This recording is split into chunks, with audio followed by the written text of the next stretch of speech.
Ah, excellent. Of course, my internet connection is bloody unstable. Boomer internet strikes again.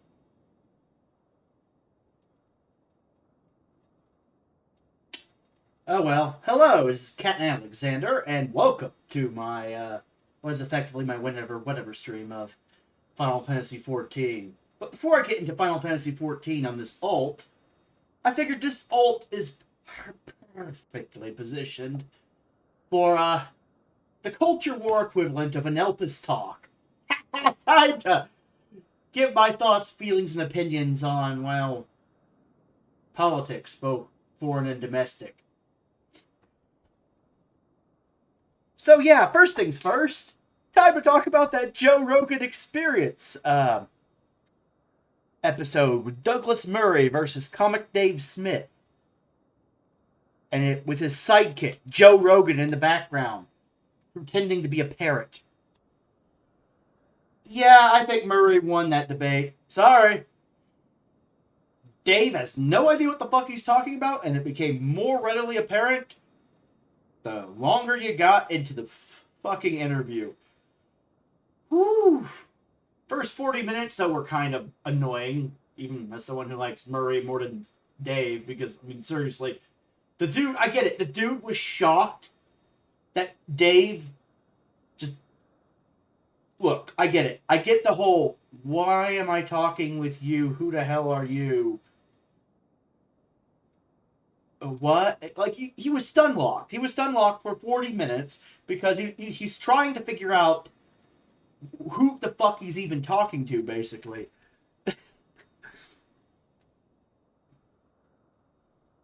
The entire interview was pretty much just tongue-tied. The entire interview was pretty much this scene from Xenoblade Chronicles 2. With Douglas Murray playing the part of the party, just confused for 40 minutes. So yeah, spoilers for Xenoblade Chronicles 2. Minor spoilers, but spoilers nonetheless. Yep. It was unironically the debate equivalent of this first boss fight with Zeke. That's what it felt like watching the interview.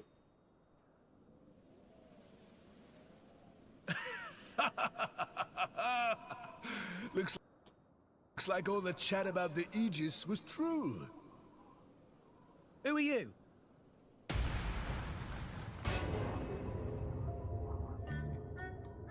That's a heavy burden you have there. Sure you're up to it, pipsqueak? See sense, step aside and let the big boys take charge. Come on, yield the merchandise. Huh? What? Van Damme. Do you know this guy? Never seen him in my life. Bah!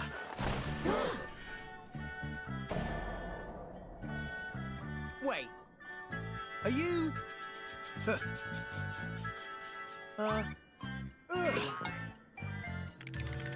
You really are a bunch of rinky-dink, bogus, stupid, no-mark drivers, aren't you? Behold the mighty Zeke von Gembu, bringer of chaos! Mostly known as Zeke, and often addressed as the Zekenator! Behold my blade, Pandoria! And this is my sword, the Purple Lightning Dream Smasher! If you want a taste, come and get it! We're good. Good? No? I love this scene. Wait! Nothing like a good comedy relief Wait, boss. you barbarians? This guy. I'm tired of him already. Gah. You think you lowlives can lick the three of us? 3 of you? I count 2. Lost someone? Huh? Oh, get a load of this. Our beloved mascot, Tartars, reveal yourself. Huh? Tartars? Tartars? Tartars? Where are you, boy? Tartars!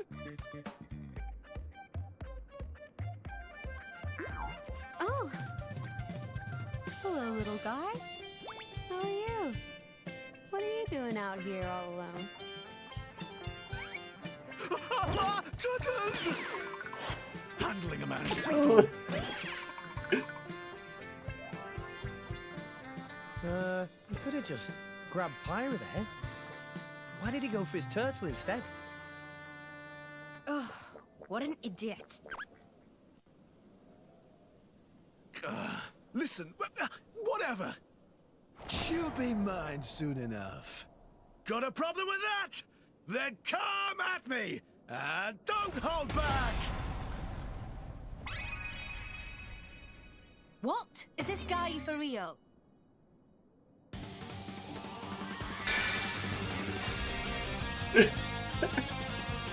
Yeah, he's for real. Show him a thing or three.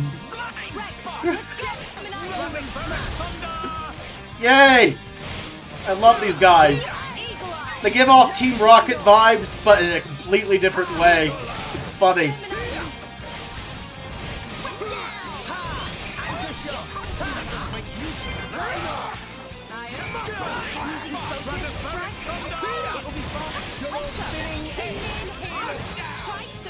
This is my true power! Raging tiger! Rex, do you need a rest? Nah, I can keep going. Gemini loop.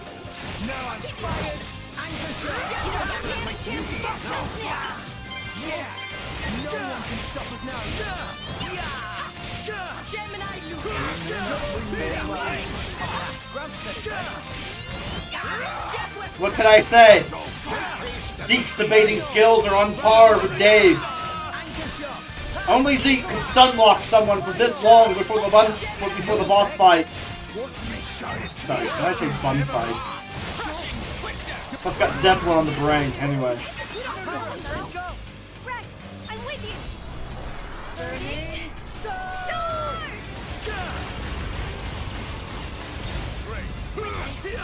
Dynamic slide! Rolling smash. You need a rest? Stratospheric thunder! Reduce. Shot. Take I shall defend you to the last. Muscle slap! Stand up and fight, Rex. Thanks, Nia. Yes, I'm watching the entire boss fight. Why? Because I can. Why not? I like a good fight. Stratospheric thunder!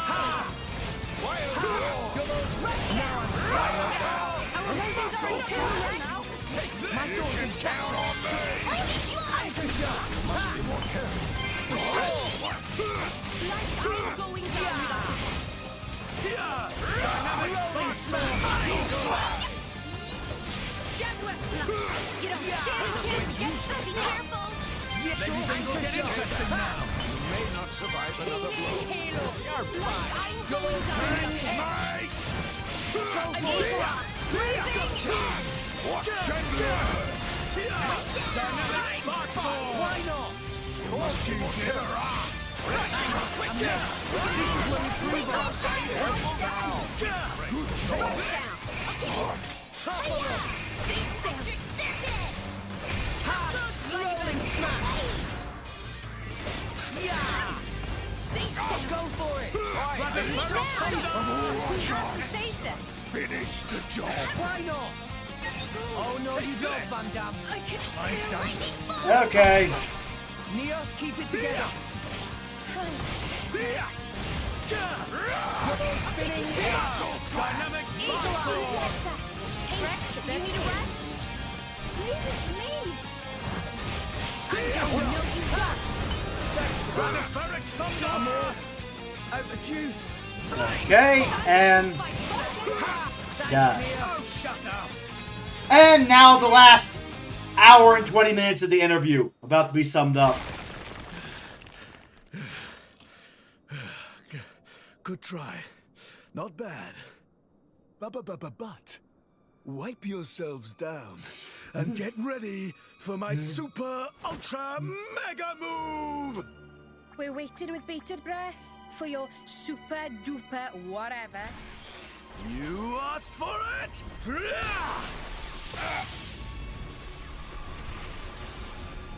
Bringer of chaos! Ultimate lightning fury slash!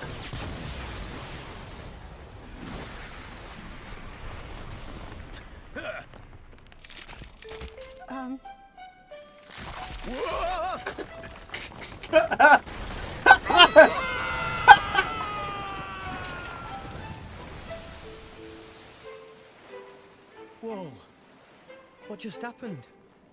They... What an idiot.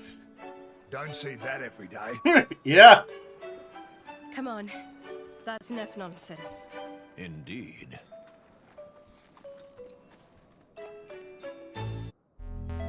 Yep. So, yeah, that... Whew. That was an interview that existed on the internet. Should it? Yes. Some people will only learn how lame someone is after they see it for themselves. Some things need to be seen to be believed. That interview was one of them. Just like that boss fight was a boss fight of all time. Hilarious boss fight.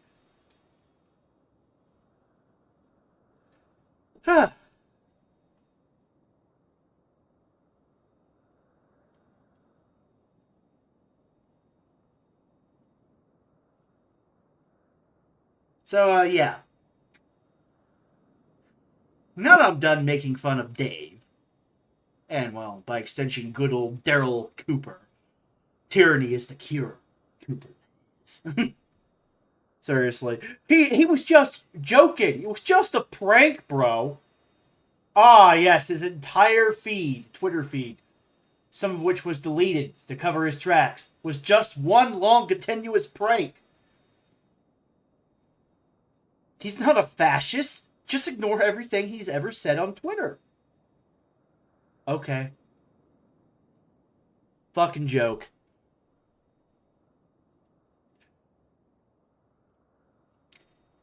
So, yeah.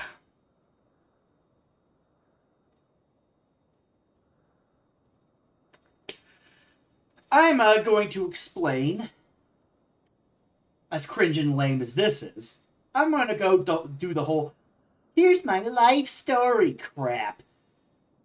Because, yeah, my thoughts on politics is deeply connected to my own personal experiences. I know, what a shocker. There's things that happened to me in the past that influenced my behaviors in the present. Who would have guessed? Why do you believe X? Well, it all started back when... And you're starting to see why I chose Elpis. Because this is basically just what the Warrior Light had to do to explain to Emmett Selk and Heidelin, well, everything. Because you can't really just go, oh yes, I'm here to try and find a way to stop the final days. Because the next question is, well, what's the final days? Well, that's because of this. Well, why did that happen? Well, that's because of this. Well, why did that happen? Well, that's because of this. Why did that happen? Well, how did you get involved with all of this? Well, it all started at level 1 when I got off the carriage in bloody Uldaw. And are you starting to see the problem? My politics is the same way.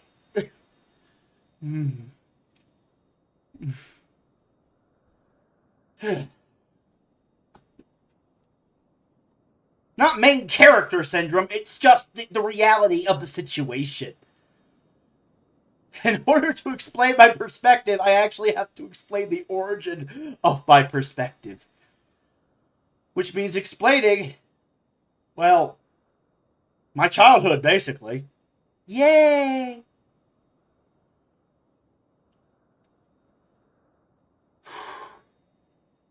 So, yeah, how did it all start?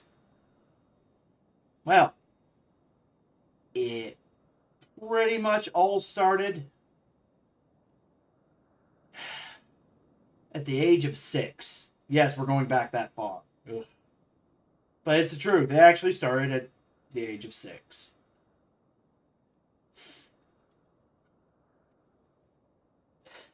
Turns out I wasn't really paying attention in class. It was the 90s. It was a different time, a more merciful time. And yes, you're going to, after I'm done telling you what happened to me, you're going to be going, wait, the 90s was more merciful?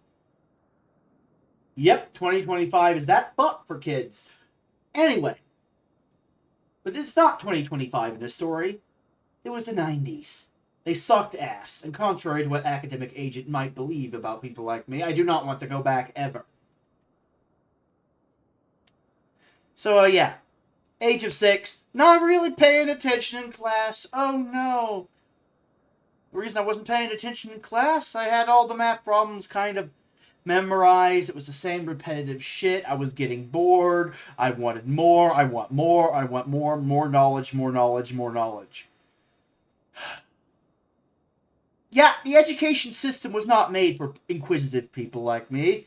It was made to indoctrinate you. And I rocked the boat. And at the age of 6, by virtue of existing, I started my first fight with the system.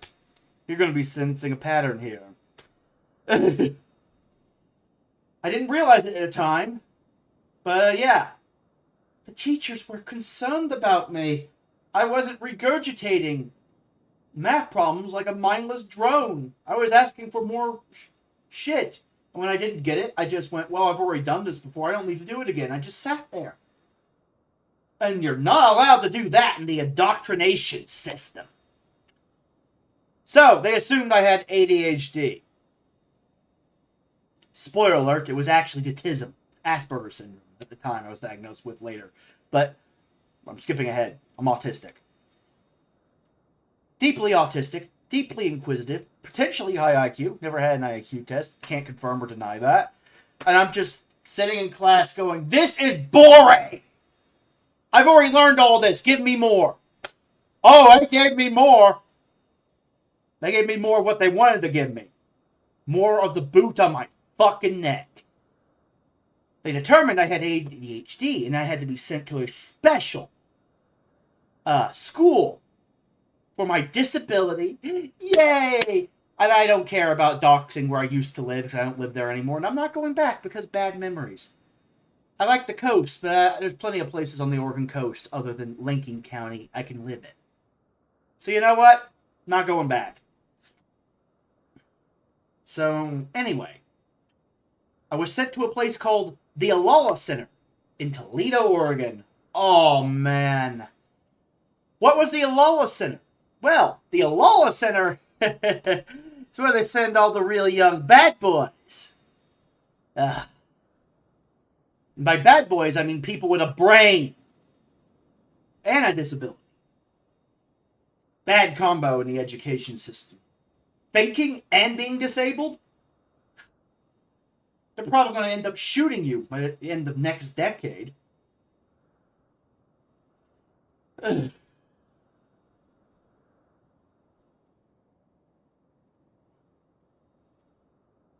So, yeah. I got sent to the Alala Center. How does the Alala Center work? Well, there's a ranking system. Ooh, very gamey. There are 3 levels. Well, technically 4. And you're already starting to see why I hate fucking losers like Homath and have to repress the primal urge to smash their skull in with a rock because his mathematical system of consciousness is very reminiscent of the Alala Center.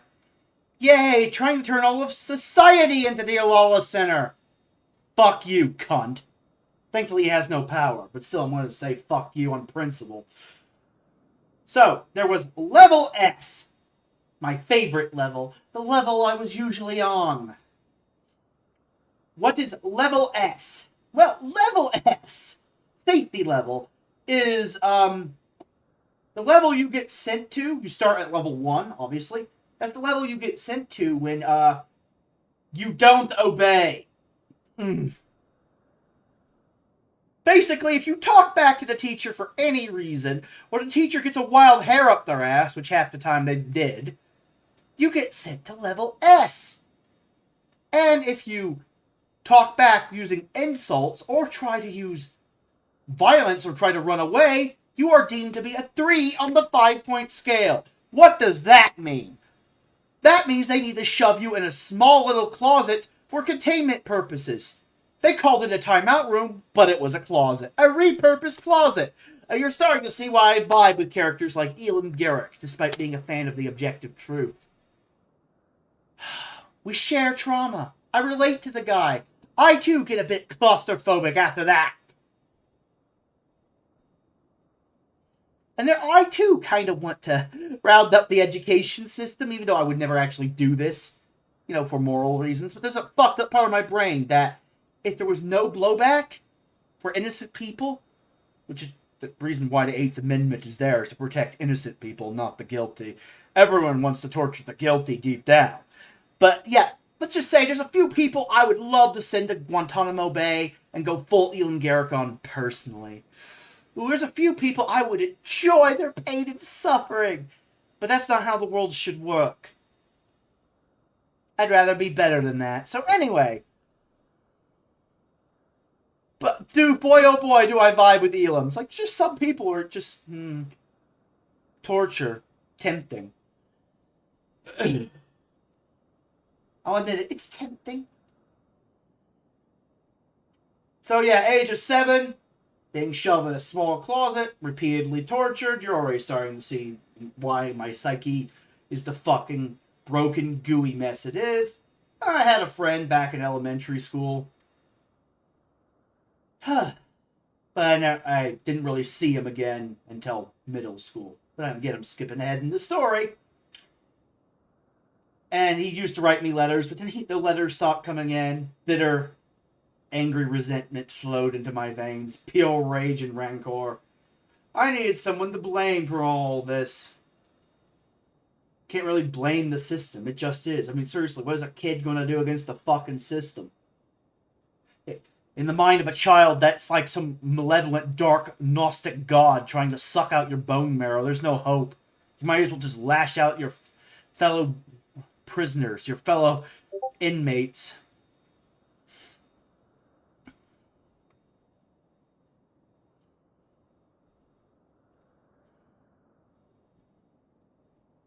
So, yeah, that went on until middle school. There was also level 2, where if you were a good boy, I occasionally got there, where if you were a good boy or a good girl, there was like one girl in the class early on, eventually she left. Like, unless you were a good boy, you got the level 2. Oh, how adorable. You got the level 2, you got special privileges, you got to sit next to the teachers.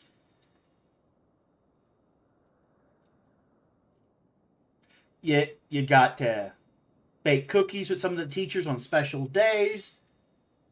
There's no way this system was designed to engender resentment in those on level 1 and level S. There's no way people would try to knock me off my pedestal and betray me. Oh wait, they did. That's human nature.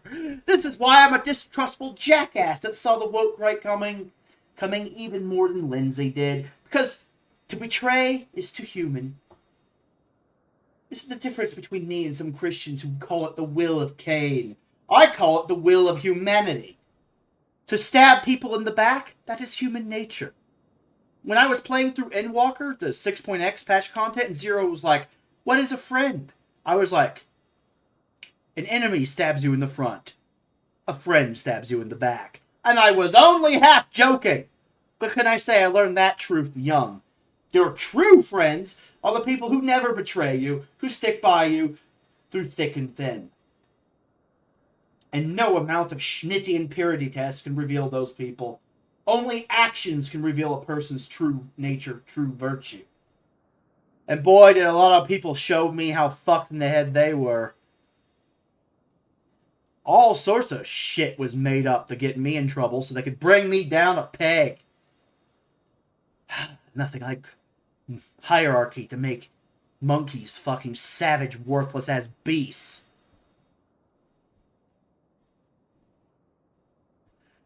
So, yeah. That went on until around middle school. I made friends, I made enemies, very few neutral people. The system was really designed to bring out the friend-enemy distinction. They were really trying to make you a bloodthirsty savage. And they partially succeeded, but in a pro-liberty manner. They created one of their worst enemies. They were trying to condition me to be like them. All they did was condition me to hate them.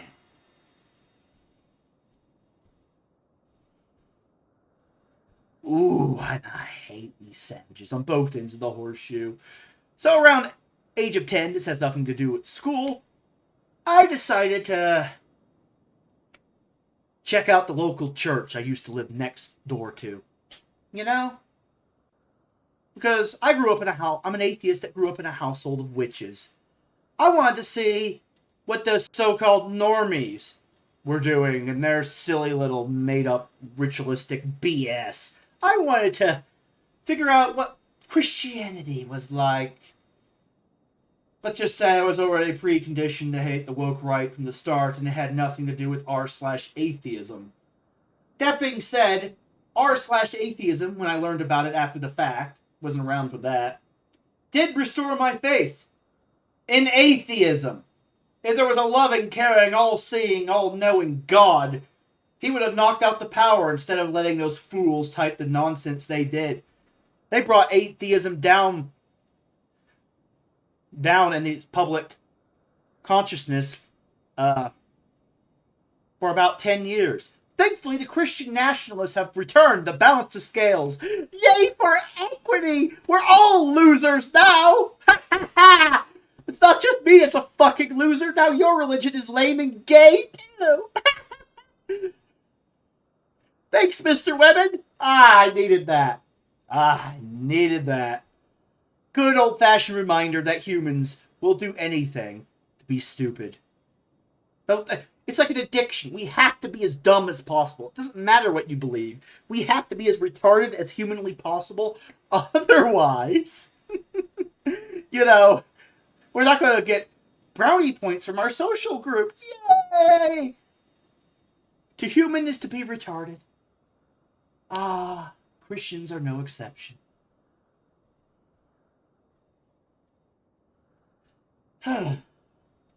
So, yeah. So I went to that church, asked like 20 million questions in Bible study, got kicked out of the church. So yeah, this is pretty much my entire stance on religion, whether it's closer to a satanic death cult like the elites worship or Christianity, summed up with a single cutscene. Let's just say I vibe with Illidan Stormrage on the issue of trading my own cognitive liberty for power. I do whatever the fuck I want, whenever the fuck I want. I've always been that type of rebellious edgelord. I'm the type of guy that if I thought God and Satan were real, I would rebel against them both on principle. Just like Illidan turned against not just the Burning Legion, but the Holy Light, because they both suck.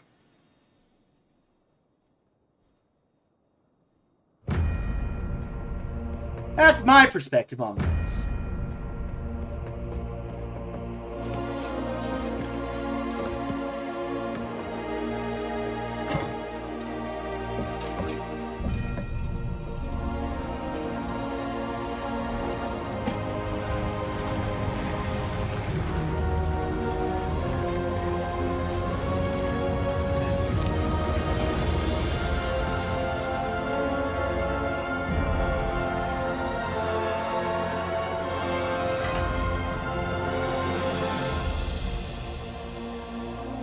We are blessed to be in your presence once more, Zira. Turalian, you have found the Chosen One. Oh no! The Chosen One. Illidan, from birth, the light in your eyes held such promise for the future.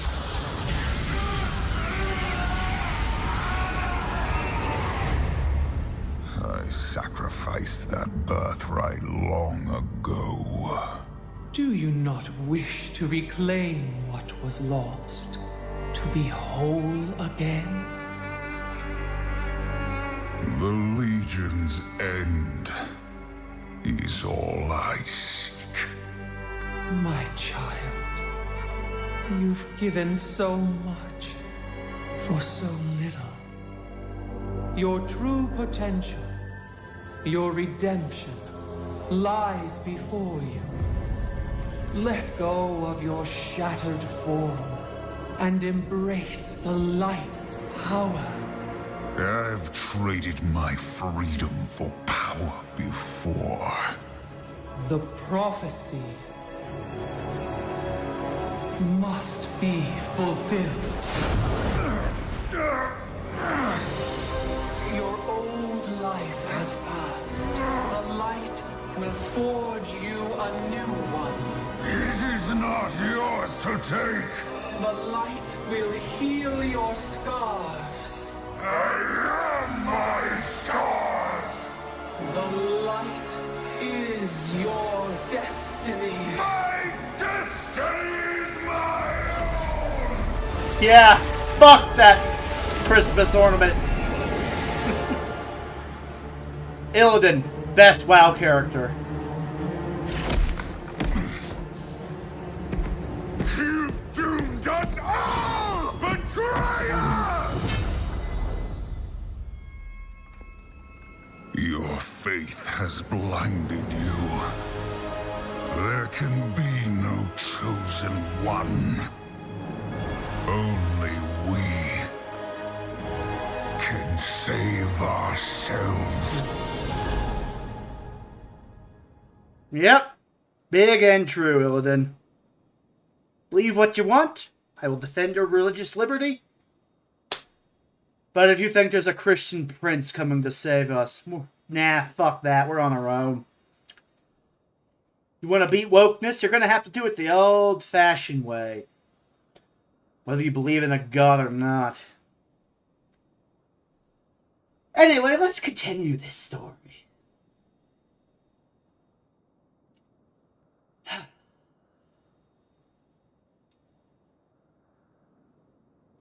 Where was I? Ah, yes. Now we're in middle school. I'm trying to speedrun this, obviously, to get into the game. So now we get to middle school, and I reunite with one of my old friends. The guy that was sending me letters until he stopped. And after years of being tortured by the system, I resented that motherfucker. I hated his guts. And so I went through all of middle school shitting on him.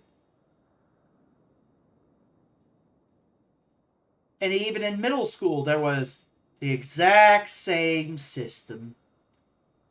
It wasn't a closet, it was a room this time. Woohoo! Upgrade, baby! I got a better cell! I'm so blessed! Thank you, master! Thank the system for a slightly bigger cell!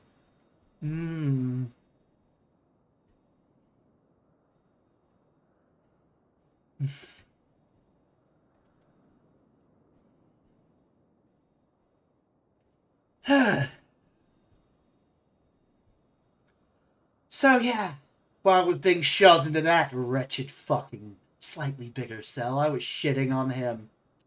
And I learned a really useful social truth. It's a fucked up one, but it works. Oh, I learned this early in middle school. Because this middle school was an actual middle school. And now, I was the uncool kid. Doesn't matter what my rank is anymore. Everyone's S level in middle school now when you're in special education. Or should I say SE level. So, yeah. Everyone outside the classroom, all the normies, thought we were evil, fucked up, psychologically damaged weirdos. And hated our guts because we were weird and different. Yay! Prejudice! This story has it all.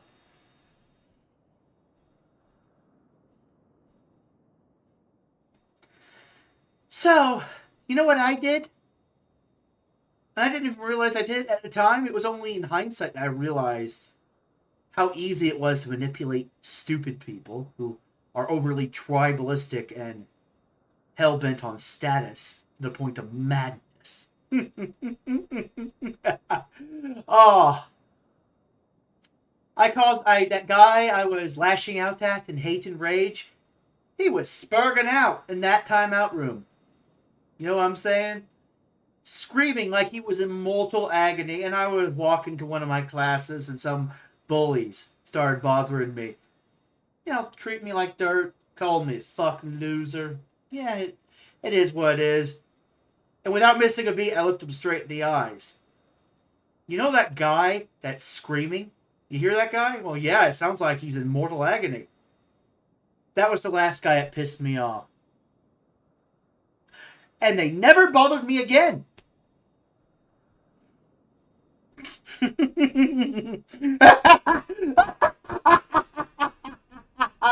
Oh, you can imagine the rush I felt as a young kid, psychologically damaged, fucked in the head. Like, ooh, I now have a weapon to use against these so-called fucking worthless ass normies who have the audacity to look down upon me. They now fear me. Excellent. That I never corrected the delusions in their brain. Not that you probably could do that anyway. People love their delusional fantasy worlds. They love living in sorcerer circles. They're addicted to it. Most people are so psychologically broken, even more than me, they will trade one sorcerer circle for another in a desperate bid to escape their worthless ass realities. Because they're lame, and they suck. And the reason they suck is because they suck. But they can't accept that. Meanwhile, I have long since accepted I'm a fucking borderline psychotic, somewhat evil loser who's been through some shit. I revel in it. Oh, it feels good to be a piece of shit with a conscience. It's better than being a piece of shit without a conscience, let me tell you. Imagine being one of these woke idiots. Couldn't be me.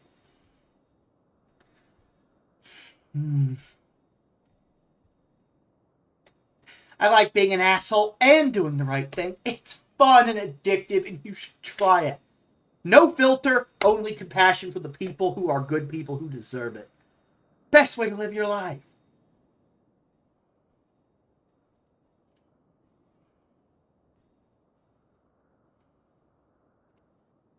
And eventually we get to good old high school, baby! Haha, high school! Woo! And that's when the misguided revenge quest I had against a certain former friend, my first friend, my first enemy, really. Starting to see why I like Xenos as a character, too. I share a few brain cells with that unhinged motherfucker. Thankfully not enough to be as evil as Xenos, but you know. I have issues. Don't we all? I have yet to see a sane man or woman in 2025. We live in a madhouse, and the lunatics are running the asylum.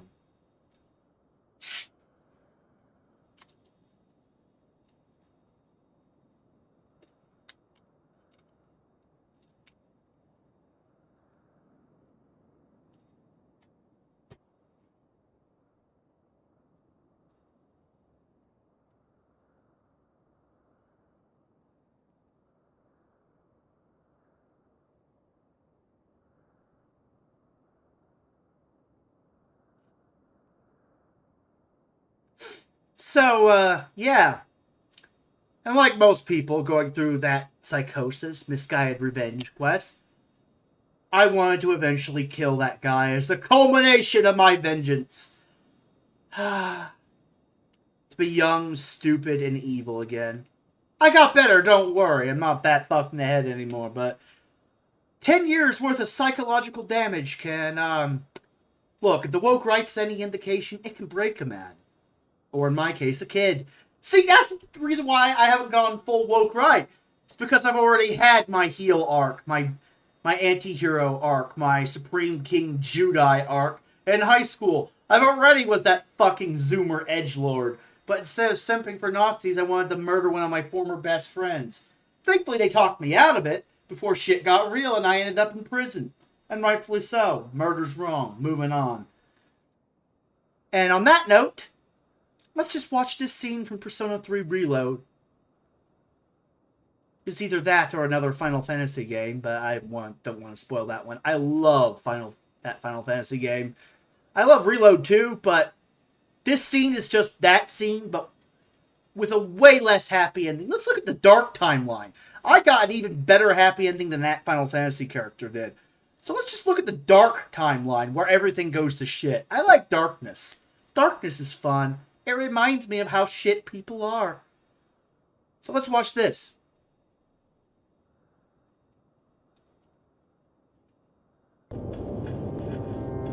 Good job, everyone. Let's... man. Good job, everyone. I'm gonna go look for them. Let's skip to the good part. Wait, Senpai! I wonder what's up. Akihiko. Ah, good old Ken. I relate to this kid, as you might be able to tell. And Shinji, too. I'll get Okay. into that. Just like we agreed.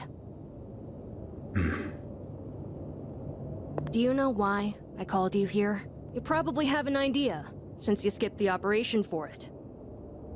2 years ago today, on October 4th, that was the day my mom died here. They called it a car accident, but it wasn't. I saw the whole thing. I saw my mom get killed. You murdered her! Since then, not one good thing has happened.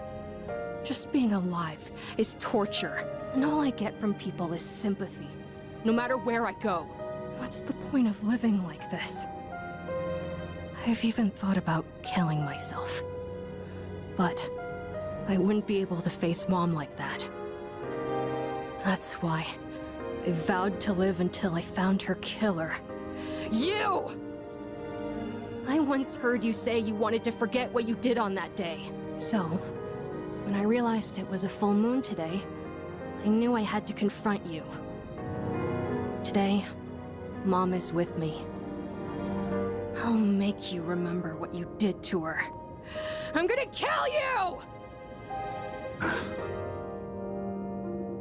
Do it. Huh. No one else is back yet? Man, I wonder why Sonata-san was acting so weird. Something about the date? What's so special about October 4th? October 4th. That's right. I was so focused on the operation that I didn't realize it. Today is the anniversary of the day Amada's mother was killed. She was killed? Yamagishi, I need you to locate Aragaki and Amada immediately. There's a good chance they'll be together. Akihiko must have already realized it. I'm on it. What's going on? Public records say that Amada's mother was killed in an accident, but in truth, we were the ones responsible for her death. What? It happened 2 years ago, when we were hunting down a shadow that appeared in the city. Aragaki had only just awakened his persona, and he lost control of it for a moment. We'd been so focused on the shadow, we hadn't accounted for any civilians in the area. Unfortunately, there was one casualty. It was Amada's mother. No way! Are you kidding me? Wait, so to Amada-kun, Aragaki-senpai is... I should have considered this when Amada volunteered to join us. It's possible that he... I found them! They're at Tatsumi Port Island! They're together. And I'm picking up someone else, too. Is it Akihiko? Wait, this is... No, it's Striga! That guy never had this problem in high school. This couldn't be worse. Yep! Worse! Senpai, Couldn't be worse, unironically. come on! We gotta follow her! Alright! Do it. I won't stop you. You're right. I just wanted to forget. That's why I left everyone behind. And tried to use the drugs to suppress my power. But nothing I did could erase the memory. No matter what I do, I always end up back here.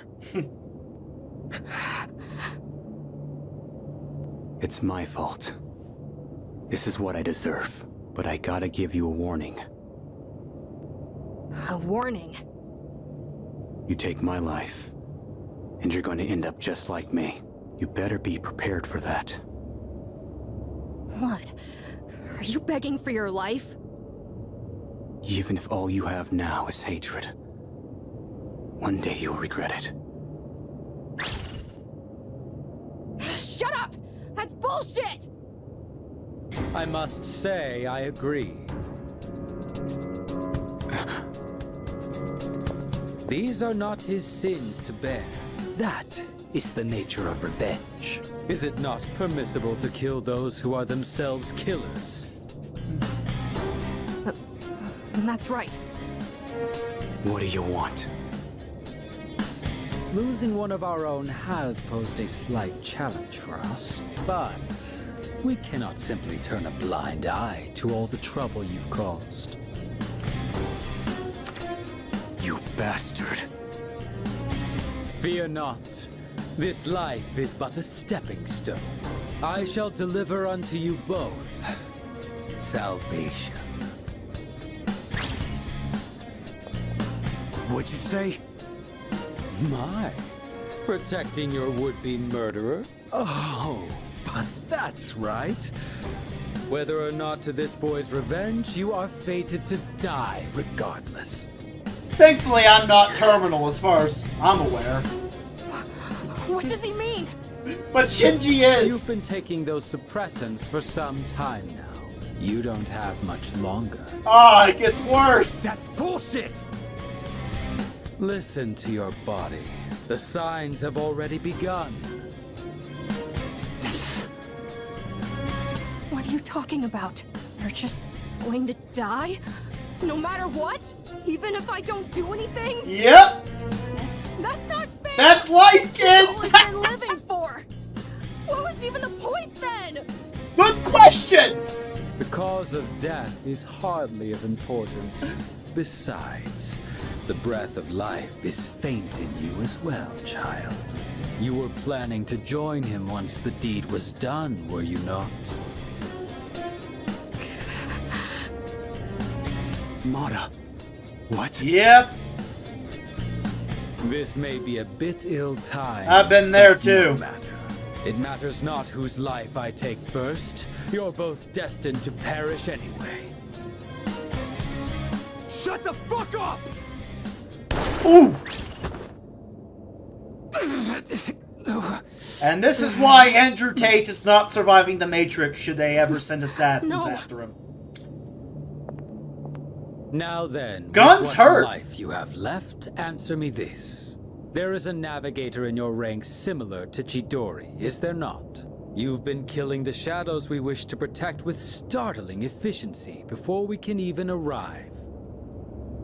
Tell me, which one of you is it? If you don't expedite your answer, then this will hurt you more than it hurts me.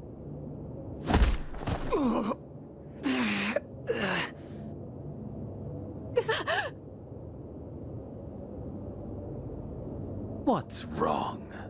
Cat got your tongue? Or are you ready to talk?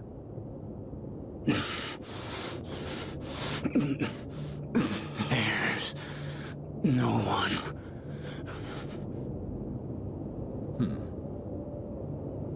Wait!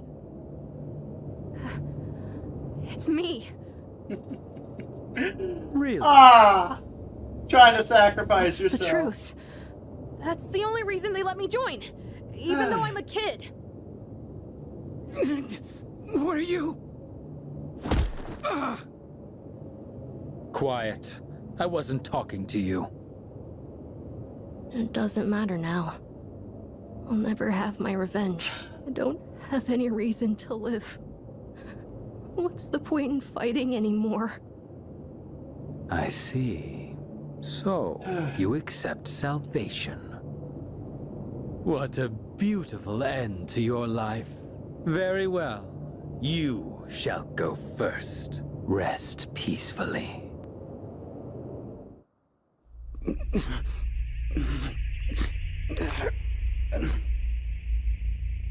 Mom. Oh, whoops. Forgot to... No worries, I should probably change that. My bad.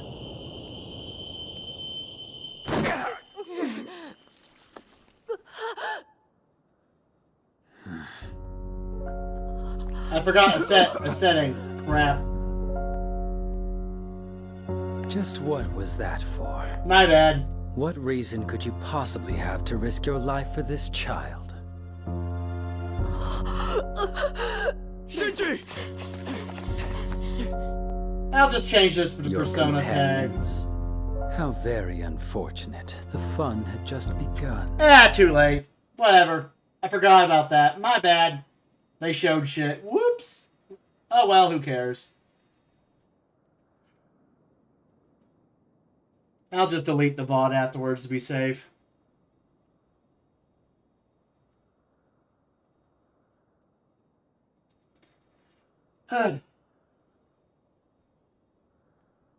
Oh no. No one watches me anyway. I'll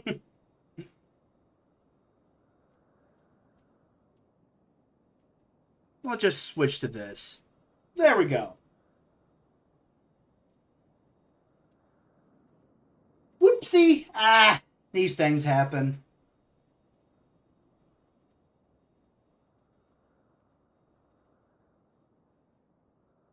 Ugh. So, yeah. Point is, got derailed there. Stupid, annoying little rules. They always get in the way.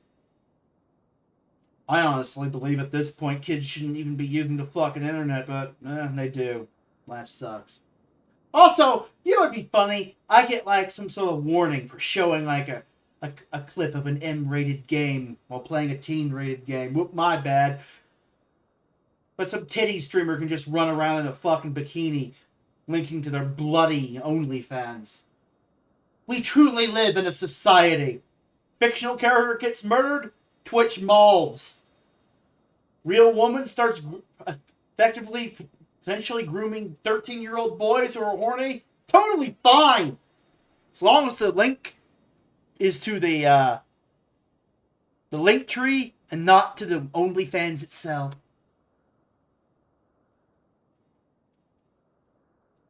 We truly live in a society. So yeah, Twitch can go suck my fat, hairy penis on that one. And with Asmongold, like, hey, you gotta have consistent standards or people are going to smork you and go after your platform. So, yeah, no, fuck your rules. Fuck the system! Fuck the police! And as for YouTube, Kick, and Twitter, they don't care. YouTube has the opposite system. Is this made for kids? No. Okay, fine then. As long as you aren't violating the TOS.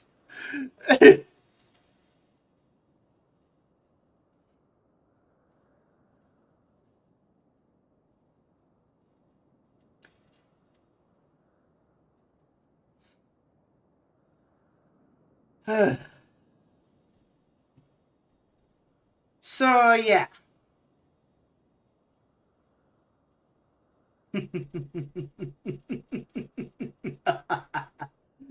Well.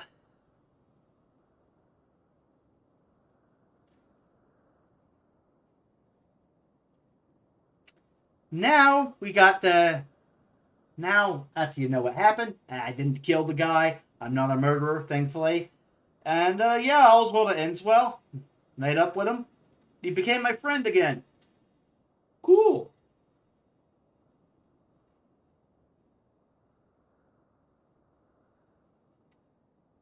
In the, can't remember if it was my sophomore or junior year of high school. Either way, it wasn't senior year.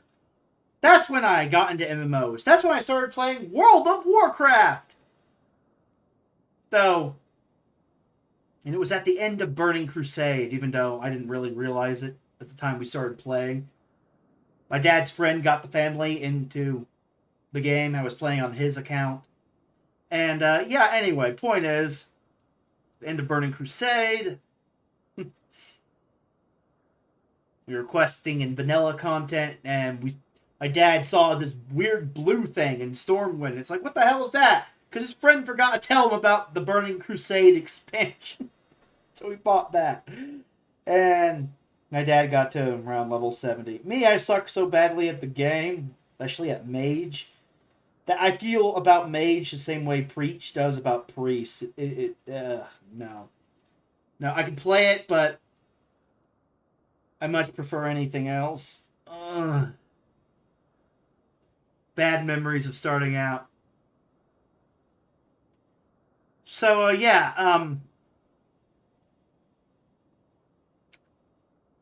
I played Mage.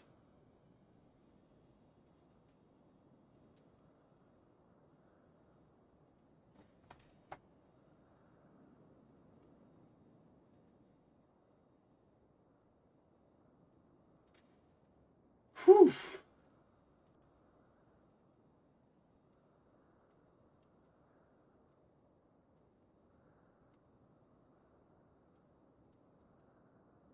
And, I sucked at the game. Sorry, got derailed just thinking about some shit. I got I derail my own thoughts derail me sometimes. So yeah, I played Mage, sucked at the game. Didn't really get to max level until Wrath of the Lich King, level 80, and I played Death Knight. And the reason I fell in love with Death Knight was because of my own self-loathing. I related to the Death Knight.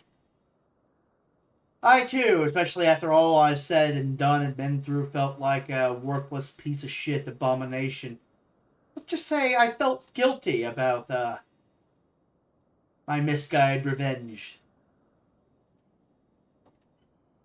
Viewed myself as an abomination. So let's rewatch the scene that resonated with me in high school.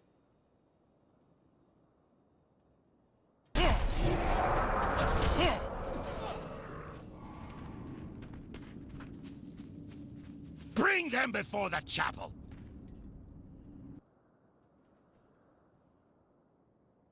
You will do as I command.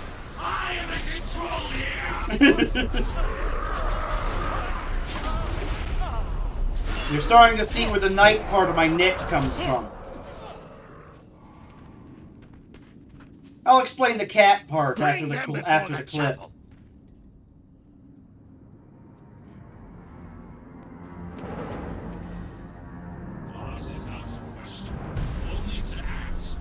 Stand down, Death Knights. We have lost. Light. This place. No hope.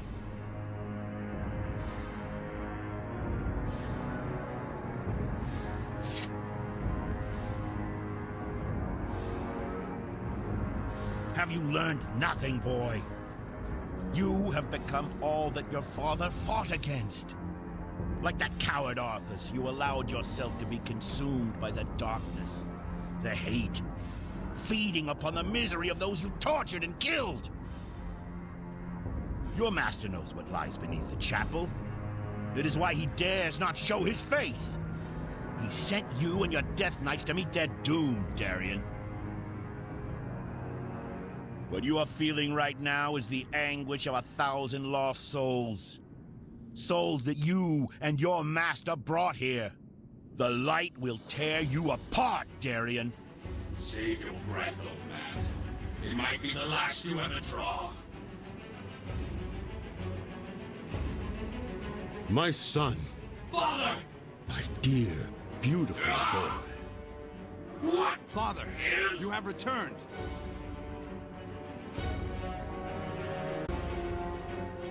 You've been gone a long time, Father. I thought... Nothing could have kept me away from here, Darien.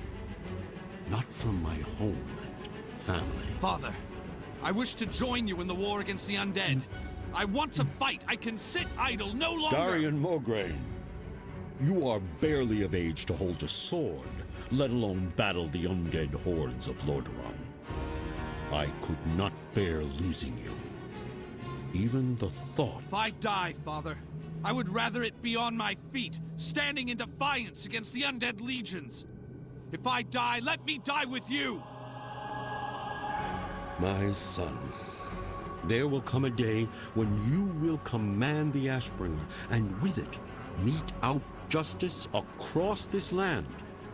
I have no doubt that when that day finally comes, you will bring pride to our people, and that Lordaeron will be a better place because of you. But, my son, that day is not today. Do not forget. Touching.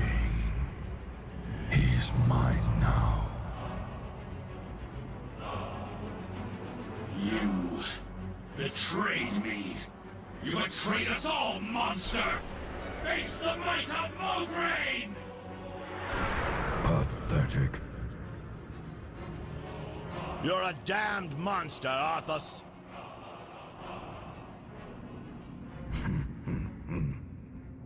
You were right, Fordring. I did send them in to die. Their lives are meaningless. But yours... How simple it was to draw the great Tyrion Fordring out of hiding. You've left yourself exposed, Paladin. Nothing will save you.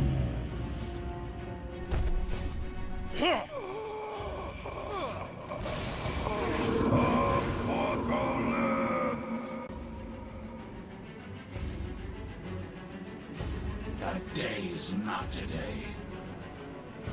Tyrion!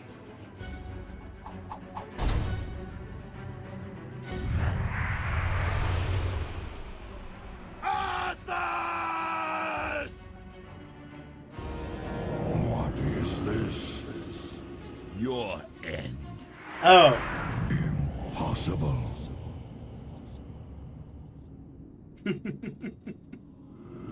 This is not over. I know, Tempest Keep was only a setback. It won't be on holy ground, Paladin.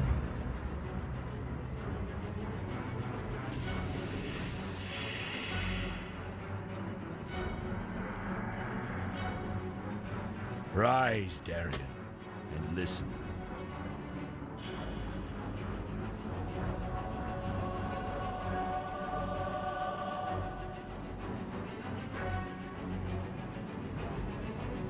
We have all been witness to a terrible tragedy. The blood of good men has been shed upon this soil.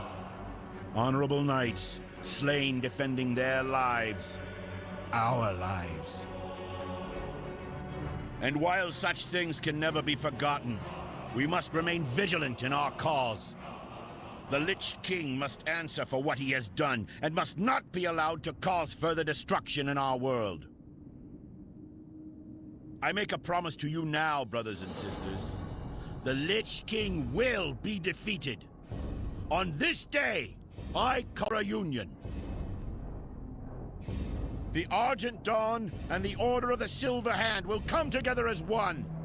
We will succeed where so many before us have failed. We will take the fight to Arthas, and we will tear down the walls of Icecrown. The Argent Crusade comes for you, Arthas! So too do the Knights of the Everglade.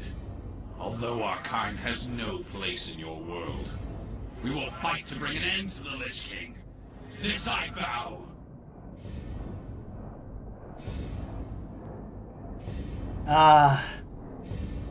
The light of dawn uncovered. So, yeah. Minor age rating faux pas aside. Oh no, I showed a bloody bit of an M-rated game, and I do mean bloody. Oh no, I'm such an asshole. I'm gonna get punished again.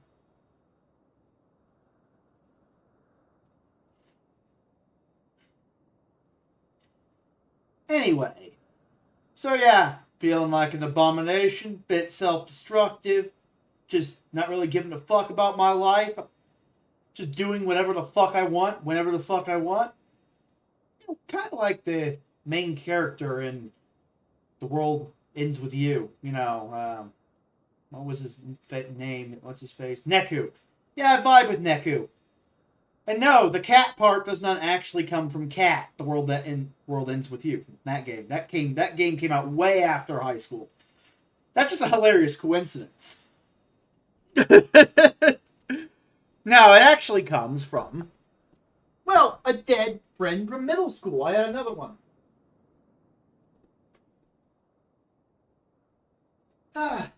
Thinking of someone who's terminal, circling back around to a certain other character. Yeah, he had a brain tumor, which is why he was blind, and he died from it in middle school. His parents gave me this. The reason they gave it to me is because my friend Travis said that I reminded him of a lion. It's the only stuffed animal from my childhood I've kept. And no, I'm never giving it up without a fight. So yeah, kind of like very similar to the main character of Final Fantasy VIII in a lot of ways. But instead of a ring, my Griever's a stuffed animal. Now you know why I call these whenever whatever streams. If you played Final Fantasy VIII, you get the joke now.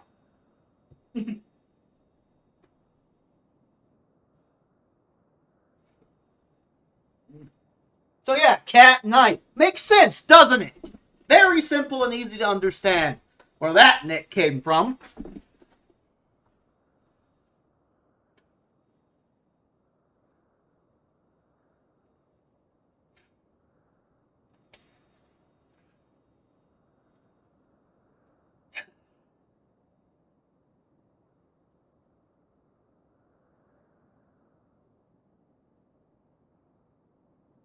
So yeah, very impulsive, self-destructive, wanting to die, but no real courage to actually end it all. There was like a time in high school. Excuse me, Dr. Pepper's coming up. There was a time in high school that I actually dodged chairs being thrown by that friend, who I was now friends with again, having a spurg out, because I knew he wouldn't hit me with the chairs. Borderline suicidal. Everyone was cowering under the desk. Meanwhile, I'm just walking straight towards him, straight towards the chairs being thrown at me. Like a cold, badass motherfucker. It was the Friday lunch in high school for, you know, special education. We cook our own food on Fridays. Back in high school. Good times. Poured myself a glass of iced tea to go with the Marfar chicken I helped make. Everyone complimented my cooking that day. And then just walked with my plate and my glass of tea to the other side of the room out of range and just watched them all cower in fear like idiots. Now I'm going to show you the more badass version of that from Bayonetta 1. I love this scene. It's memorable. Brings back the memories.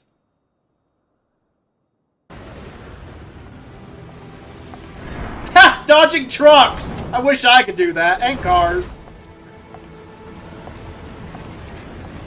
So, yeah. I wish I could do that. That's sexy. But yeah, I've dodged chairs. Also, like the edgelord that I am, I did, sit with my back to the wall to keep an eye on anyone who wants to pick a fight with me. Yeah, I did that Andrew Tate shit before it was lame. It was never cool, but, you know, before it was considered lame by the internet. Andrew Tate ruined a good thing by claiming he could just take out trained assassins with guns. Like, okay, calm down. I was looking out for people who wanted to beat the shit out of me. I wasn't thinking about guns, okay, back in high school. Calm down, Neo wannabe, calm down. Stop being a pussy.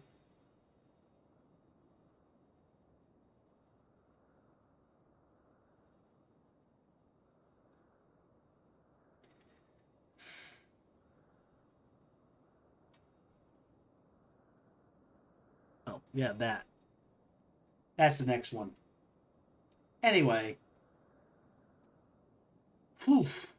So, yeah, calm your tits.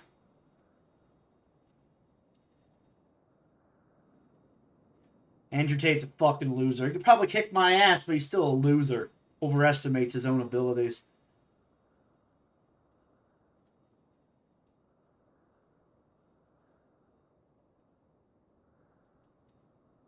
So, yeah, anyway. There is that. So I get out of high school. And, Just like a certain Persona 3 character, I feel really, really shitty about my actions, about being a piece of shit. So I just push away all my friends, except for a few, and then eventually I sink into loneliness, depression, despair, and just push away the entire fucking world. Just punishing myself, kind of like a certain optional character in Final Fantasy VII that's not my girl Yuffie. And, yeah. Eventually, I decided to become a content creator around 10 years ago. And then I spent the next 10 years, hilariously enough, doing the opposite of what happened to me when I was younger and actually healing myself. And now I feel better than I've ever felt before.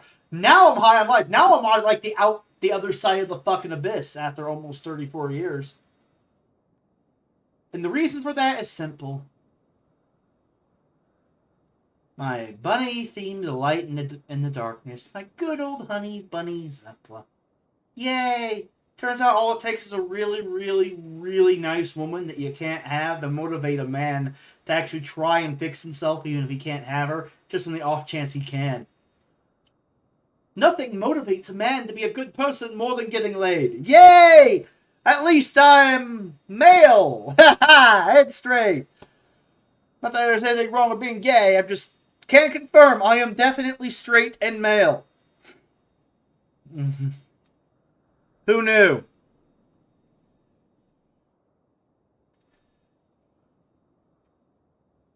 So, yeah. And my master plan is to slowly, over the course of many years, because what the hell else am I going to do with my time while fighting this bloody culture war I got sucked into?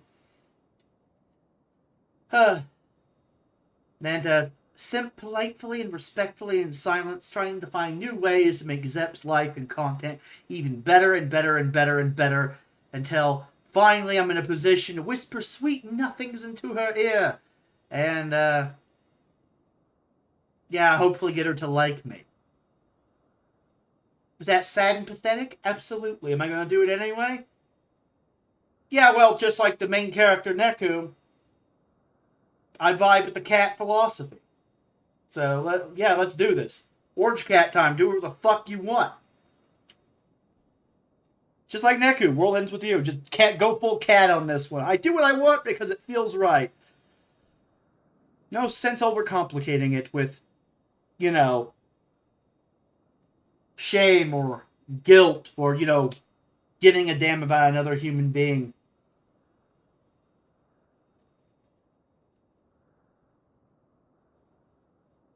So yeah, I'm basically the inverse of a certain character from Persona 5. I started out as Loki and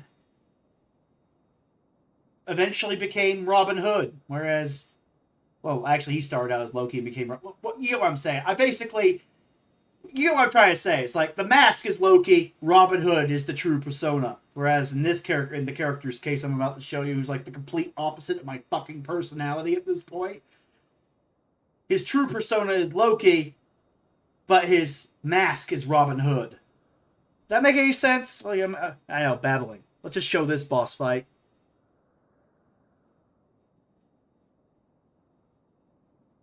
Oh no.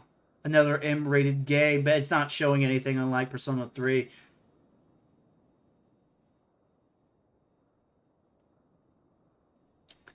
I'm just gonna show the boss fight. Fuck it, I don't care. Fuck it, we ball. Nobody watches this anyway, I can get away with it. Can't report what you don't know exists.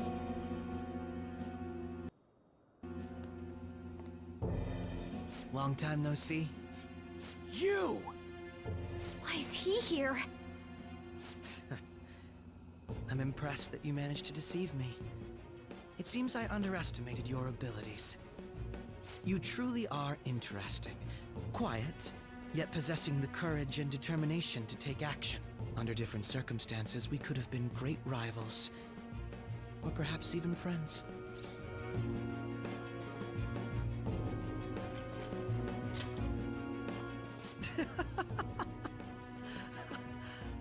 wonderful.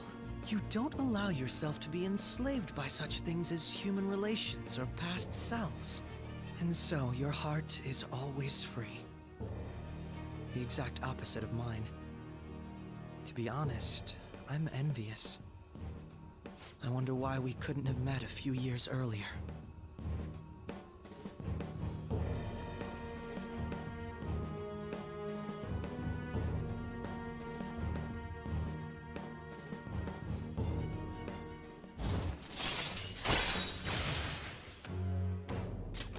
All right. Catchy. But it's no use talking in hypotheticals. That didn't happen in reality. Akechi, why are you cooperating with someone like Shido? Don't you see what this palace looks like? His true nature is... Cooperating? What are you talking about? I don't care for Shido or this country. All this is to make Masayoshi Shido, my father, acknowledge me, then exact revenge on him. Shido is your father? Remember I said before, how my mother had been in a relationship with some good-for-nothing man? So I'm his bastard child. My very existence is nothing but a scandal. My mother's life turned for the worse after she had me. And died. I was a cursed child for her too. That's horrible. I resented him, but he was already a high-ranking official by then. A kid like me could do nothing. But that's when it happened. That's when I learned about the cognitive world. Someone, be it God or demon, gave me a chance. I couldn't contain my laughter.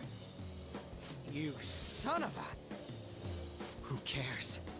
My targets were all doing the same damn thing in this eat-or-be-eaten world. All I did was remove their evil from society. How is that any different from the Phantom Thieves? We're not murderers! So what? Masayoshi Shido is finally within my grasp! Once he reaches the apex of his power and acknowledges me, I'm going to whisper in his ear. I will tell him the truth of who I really am. And that's when I, an utter disgrace to the world, will rule over him. I will prevail! What a warped thought. It's almost pitiable. In just a few weeks, my plan would have come to fruition. But no. You just had to interfere! I can still take it back, though. I'll just need to kill you all. We won't get killed for something like that. You talk big, but you're really nothing more than a little kid throwing a temper tantrum. Don't lecture me, you piece of shit! I am going to personally thrust Masayoshi Shido into a living hell. So, Joker, rest easy and die.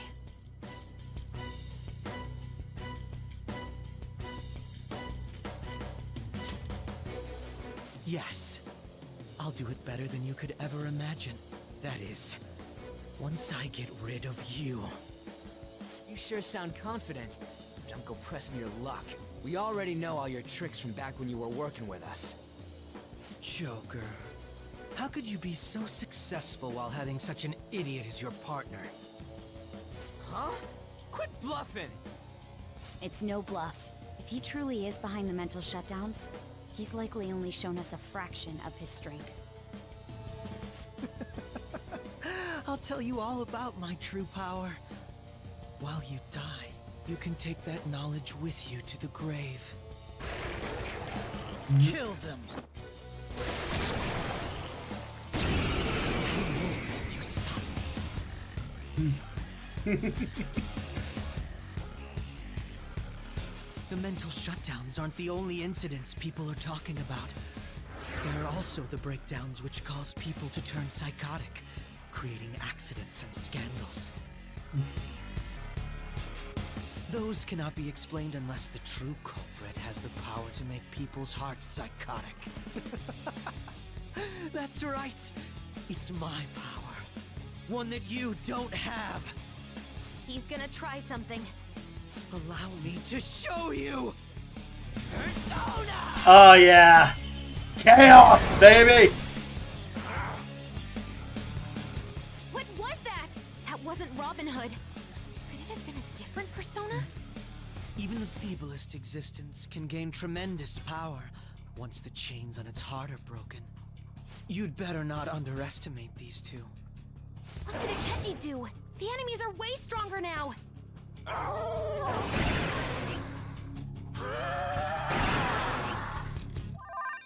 dark enemy's powered Persona! up. Watch out! There! Witness my resolve! I love this boss fight.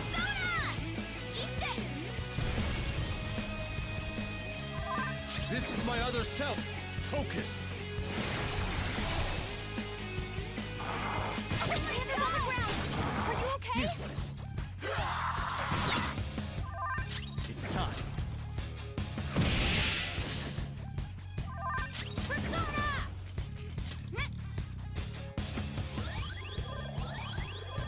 Much thanks.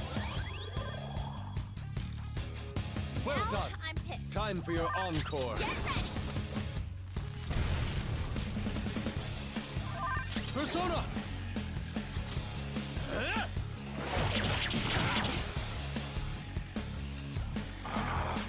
That was awesome, Mona! Persona! Joker, you missed? Witness my resolve! Persona! You'll crush them. Time for the finishing move. Showtime, baby! On guard! I'm running on empty, man. Behold, a saucy, zesty masterpiece. Ain't nothing better than this. Get out, dumbass! Here you go, my treat. And dead.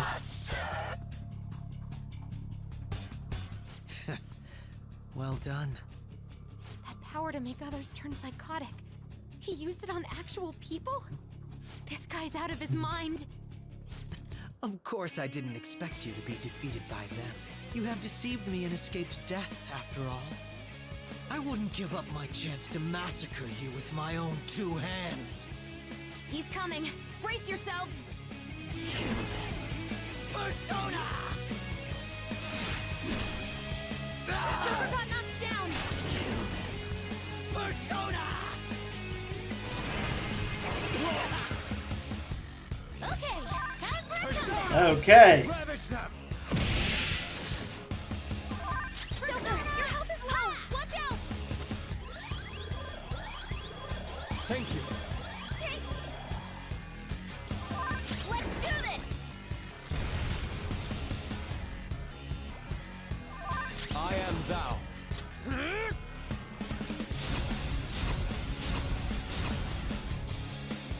Taken down. Robin Hood! Super move. Ultra charge. Ooh, charge up and focus. I love when Futaba does that whenever I play the game. Ah, this guy got lucky.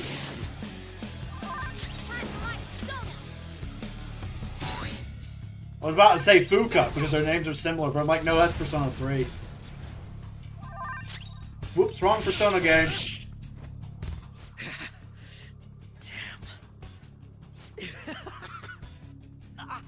So, neither of us had shown our true strengths, huh? Don't underestimate me! Persona! Ah, Persona Ultima, Megidoleon. I bring you Megidoleon!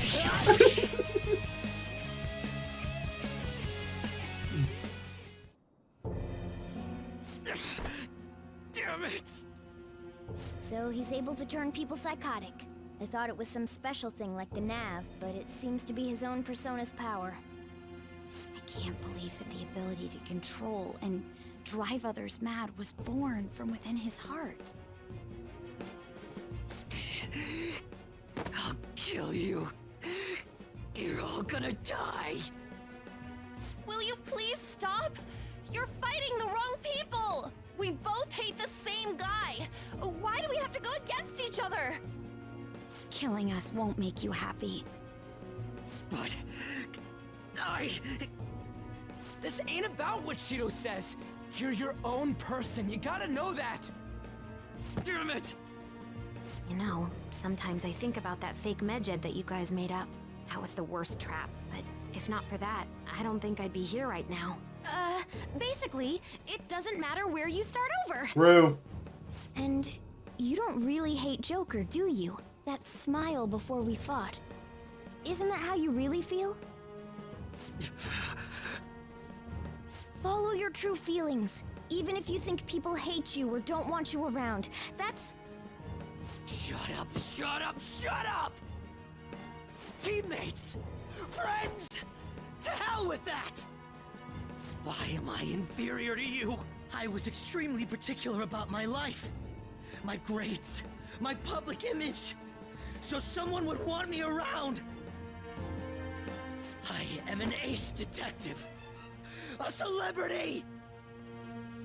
Akechi-kun. You're just some criminal trash living in an attic! So how? How does someone like you have things I don't? How can such a worthless piece of trash be more special than me? Good question. I ask that every time I interact with the woke left and woke right, but in reverse. You have literally everything I don't have. It is meaningless. And yet you're still a piece of shit. What was that? How did you fail this badly? Black mask. What about the other one, though? The one with the black mask. A black mask? Wait, who's he talking about? It can't be. There was another intruder besides us within this palace? Then what Kaneshiro said before? These palaces can net you loads of cash. You could do whatever you wanted to people's hearts. I'll let you in on a little something. There's a criminal using other people's palaces to accomplish whatever they damn well please. They don't care about consequences, psychotic breakdowns, mental shutdowns. Anything goes. So, you were behind the mental shutdowns after all. Oh, this is great. I'm surprised. This is actually a first for me. I might even have to try my hardest against you. You know, I just came up with a fun little idea. I wonder how far I can go with this. Fun? You're not satisfied with where we left it either, are you? Isn't this what you really wanted? You and I are going to strike and strike again until one of us is dead. To hell with holding back! Just picturing it sends chills down my spine. What Shido thinks of me? I don't give a shit! All I care about now is killing you to prove I'm better than you! Here, I'll show you who I really am. Come, Loki!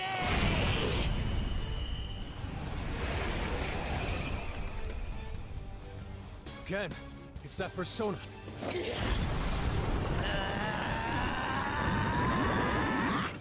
What's going on? Don't make me laugh. Justice, righteous, keep that shit to yourselves. You and your teammates piss me off. He can use two separate powers? Then everything, even his appearance was a fake. You're going down. I'll destroy you. Go down with me. No way! That bastard! He made himself go psychotic!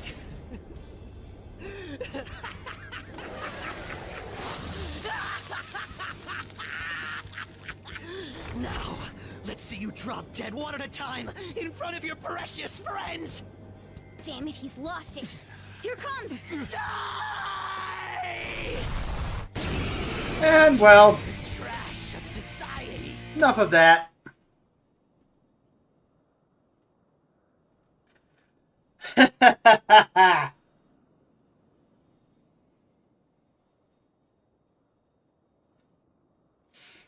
So, yeah, enough of that.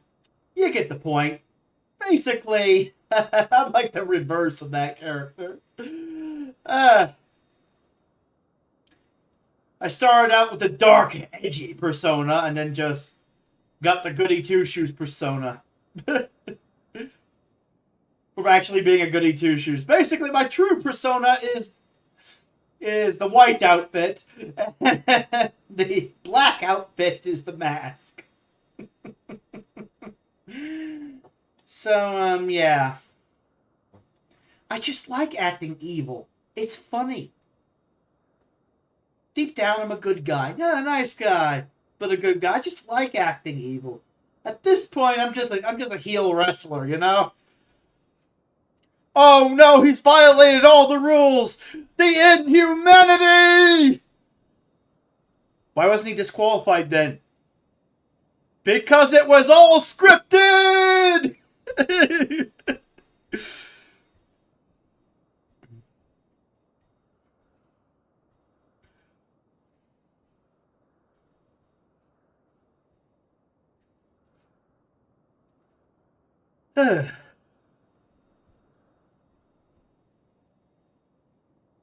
So yeah, anyway, back to the culture war. Enough about my psychological issues.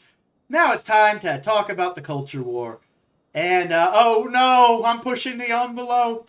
I may get a community guidelines warning for this one on Twitch or something if they catch me.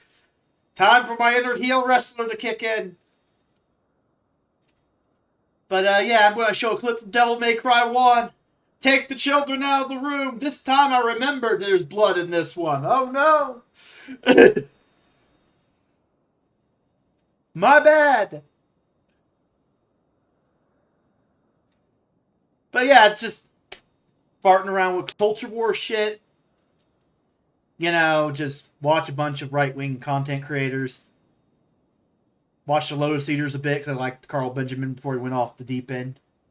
And, a bit postmodern traditionalist. Ugh. Anyway, and eventually I went down the James Lindsay rabbit hole. And they're like, no! People are like in 2025, no, don't go down that rabbit hole. It makes the rest of us look like evil pieces of shit. Don't do it! Don't actually research what we're actually saying. Don't do it! That's how you get canceled. Didn't you learn anything from the left? Just obey. Don't research what's actually happening! And, yeah, I'm like, no, I'm going to research what's actually happening because fuck you. That's why.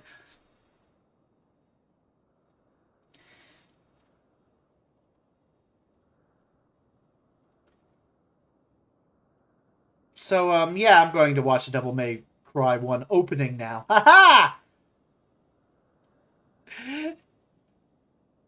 Because for years I've been, like, itching for some vengeance, against the, education system, as you might be able to tell, and, someone like James Lindsay explained to me how it was all the woke idiots that ruined education that basically ruined my life. Explained in great detail all the shit I went through. Huh. And the origins of it.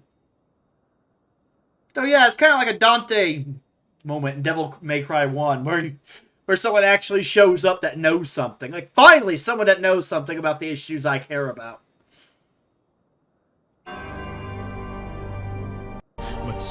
But and continue to legend. Okay, let's watch this.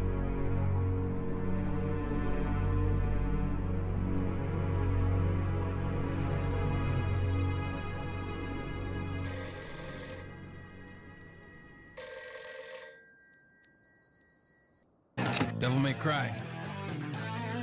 Sorry, we closed at 9. Again, no password. I can't seem to get any real business. I love this scene. I need to play these games at some point. Whoa, slow down, babe. Well, well, what do we have here?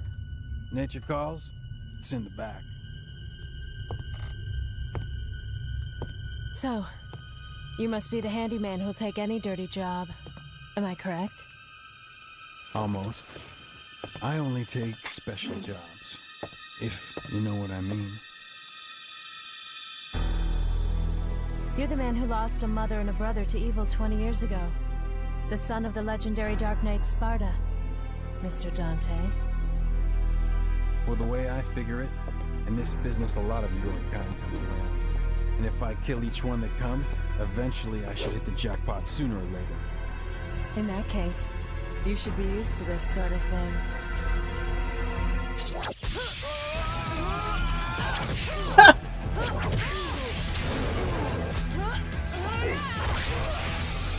Oh no! Looks like a small amount of what looks like mighty blood on red. Just in case. Figured I'd put it in the warning.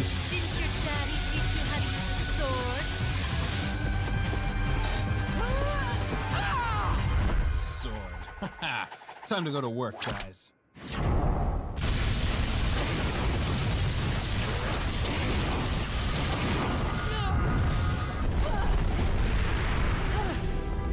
Even as a child, I had powers. There's demonic blood in me. Edgy. I like it. What strength? You were the first one to know about my vengeance. Looks like I'm getting closer.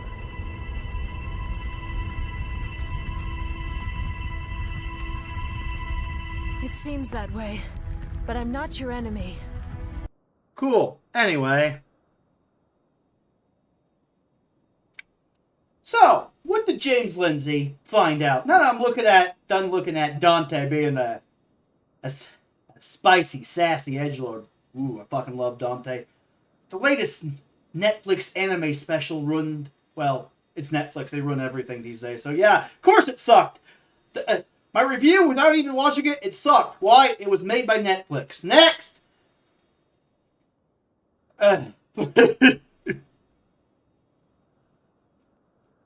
Like, do you need any more intel than that? No, you do not.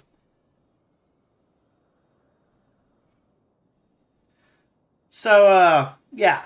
Point is, went down that James Lindsay rabbit hole. They're like, no, don't research shit, or we might have to call you an enemy. We might have to call you a shit lid, you naughty, naughty orange cat. How dare you think for yourself that you keep, every time you do that, someone wants to cancel you. Someone wants to shove you in a small box. Haven't you learned your lesson? Shouldn't you just obey your betters? And kick my ass then is what I say to that. Anyway. Not that hard to do. I'm not Billy Badass. I mean, seriously, if you're so much better than me, then just kick me into the fucking dirt already. I do whatever the fuck I want. So yeah, anyway, like the contrarian I am, I research shit. And boy, oh boy, did Mr. Lindsay get it right. Ooh, he knows his shit.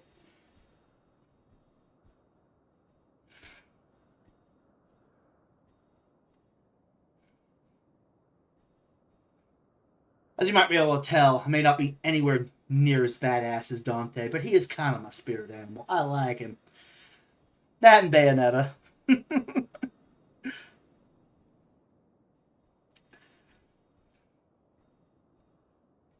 So, anyway. I researched it. Turns out the woke left do seem to have some weird occult, Gnostic, theosophical origins. And the woke right are very much the real. Hell, anything, I knew they were very much the real, based on Mr. Lindsay's research, before he did, because he was in denial. He didn't want to believe that there were right-wingers that would just betray him like that would just betray America like that. Though, based on everything I've said thus far, going into my backstory, you can already see what my perspective on this was. Oh, a good chunk of the right is infested by wokeness and wants to tear down the Constitution in favor of a monarchy? Oh no! The sudden but inevitable betrayal! I was wondering when they hyper right-wing traditionalists that only care about tradition the same way progressives only care about progress, would inevitably figure out in their infinite wisdom that they could just simply take authoritarian power and become fascists. I was wondering when they'd find their spine and reveal their true nature. No, seriously, I was waiting on that one. It's like, oh, come on. Some of us got into this to protect liberty. Other people got into this to protect tradition. And we all know some traditions are incompatible with other traditions. And, well, of course the Europhiles would want to go full Franco on our asses. It makes logical sense. I was expecting them to betray us. I literally was channeling Batman here. You know how Batman has a plan for every member of the Justice League? I had a plan for every member of the right, including Mr. Lindsay. Pretty much. May not be a well-developed plan. After all, you don't write down the well-developed plan. It's like an ad-lib, plan in your head, because if you write it down, people might start thinking you're plotting against them. And the plan can be countered as well if people know about it. You keep that in your brain. Kind of like the Joker keeps the formula for his toxin in his brain. Ha ha! Nobody wants to be in here! Ha ha! So yeah, I was aware of this. I was already plotting and scheming. So it was like, oh no, the woke right is real. My worst fears were realized. Good thing I already had a plan to deal with this. Unfortunately, unlike Mr. Lindsay, who had the power to carry out arguably a way better, more thought-out plan. Like, you get my point. Like a 1v Randy, I can't really do anything, but I was aware of the problem. I did have a plan. My plan was to figure out who actually was going to betray us, and then side with the people who are still loyal, which I did. Mr. Lindsay himself. That was the plan, because, I'm a 1v Randy, I have no power. As I said, very loose plan. See, if you don't know what you're going to do before you do it, no one can anticipate your next strategy. The best plan is chaos. No one knows what you're doing next, and, including you, that no one can stop you from what you're about to do next. Makes perfect sense. And, well, as soon as James Lindsay started bringing Gnosticism and Gnosis into stuff, I was like, wait a minute, this sounds familiar. Especially when he described how they're debating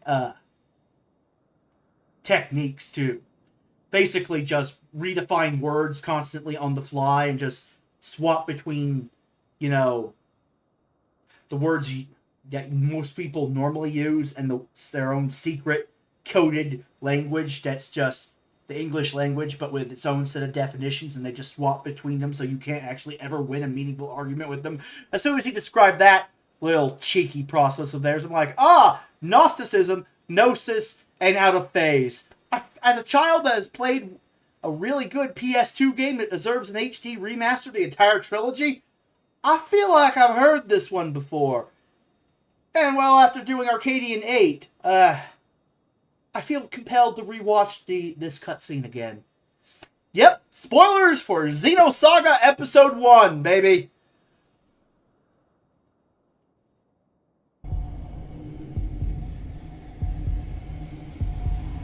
Rewatch all of these. I don't want to rewatch all of these cutscenes. I had it paused somewhere else.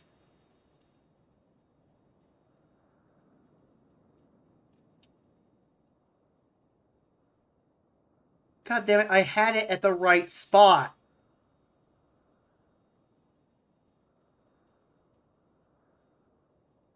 That's good enough. Run. Run away. It's no use. My voice. Oh. Well. I'm going to die. Anyway.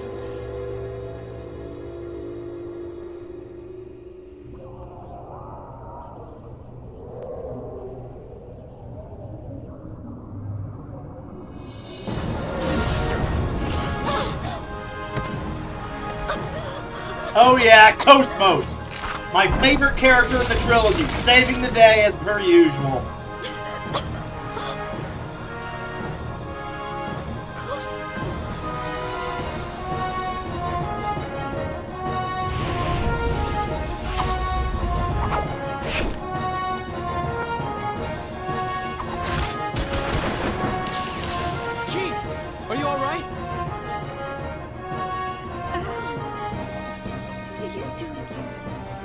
Cosmos helped everyone escape. They're all on the training ship. Now we need to get you out of here. Cosmos?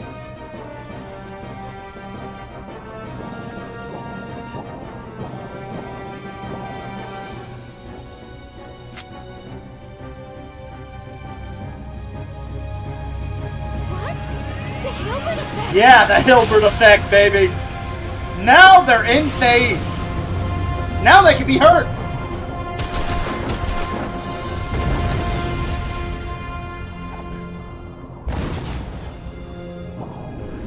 Goddamn bloody Gnosis. Fucking asswipes. What the hell? What is that? Cosmos!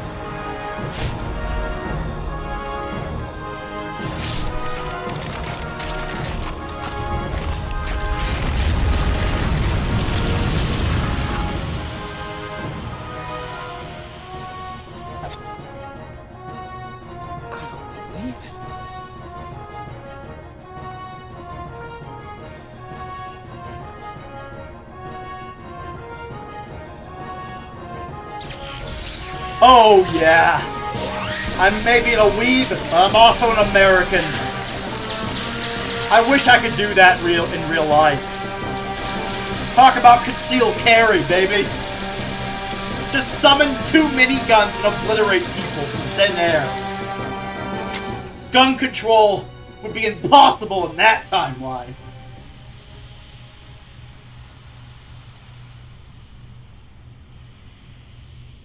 Xion. Yes? We will now proceed to Hangar 1. Huh?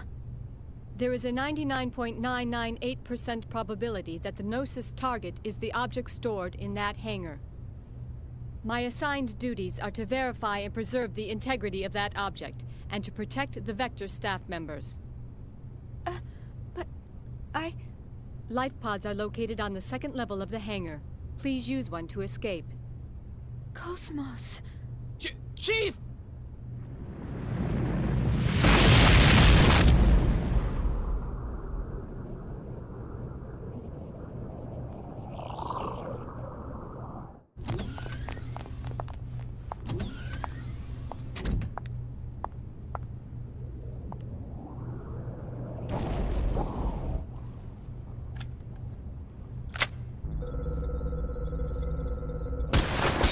Oh yeah, space them.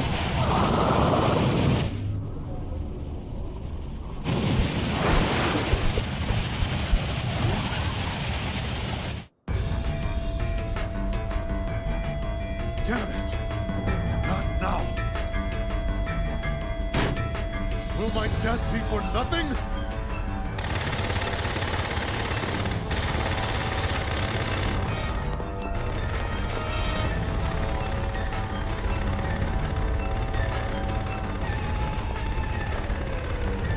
Commander Cherenkov?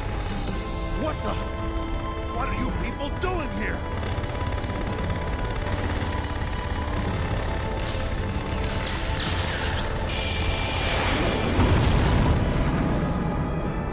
Gnosis!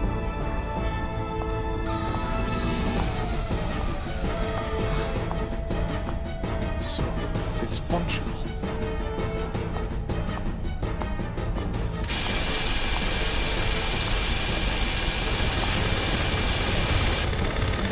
You want some of this? Ah! Then come and get it, you bastards!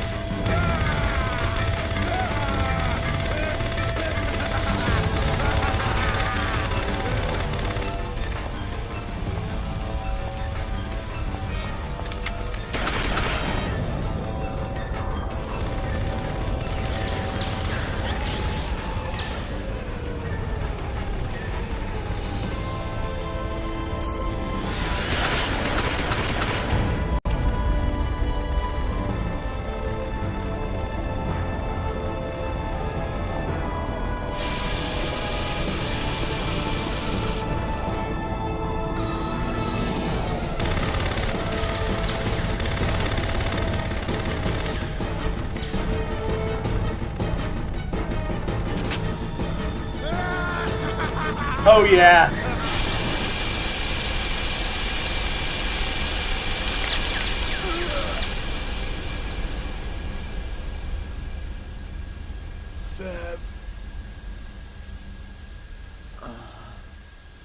No worries, he had it coming.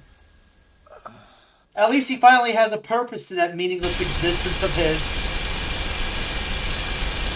If you don't get the joke, then play the game. You'll get the joke. Especially by this point. Finally has a purpose, man. Oh well. This ship is about to capsize. Please make haste. Wait, Cosmos. Cosmos? Do you understand what you've just done? My assigned duty is to protect Vector employees. Protection of military personnel is not part of my prime directive. That's no excuse! You have no right to go about killing people! Why did you shoot Lieutenant Virgil? With your power, you don't have to sacrifice anyone to— At that time, Lieutenant Virgil was in my direct line of fire. Any changes in my firing position to avoid Lieutenant Virgil while protecting you would have resulted in a 30% depreciation in my offensive capabilities. On the other hand, with the Lieutenant's death, there would only be a 0.2% drop in efficacy. I agree, Cosmos. I simply chose the option with the highest probability to keep you alive. Smart. Furthermore, the escape pod has a maximum capacity of 2 occupants. I believe it is obvious who gets priority. Good point. How can you even say that? Have you no conscience? She does. You forget I am not human. I am merely a weapon. You, of all people, should be well aware of that fact. What is your decision? Will you board the escape pod, or will you not board the escape pod? If you wish to express remorse for his death, it is best that you survive. Otherwise, you will render his death meaningless. Come on, Chief. Let's go. And this is why Cosmos is one of the best characters ever! Oh! As a kid, I'm like, finally! Someone that understands my hyper-autistic brain. Finally, a character I can relate to other than Commander Data. Finally, someone who actually gets it. It's like, you know, yeah. Yeah, I get why normies are like that. It's like, oh, have you no conscience? You basically just said some people are expendable depending on the tactical paradigm. And yet most people would literally fire through Lieutenant Virgil. They just feel really guilty about it. Oh no, I fired through the drug addict. Was I supposed to give a shit? No, seriously, are you supposed to give a shit about the guy? It did, like, they went through the entire beginning of the game trying to characterize him to be as much of a piece of shit as humanly possible. That way, when Cosmos did what she did, you wouldn't feel bad. That way you think Shion's a whiny, crying little bitch. And she is. Overly emotional. Whereas Cosmos is a machine. And I may be a bit emotional at times, especially when I spurg out. I'm autistic after all. But at least I'm not that much of a bleeding fucking heart. So, yeah. I don't do that bleeding heart shit. I may have a conscience, but I just don't do the bleeding heart crap.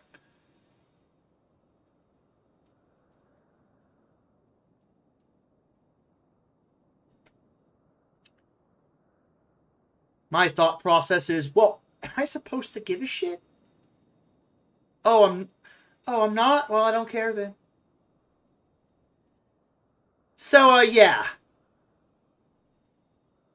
For all the people who are hell-bent on destroying the woke left, I agree with you. They've been properly characterized up until this point to make your conscience demand their blood, just like a certain character I got done ranting about. The woke right, relatively new occurrence. People don't know how to feel. So, allow me to give you some incentive. I know exactly how to emotionally manipulate people with facts, logic, and truth in order to lead the chocobo to water. Behold, a parody of a groiper that isn't even really a parody, but just the truth.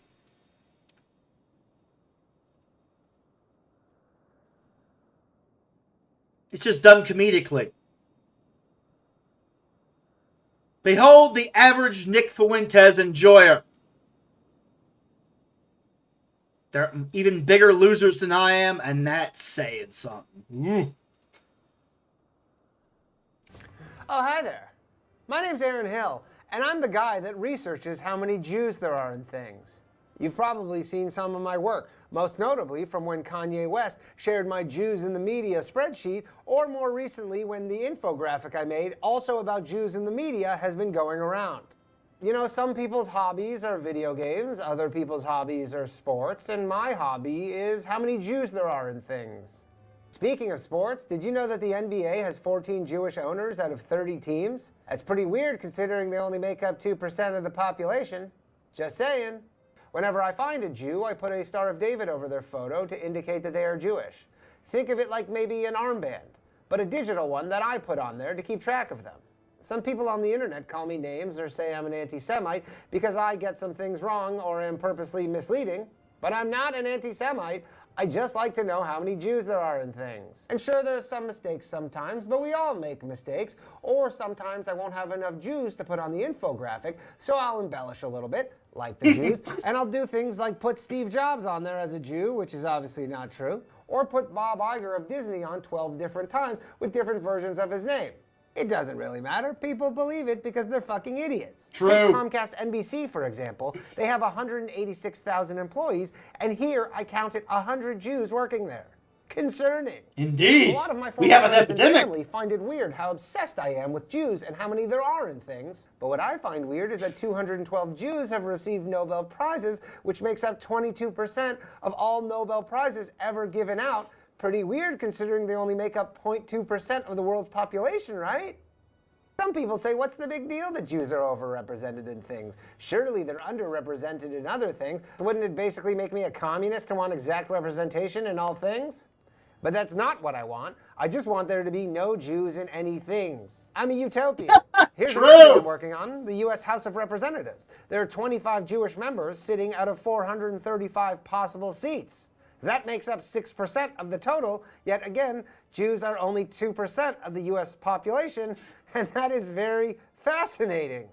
Also, I wouldn't want you to think that I'm so one-dimensional that my only hobby is counting how many Jews there are in things. I also like to independently investigate inaccuracies in Holocaust statistics. And every day when I go to bed, I pray that I could be relieved of this burden of having to count how many Jews there are in things. If you catch my drift, Iran. What was that? Mother? Dinner time? Mother's calling me for dinner. She made my favorite tonight, boiled potatoes. So, yeah, anyway. These people are fucking losers. This is why they hate comedy. Both ends of the horseshoe hate comedy and the Babylon Bee. Comedy reveals all the really big cracks in their worldview. And I mean Grand Canyon-sized cracks. So let's keep going with the comedy. Ha ha ha! This comedy skit's funny too. And it just pretty much sums up my entire opinion on the woke left and woke right. You ever just, I get to a certain point where you can just look at someone and know they're guilty without evidence, and the evidence is just a formality because of your principles? You just know. Well, this skit's poking fun at that. All right, let the record reflect that State's President, Defense Counsel, and the defendant are all present. Is the prosecution ready? Yes, Your Honor. I'm done shitting now. Please proceed. Your Honor, ladies and gentlemen of the jury.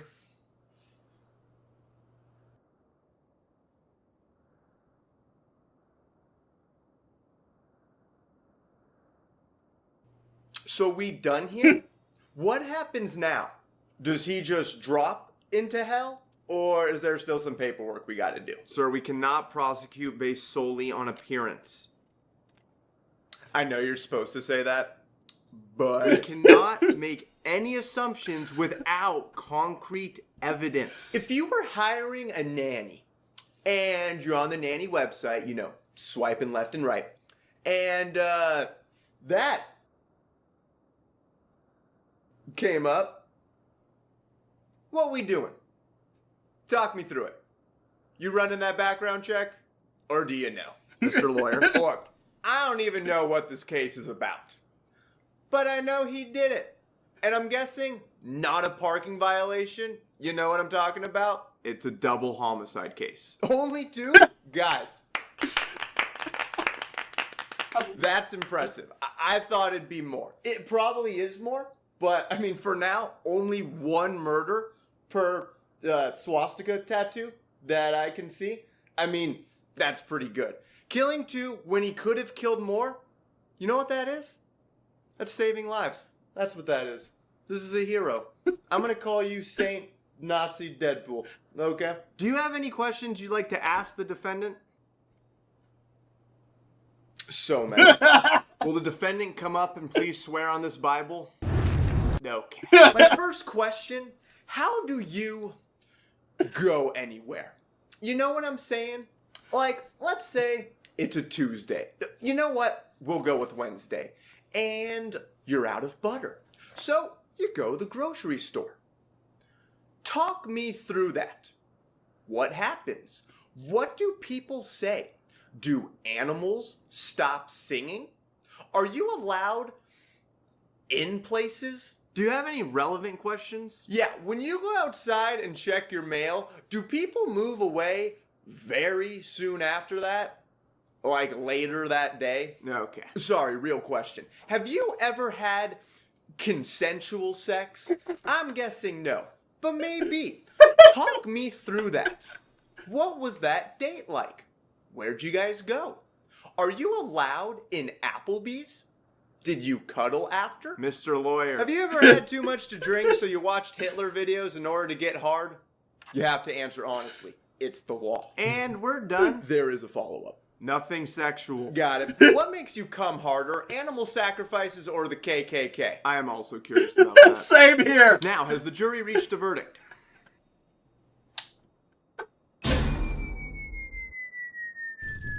Wait, this guy never got to have his judgment day? I don't... Oh, I get it. Right this way, sir. Yep. Now you know my opinions on woke idiots. That pretty much just sums up both ends of the horseshoe, doesn't it? Especially that CJ Engel guy. It's like I took one look at this dude and I'm like, CJ Engel. Twitter handle, Contra Mordor. Take one look at his picture. Back when I first saw it in 2023. This dude looks like a sweaty little weasel. Overly manipulative weasel. So like I click on his... So I click on his Twitter profile and just check him out. I'm like, who the fuck is this guy? Why is he responding to one of my tweets? And I click on it and I'm like, oh, he's aspiring to be the head propagandist of a Protestant Franco. Wow.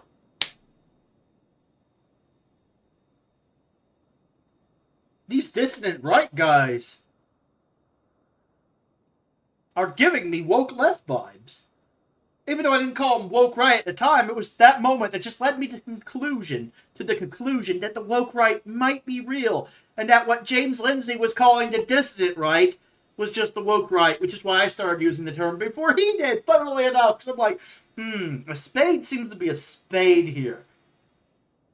Meanwhile, James Lindsay was just the judge in that skit. It's like, sir, we cannot prosecute on appearance. And I'm like, but look at the guy! Look at his Twitter profile! Oh, come on! I have never seen a more guilty man in my life! It's like, his name is Engel! He's like one letter off of Ingalls! The dude may as well be a fucking Marxist! Look at him! The dude calls himself Contra Mordor, but his weaselly vibes remind me of Worm Tongue! Do you not see it? He's guilty! Chuck him! If my atheism is an error and there's a hell, he deserves to be chucked in there without a judgment day! Fuck this guy! Like, guilty! Guilty! Same thing with Academic Agent. You take one look at the dude, and you're just like, the dude's entire Twitter profile, and I'm like, this is one of the most guilty men I have ever seen. But he might have a few good ideas. Like what? Excuse me, like what?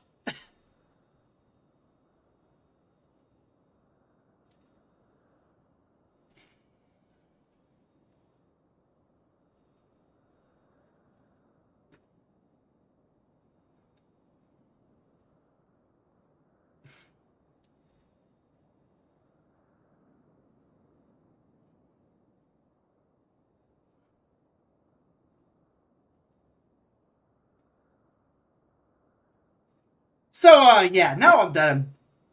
I'm almost done poking fun at the woke right. I don't really have that clip. Forgot to add that one. Oh well. It is what it is.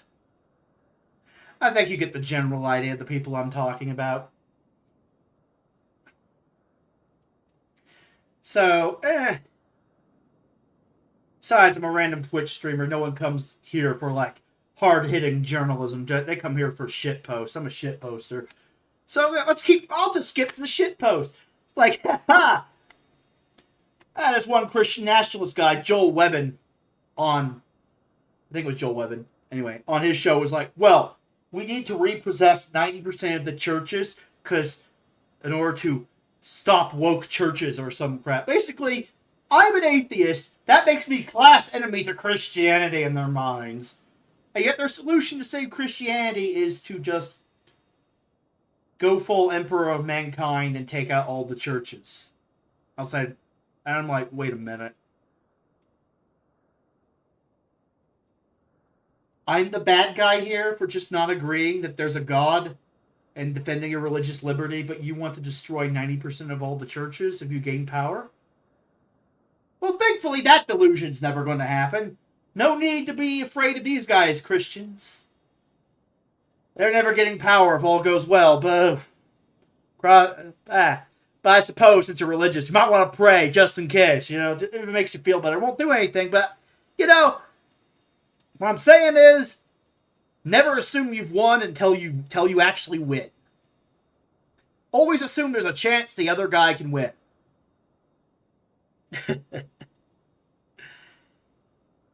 There's no such thing as a no-win scenario and no such thing as a no-loss scenario. There's always a way to lose and always a way to win.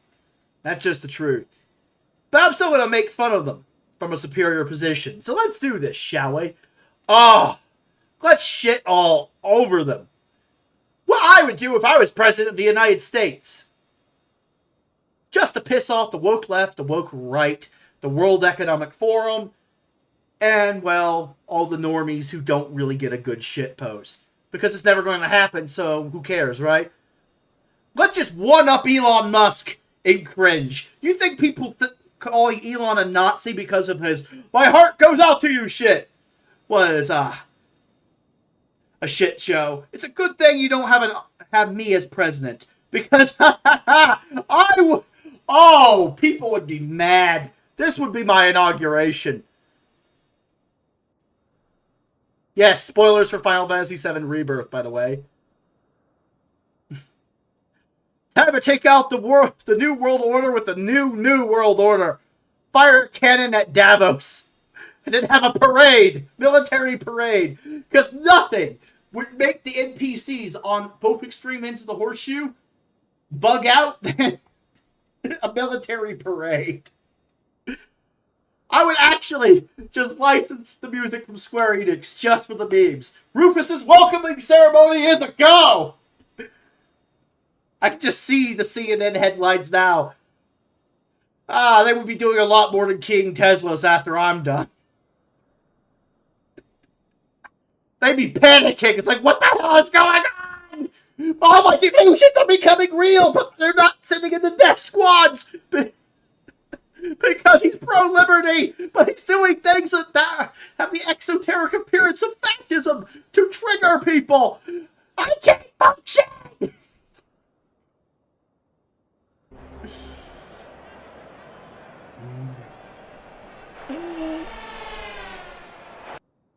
Damn. Yeah. This way.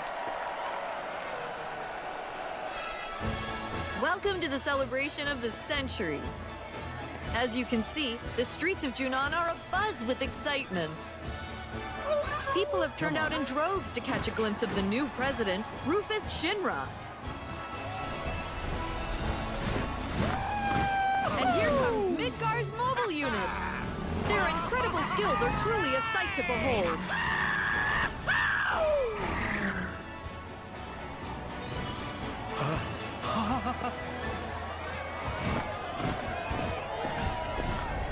Imagine doing this in a Tesla.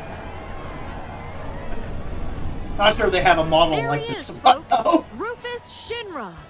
Wow! Can you even hear Ah, over the this great crowd? triggering. Fuck the great awakening. It's time for the great triggering. The president has stopped. The psychological beatings will continue until your morale improves.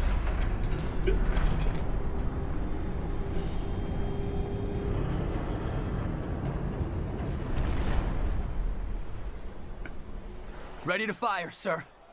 Welcome to the New World Order. Fire!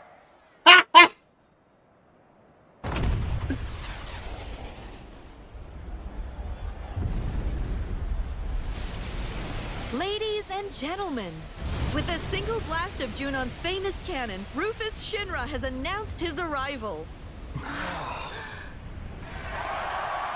Aren't you glad I'm not president? Or maybe some people are disappointed. I'm not sure. I'm not sure how people would react to my nonsense. I can do it.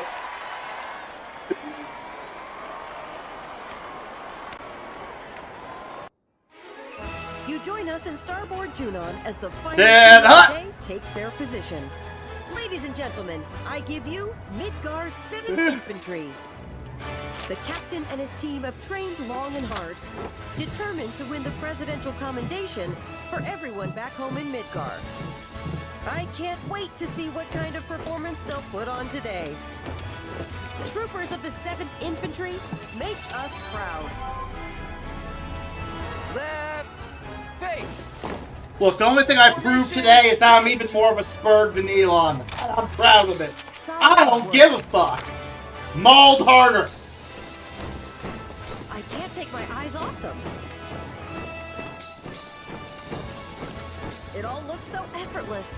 Final sequence. Begin.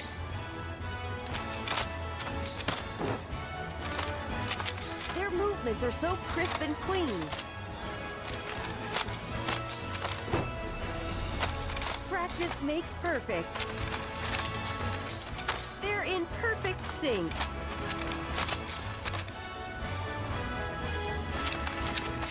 You're watching history in the making, folks. What a performance!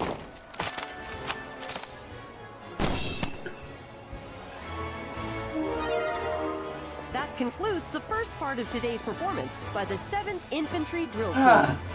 Our judges are currently tabulating the votes from you, the viewers. And here they are now. Frankly, I'm already blown away. And folks here seem to agree. The crowd is loving it. The only question is how they're going to top this. Drill team. Ah, this timeline would make someone like Comic Dave Smith really fucking mad. Ah, his psyche would snap like a twig and it'd be funny. Such excellent direction.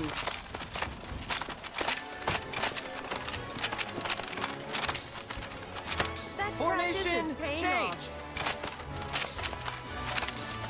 Their movements are so crisp and clean. You're watching history in the making, folks. What a performance. Final sequence. Begin.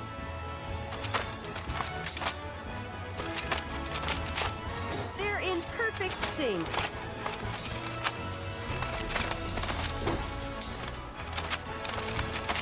It all looks so effortless.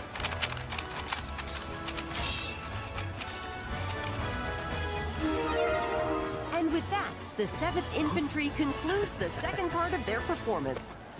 As ever, our judges have been busy tallying all the votes we've received. So let's take a look at the results.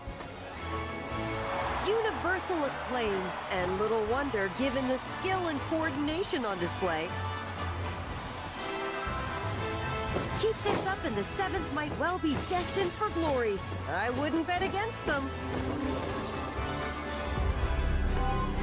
Left. Face. Formation change. Ah! It all looks a little stiff. I can't take my eyes off them. That practice is paying off. What practice? You talking about practice? Who does practice? It all looks so effortless. That's practice. No one cares about practice. Drill team. Halt. What a performance. Drill team shift.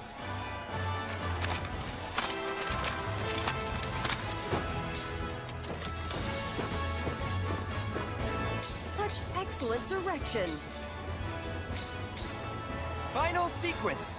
Begin.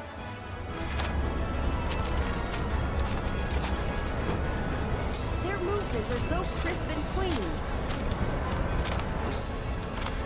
Practice makes perfect. That practice is paying off.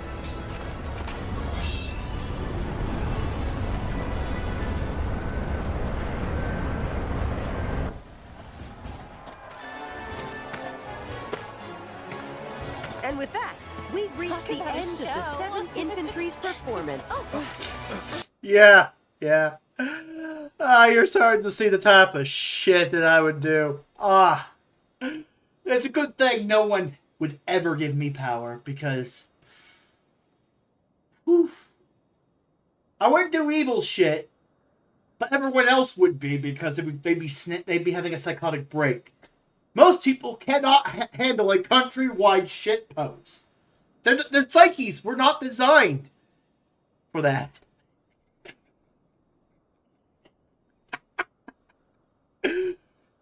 If you think Elon's too spicy for you or Trump, oh man, it's a good thing I'm not president.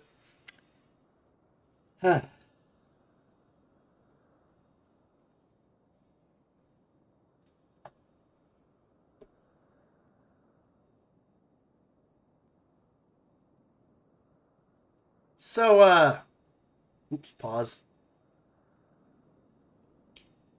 What if I were to tell you that it's not the Great Awakening that's happening?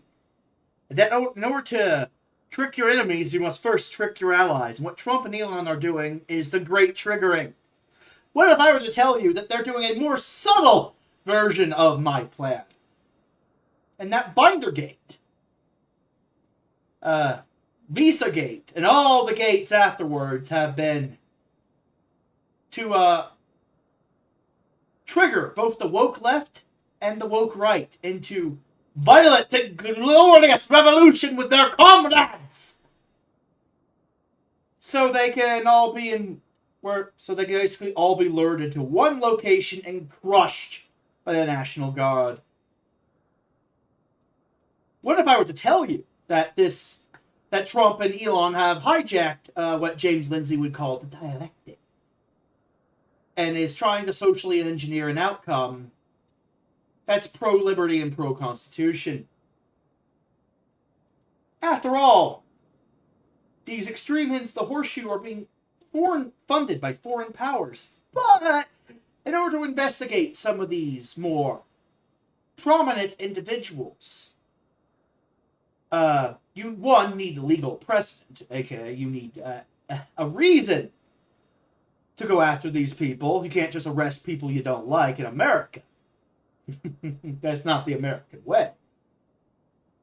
And two, you need to socially engineer popular support for it, where everyone goes from supporting all the Jews burning on both sides to immediately turning against both ends of the horseshoe out of fear, horror, and reactance. Weaponizing the political warfare environment we are currently in for Trump and Elon's gain, and by extension the Republic's. This, in turn, would cause popular support to turn on a dime against both ends of the horseshoe. And since these both ends of the horseshoe only have one strategy left when that occurs, violence, they will effectively do their own, for real, January 6th, most likely during June, Ultra Pride Month as I call it, and the National Guard will be waiting for them to arrest them and or gun them down, depending on whether or not they continue to resist. Basically, we're getting Wrathgate in real life! Except Trump and Elon are playing both the Lich King and Putris for this, psyop. This pro-liberty psyop.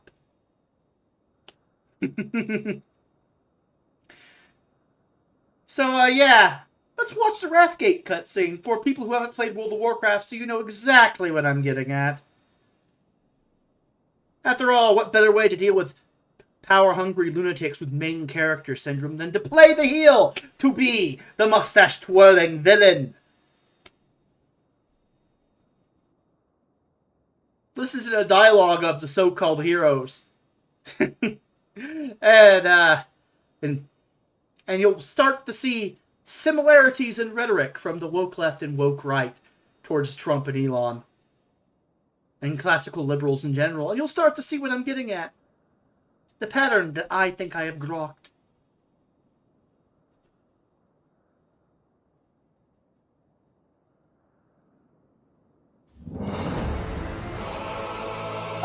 To be stupid and evil.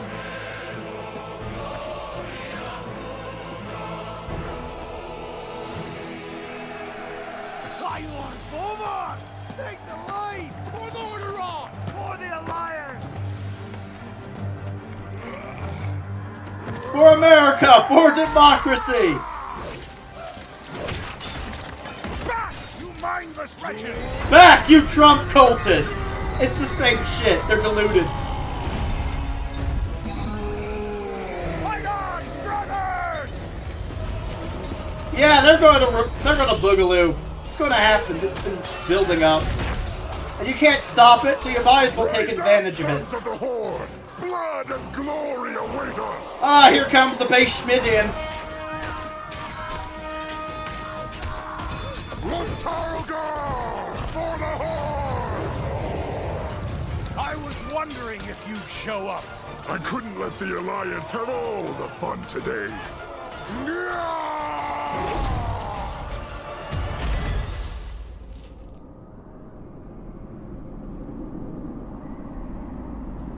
Arthas! The blood of your father, of your people, demands justice! Come forth, coward, and answer for your crimes! Yay, Burkay Fabe! Ah, you hear that word a lot about Trump when it comes to Ukraine. Coward! Answer for your crimes! Justice of cowardice. I will show you the justice of the grave and the true meaning of fear. Enough talk! Let it be finished!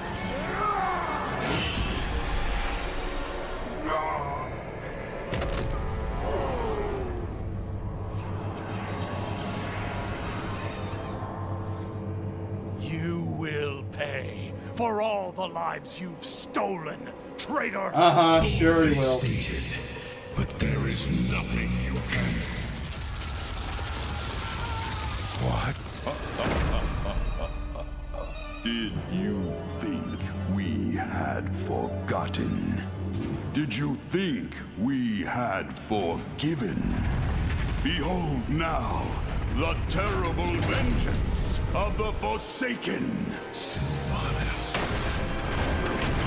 Death to the Scourge! And death to the living! I love the smell of victory in the early morning.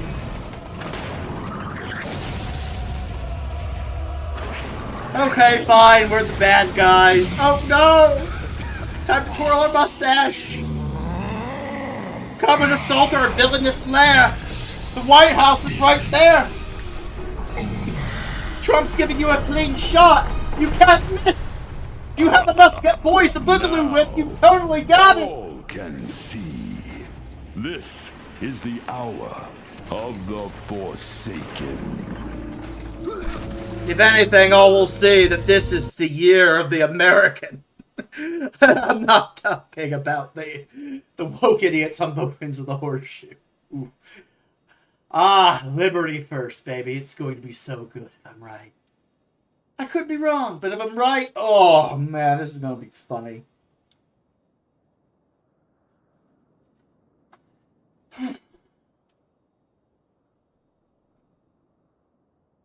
So, yeah. And that will allow us to investigate all these foreign powers. Maybe come up with better trade and political deals for the ones that are more cowardly and don't want to fight and back down. As for the ones that do want to fight, which I don't think will be China. I think China at this point has been tariffed into oblivion so damn hard, they're going to invade Russia instead for resources, oil, and propaganda reasons.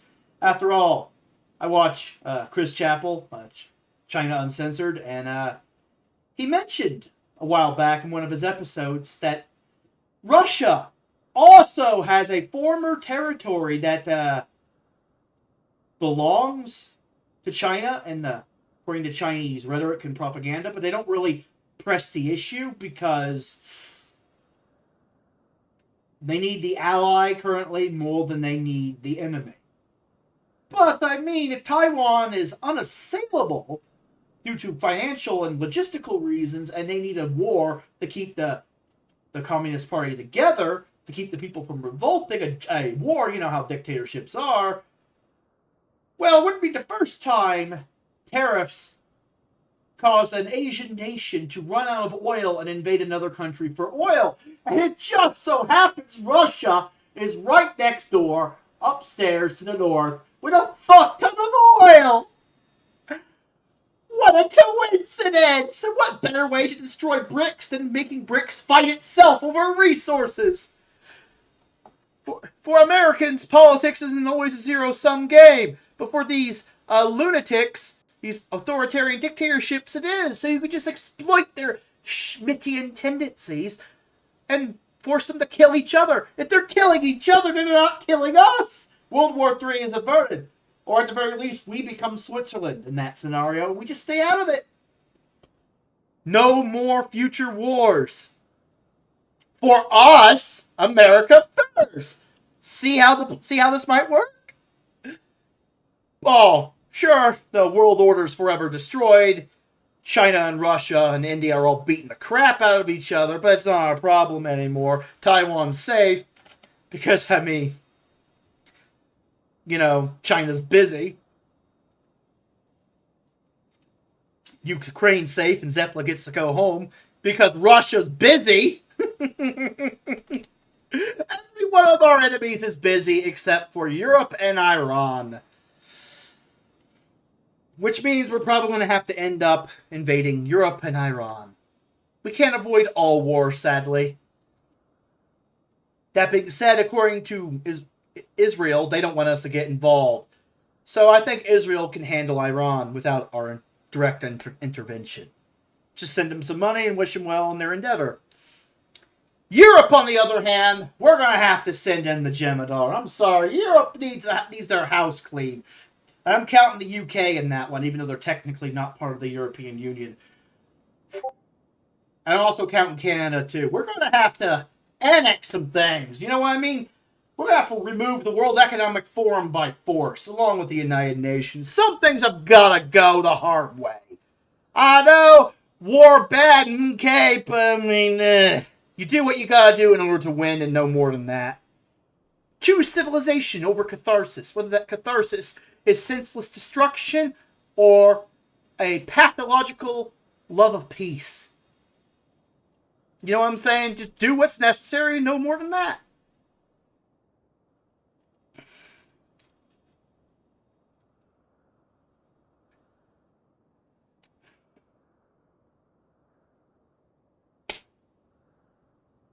And since we're the Switzerland of the new world order, we're basically the new Davos, which means we rake in all the financial benefits from the world blowing itself up for a third time. Profit, baby! America first! Radical neutrality.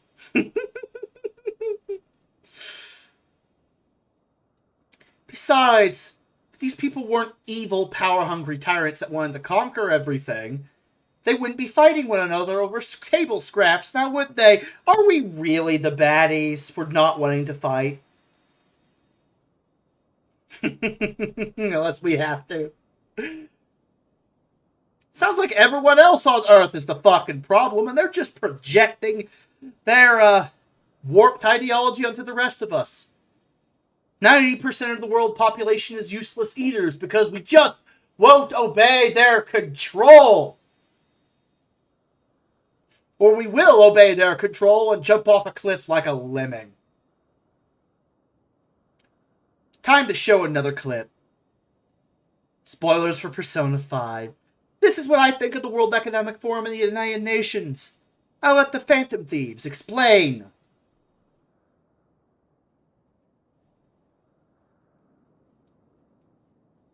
Those Phantom Thieves.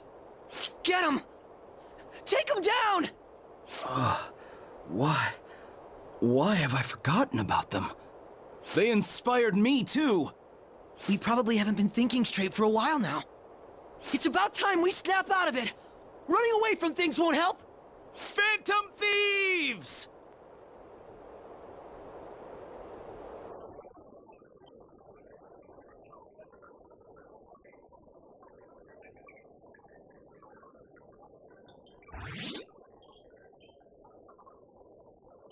Can you hear us? Phantom Thieves!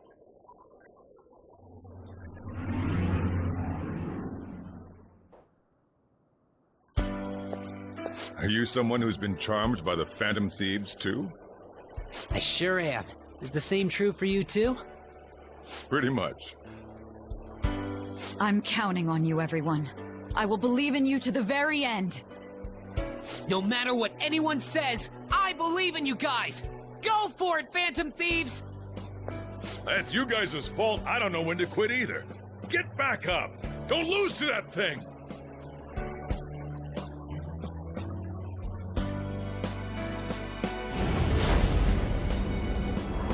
You hear that? Those are the voices of the humans you made fun of. No one wants you to rule over them. Isn't that right?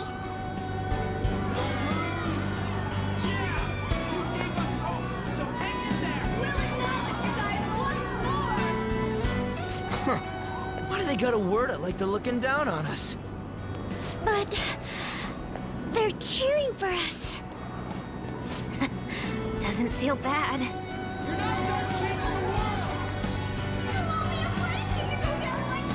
You don't have to tell us twice. We won't let ourselves be erased! We're going all out, damn it! God is the one who creates the world! I've made up my mind. I will see my justice through for the sake of protecting what I care about. We're gonna. The same goes for you guys, too. If you've decided to take the world from him, don't compromise your ideals to the very end. Let's defeat him together!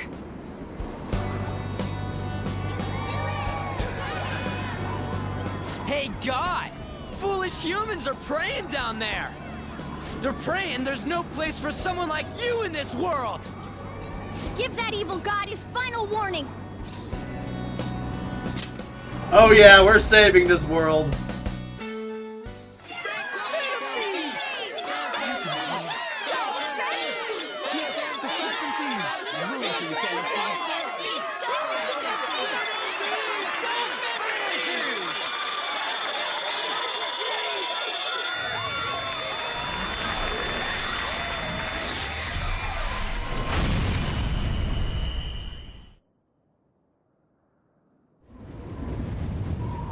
It's time for the Great Satan, or should I say, the Great Sathaniel! To kick ass and take names and chew bubblegum. And this persona is all out of bubblegum.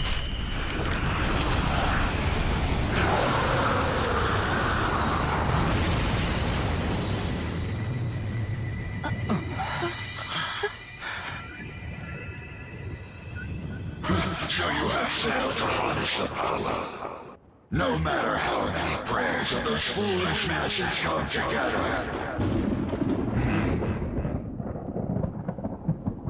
What the?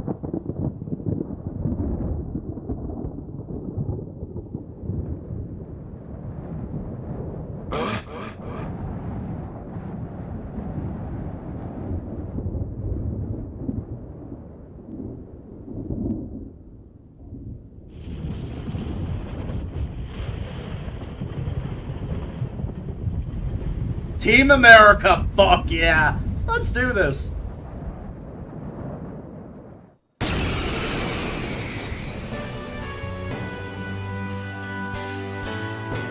That's... Man, it's huge! What an immense power! No way. Is it a persona? I don't believe what I'm seeing! What is that? Is that the Phantom Thieves doing too? That's totally amazing! Keep it up, Phantom Thieves!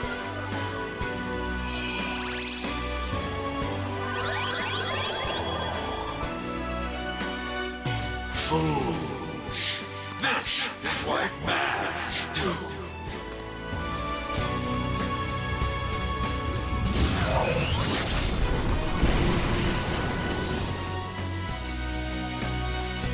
Impossible! They're insanely strong! They're not just Phantom Thieves anymore! That's like some super demon lord! So awesome! I see. If a god plays naughty, then it's a demon lord's duty to punish him. What better way is there for a finale as a trickster? Damn straight, Morgana. Joker, we're entrusting our In a strength world to the of people's would-be hopes gods, become as Lucifer and overthrow their warped design.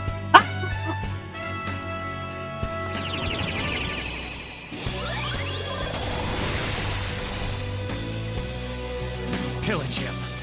Sataniel!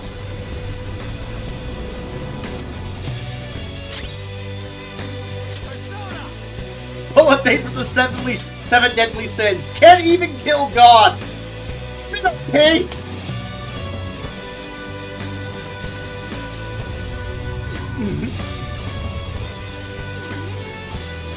Be gone. Preposterous! You dare wrong the people's wishes! Yeah?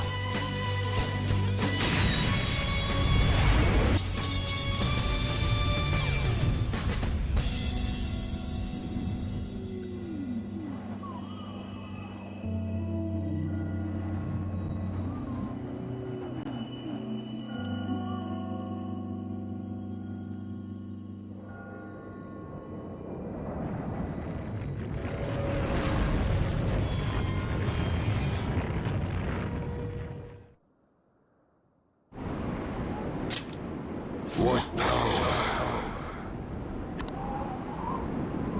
Show this. So, yeah.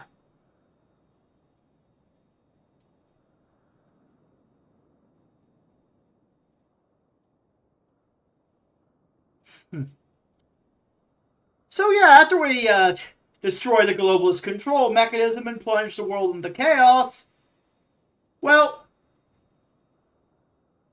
I know, only innocents will remain in Europe. What do we do about them? Well, I don't want to murder people. But I'm not Sylvanas. That being said, some of these people, like about a small amount of them, will probably want to go out in the blaze of glory, and, well, Sylvanas does have a point. This is war, so I like winning. So, yeah, these Europors are about to be discarded like Euro trash if they resist the First Amendment. Like, seriously, being conquered by America, being annexed, where's the downside? Oh no, I'm allowed to speak my mind without going to prison. Oh no, I'm allowed to own a gun and defend myself. Oh no, I have rights now. Fuck, my life is over. I can take care of myself without the mind control chip put into my brain with a technocratic dystopia. What will I do with my existence? It no longer has meaning. The only order that the new dictator is giving me is do what I want as long as I'm not breaking the law. How am I supposed to do that? I'm a European. I can't make decisions.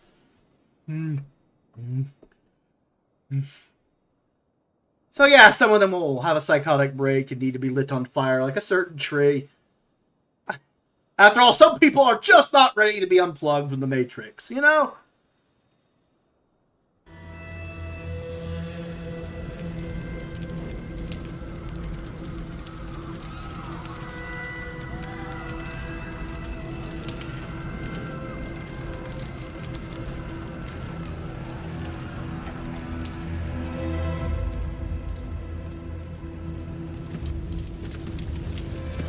Secure the beach. Prepare to invade the tree. Why? Why? You've already won. Only innocents remain in the tree. This is war. No. This is hatred. Rage. Windrunner. You were defender of your people. Do you not remember? I remember. A fool. Ah, my second favorite character, even after Shadowlands, is Sylvanas.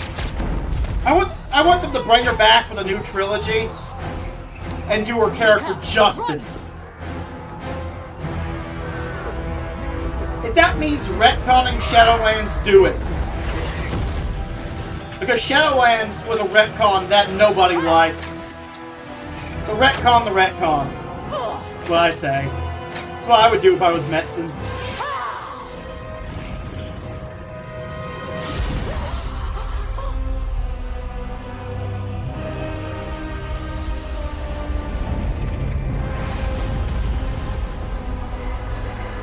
That being said, I liked her in BFA. I just figured it was leading somewhere morally gray instead of where it led.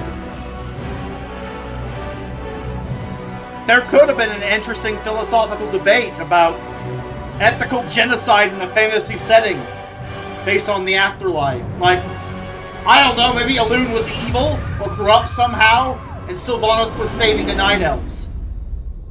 Life is pain. Hope fails. Now you understand. But no, they just made her evil because they needed another boss and another loot pinata and ruined her character, and I hate it. Ah, don't grieve. You'll soon join your loved ones. I grieve for you. You've made life your enemy. And that is a war you'll never win. You can kill us, but you cannot kill hope. Can't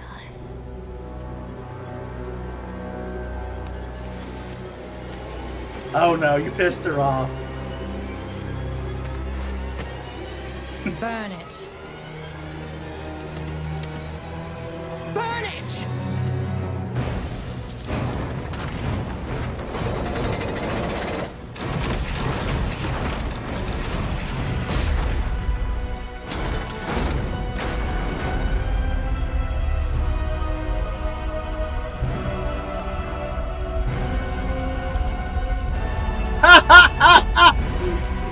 set the world ablaze! The battle for Earth, baby! Let's go! Oh, if Trump's doing what I think he's doing, yeah, I like this plan. Some people will be whining like, no, I don't want war. Where I might break a nail, even though I will never be fighting at the front lines. If all goes well, it'll just be Europe, and it'll be like a 44-minute long war where we just one up the British Empire and steal their world record, their speed run. Oh no, but I might break a nail while reading the news headlines. War's bad! I'm not even military! Where?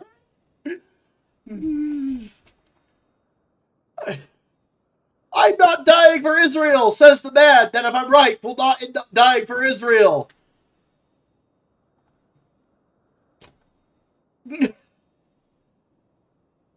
Cool. Neither am I. That was not the, if I'm right, that's not the plan, so calm down. Calm your tits. Ran in.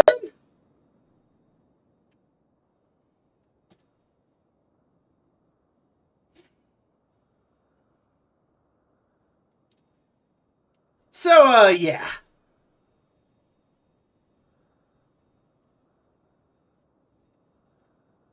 Time to close all these extra tabs now that I've made my point.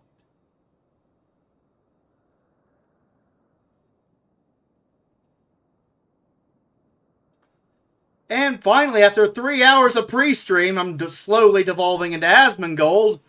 It's time to play the game! Woohoo! It's time to finish up Elpis on this alt. Because I've got one more point I want to make.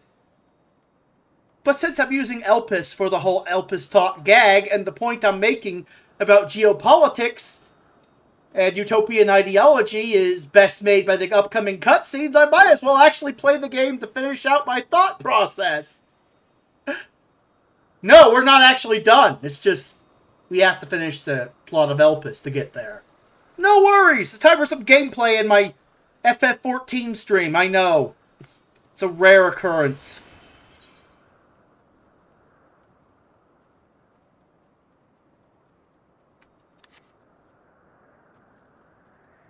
Let's talk to Vana.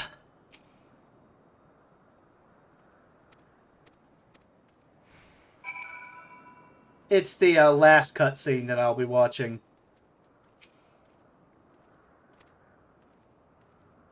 That being said, any voice-acted cutscenes will be kept. Because I also have a few things to say about them.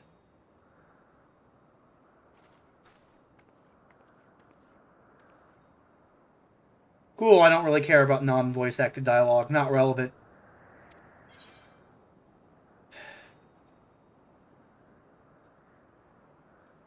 And you know what's funny? Elon Musk kind of reminds me of Hermes. Which is exactly the problem I have with Elon Musk. Not that he's evil, but that he's woefully naive. And I'm going to explain that when I get to the plot point. But I can't skip this. Oh no, it's unskippable, so I'll just... How long has Median been here? Whatever, cool. We'll get to the point.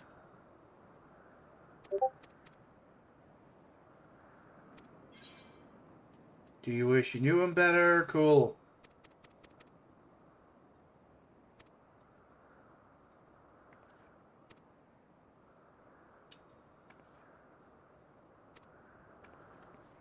Are we done yet? Are we done yet? Are we done yet? Good. Oh. Unskippable. Annoying.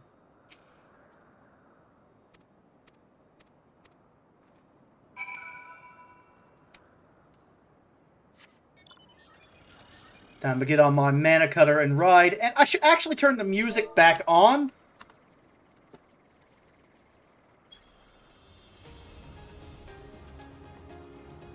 Ah, mount music.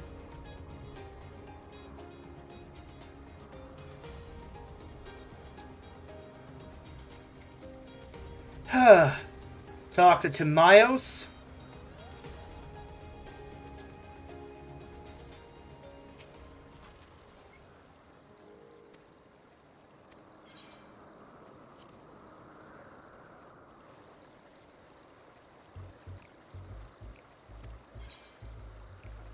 Cool. I'm just mashing buttons until the conversation is over.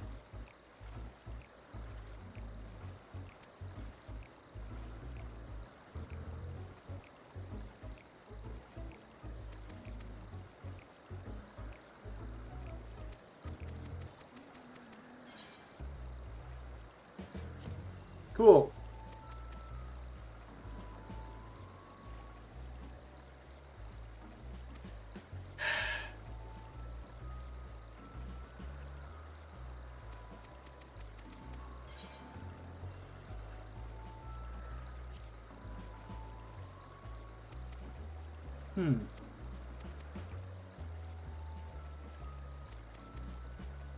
Are we done talking? Good.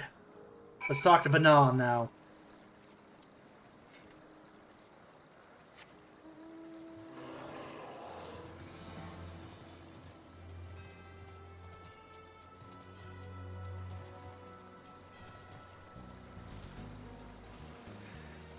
Huh.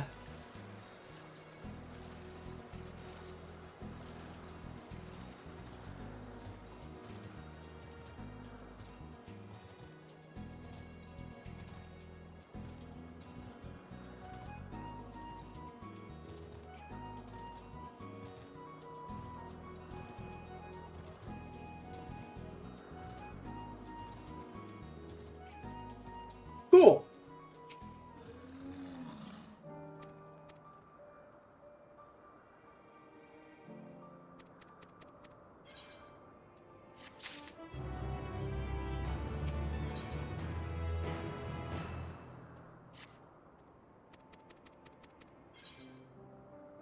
There are more like her. She has sisters. Cool.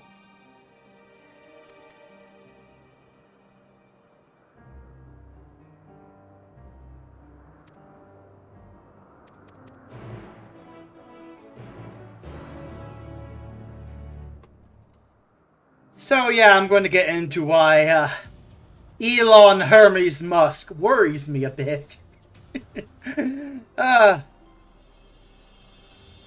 The plot, not Persona, I mean Pokemon Black and White, was so right. There is nothing more dangerous than innocence.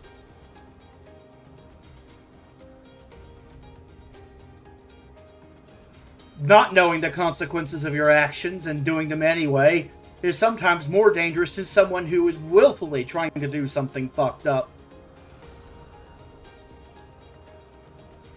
Because at least the power-mad tyrant has safeguards in place on the off chance something goes wrong and his Frankenstein's monster turns on him. Whereas Hermes has no such provisions on his creations, and neither does Elon, really. And that's the problem.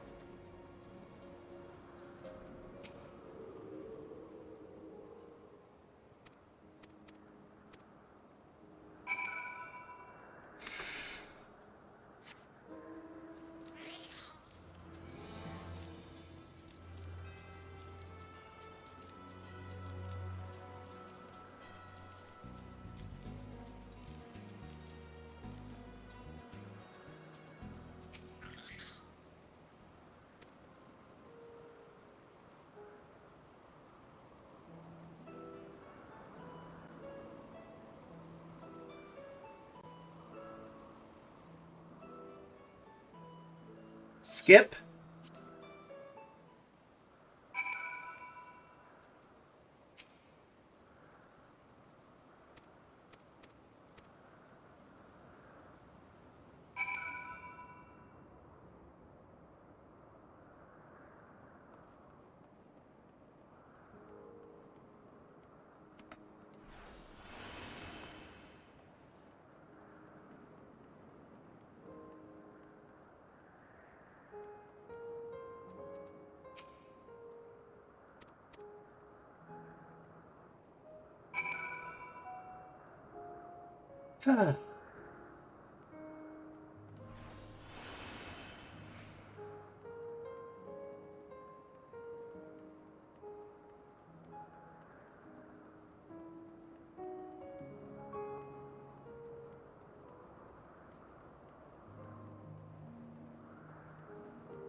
A delightful breeze and a breathtaking view.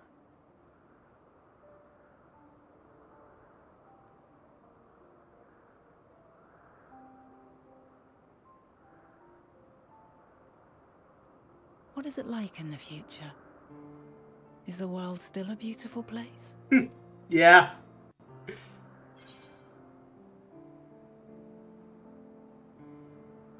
As beautiful as ever.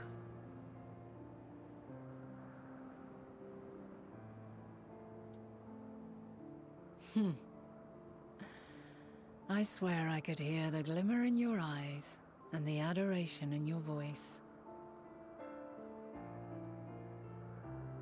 While we wait, will you not tell me about your adventures? Oh, well, not the portentous events which led you here, but the simple delights all your own. Oh, cool. There was this annoying, insufferable orange cat, and I had to babysit her for 10 levels, and it made everyone, including me, want to punch their screen. But 7.x got better, and yeah, after spurting out that a robot being controlled by an endless named Calyx, everything is totally fine now, and 7.3 is going to be lit. Oh, and I'm also looking forward to Occult Crescent, and... Oh, am I boring you?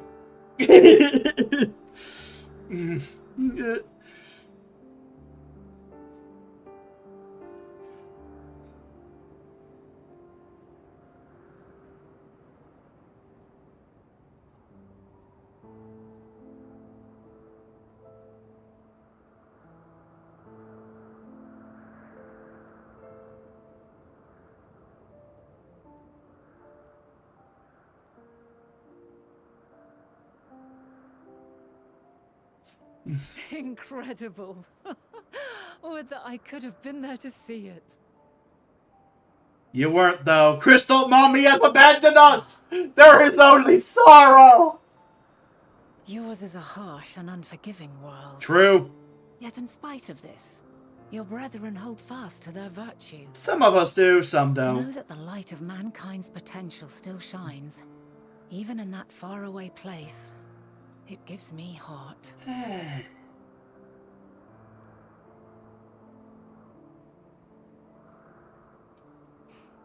Thank you for regaling me with your tales. I will treasure every word.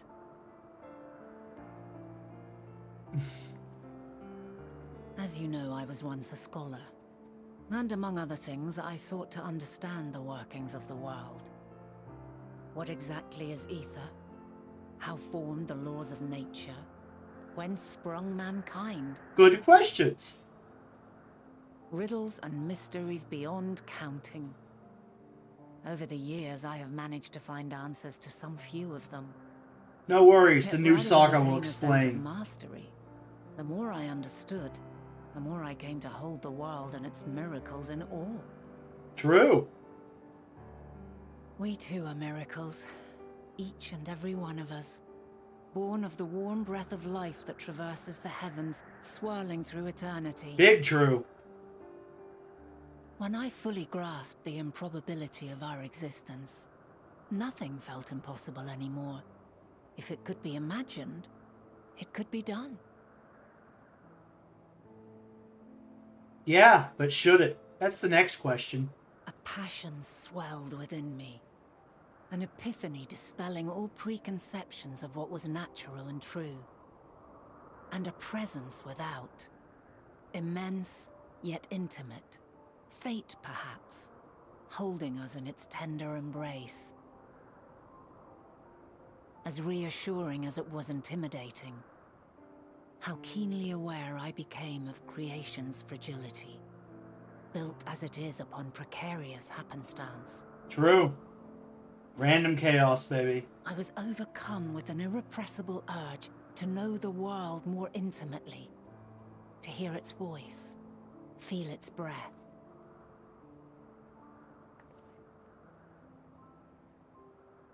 I ventured forth on a journey that very day. So very long ago now.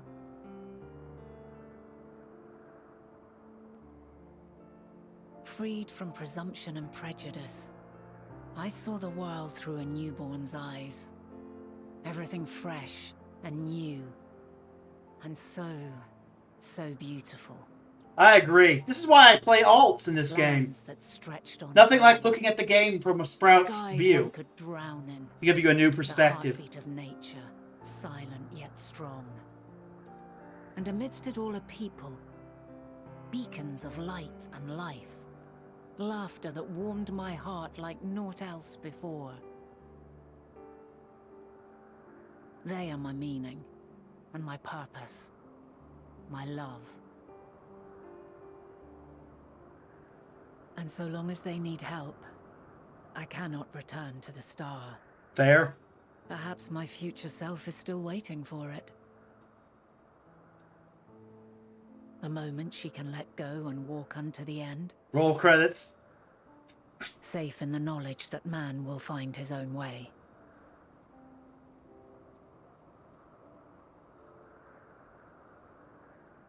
You, who are our future, tell me this, and tell me true. Has your journey been good? Has it been worthwhile? Every second. Every bloody second. Even Dawn Trail.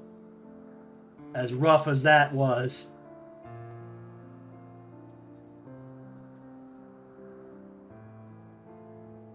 Gotta take the ups with the downs, you know what I'm saying?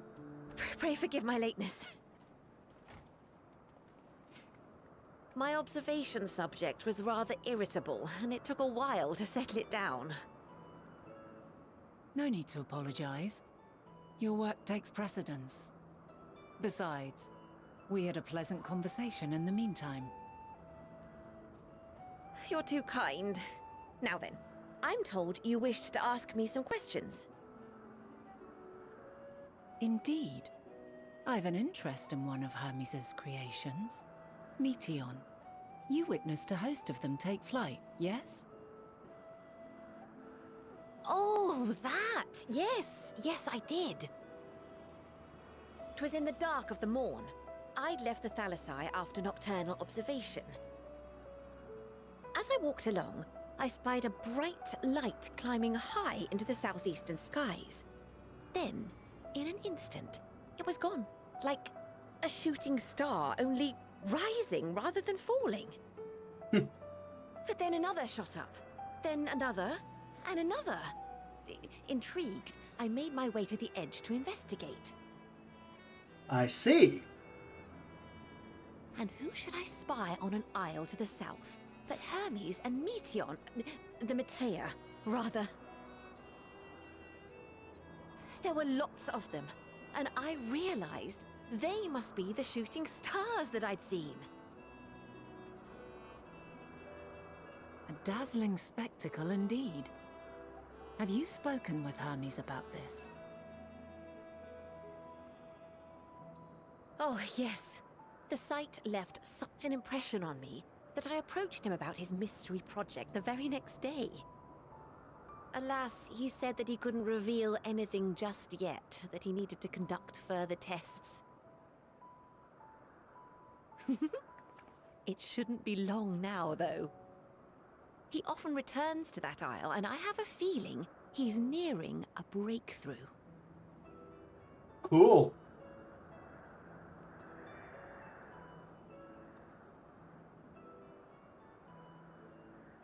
Splendid.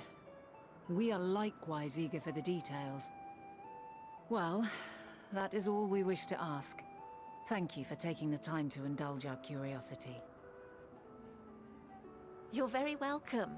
It's always a pleasure to speak with other inquisitive souls. Oh, and will you be descending now? If so, I shall link the doors for you. Please.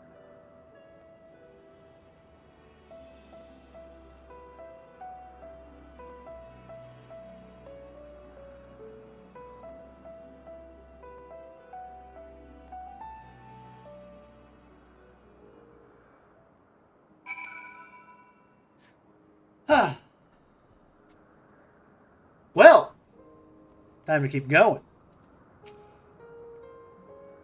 So another piece of the polling, yeah, whatever. Cool. But yeah, that's actually the reason, unironically, that I play alts. You gotta see the game from the new player experience if you want to explain and make a good video on how to fix it. If you haven't played A Realm Reborn in 10 years, then how the fuck do you know A Realm Reborn is actually better than Dawntrail?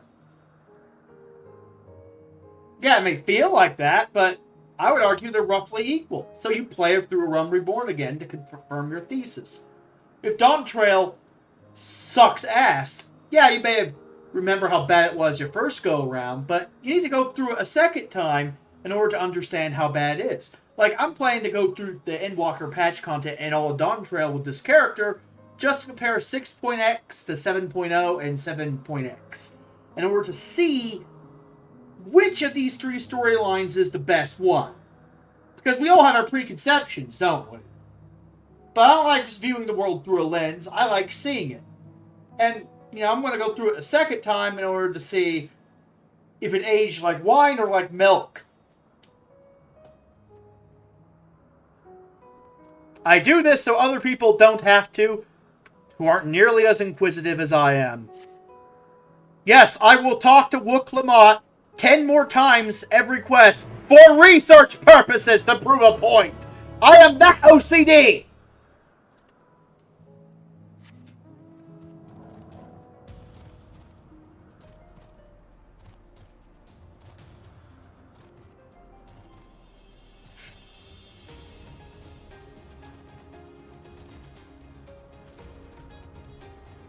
And I will do it without streaming it. That way I can just play it at my own pace and determine whether or not it was me rushing that made it bad, or whether it was actually bad, and why.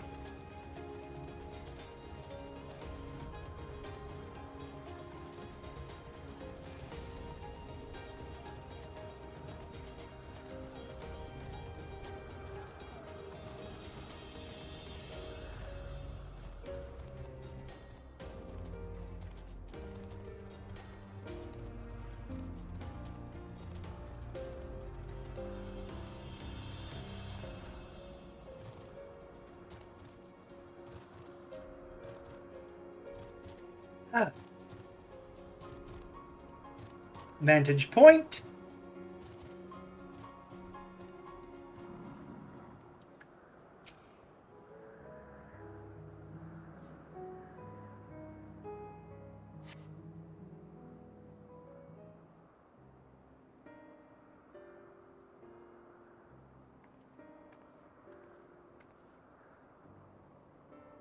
Skip.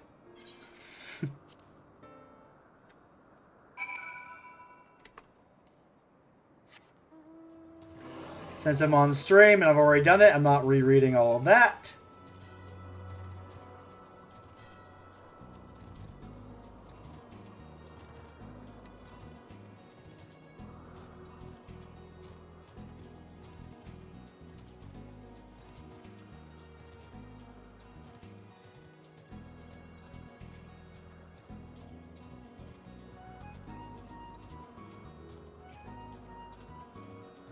Ah, yes, the duel with Ana.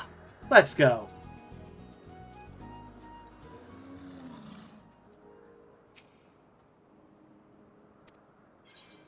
And not quite yet. I want to turn the music up even higher.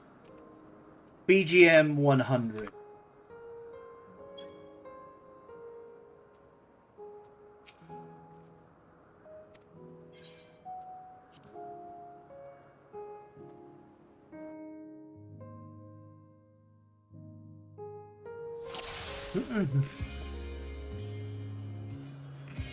Ah.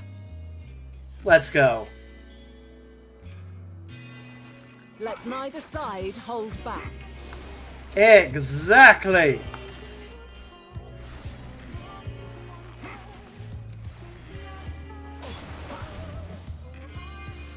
Second win, baby. My blade sings. Uh-oh. Combat time. I'm gonna have to get good.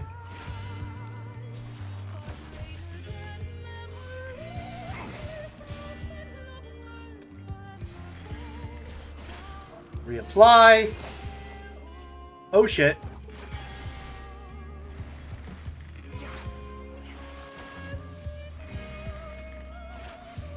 Run forward! Oh, I got hit.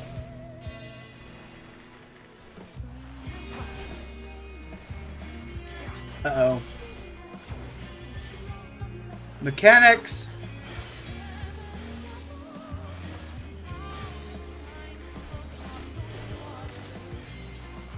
My blade sings! Throw this. Ah! Made it.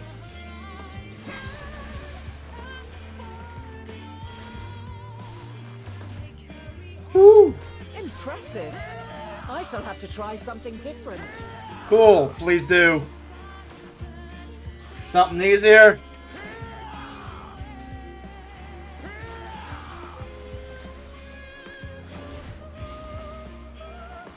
No quarter. Oh, good. I can dodge that. Ah, I see. And move.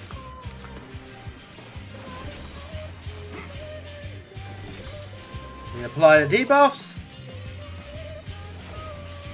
Have a taste. Ah, frick. Oh, crap.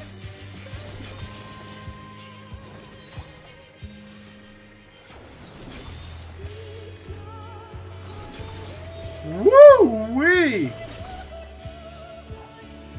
Oh, shit! Mommy! These are mechanics! I forgot that I actually had to try at this fight! I like it! I see you won't be easily overcome, but neither will I.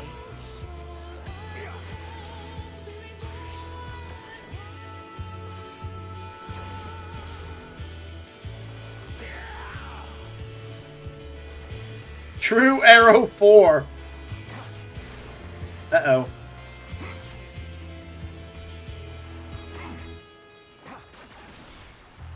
Second wind.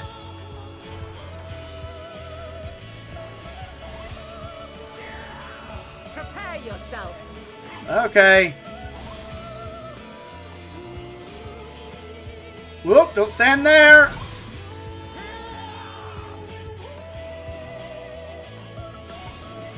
Apex arrow, baby. Oop, my debuffs have fallen off. True Holy. I dodged that.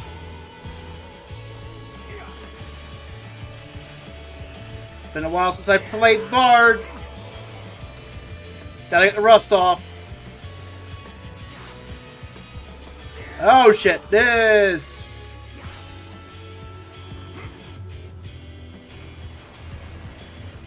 Okay, dodged.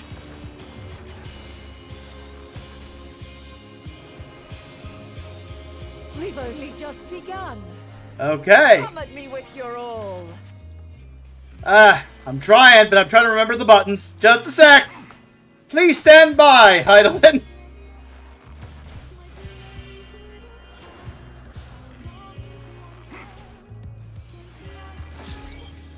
Ah, crap. Over here.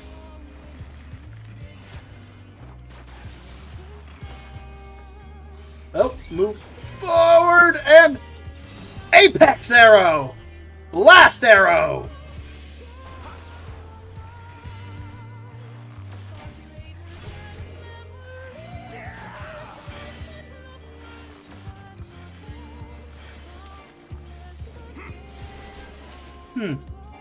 My blade sings. And made it.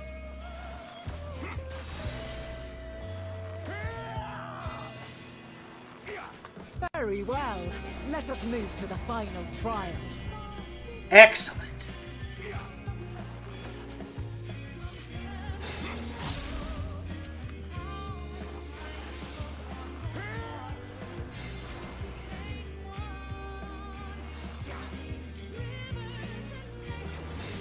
Okay. Pop that, pop that. Oh.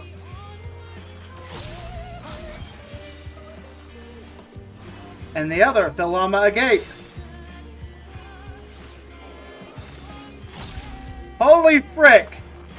This is one of those scripted fights where I'm supposed to lose.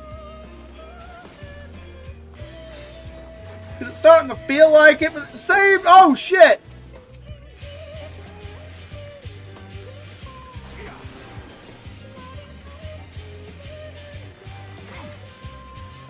I'm putting up a valiant effort for someone that might be supposed to lose. Holy crap!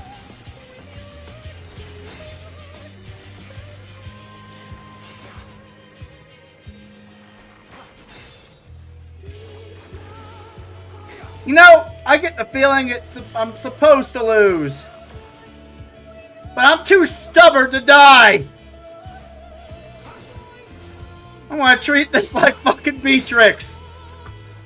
I'm just gonna keep fighting until the fight is forced to end. Just in case I'm supposed to clear.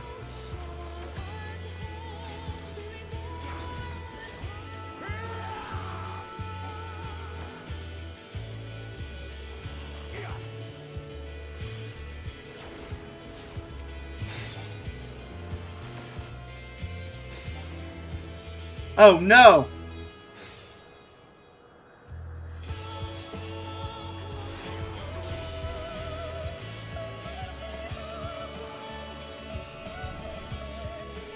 Break your chains, shed your burdens, and show me your strength of will!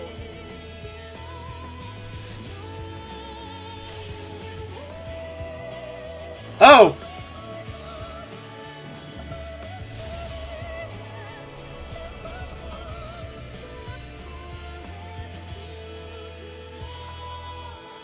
You still stand. The people of your time are more resilient than I had dared hope. I have seen enough. I cleared!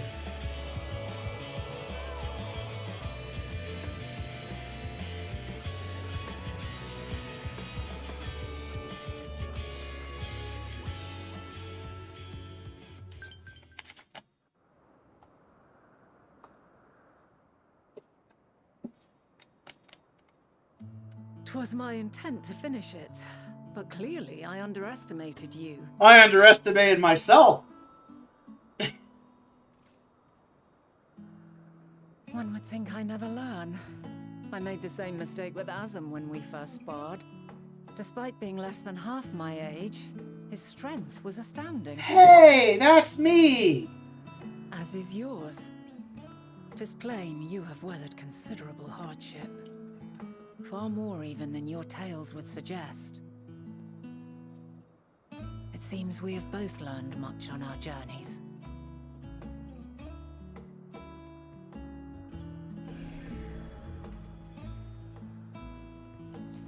Yay! Light pupper.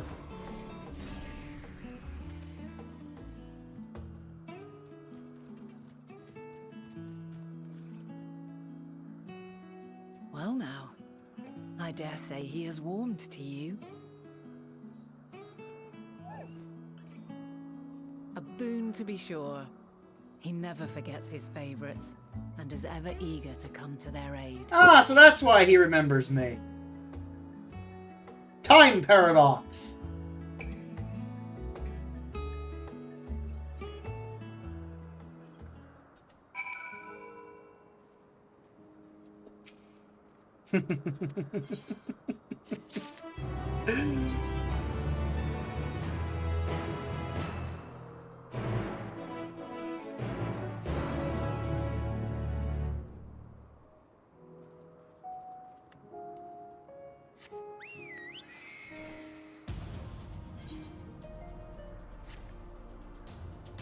Ooh, ether current. Ooh, ether current. The ether bunny has delivered. Yay, ether bunny! Since season 2, it's April. Thank you, ether bunny.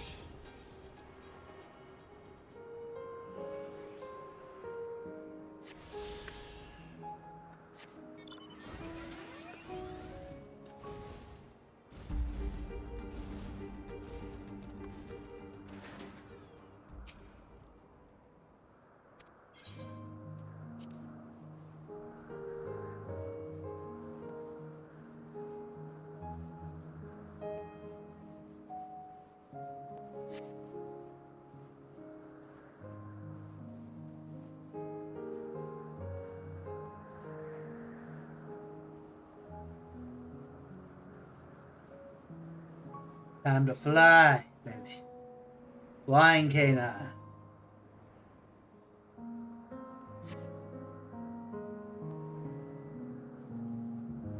Got a notification on Twitter. Oh, someone likes something.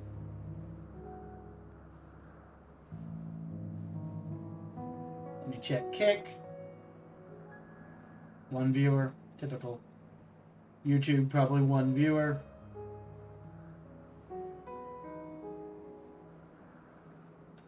And back to Twitch.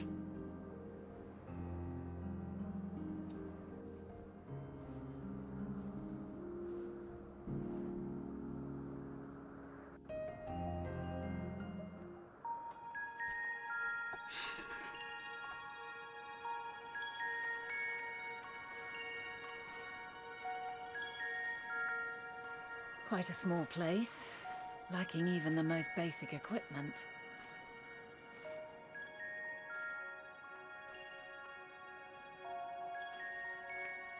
The present may yield no clues, but we may yet try perusing the past. Have you done this before? Yep.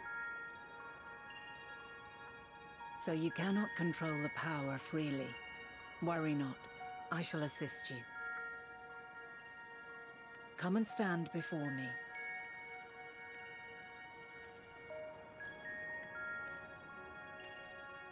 There are 2 ways to see the past. The first entails peering through the walls of the soul in the moment a subject is recalling a memory. The second requires no subject, and is instead a process of piecing together an event from ripples left in the ambient ether. Ooh. As memories are etched upon the ether of the soul, so too are they etched upon the ether of the world. In this way can history be preserved. Such memories are given to fading, however, and can prove challenging to visit. But come, let us try. Close your eyes.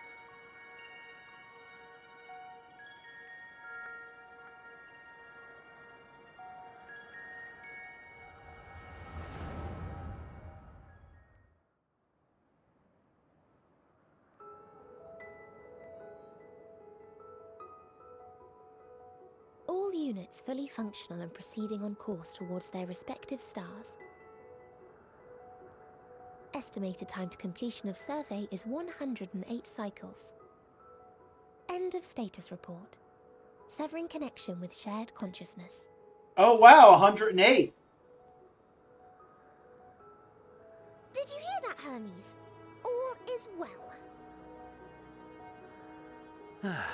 I missed that the first time around. Yes. Good Did the writers play The Legend of Dragoon? Every step of the way, I've been reminded how little we understand creation. How the universe defies imagination. So I suppose 108 is also a common mythological number in some Eastern mythologies. We'll know the answers. What others live for. I mean, Suikoden, I think that's how you pronounce it. I'm not sure that's how you pronounce it. Another JRPG also had a plot dealing with 108. I wonder. I haven't played those games, so I have no idea if they're referencing that or The Legend of Dragoon, or if there's some overlap. Intelligent beings that exist out there are bound to be vastly different. Or maybe the source material, considering Hermes is a Greek god. Culture. Or all three! Unique ways of thinking. Truly transformative. Their conception of life and its purpose will be no exception. Completely and utterly unlike ours. Utterly unlike. How? I have no idea.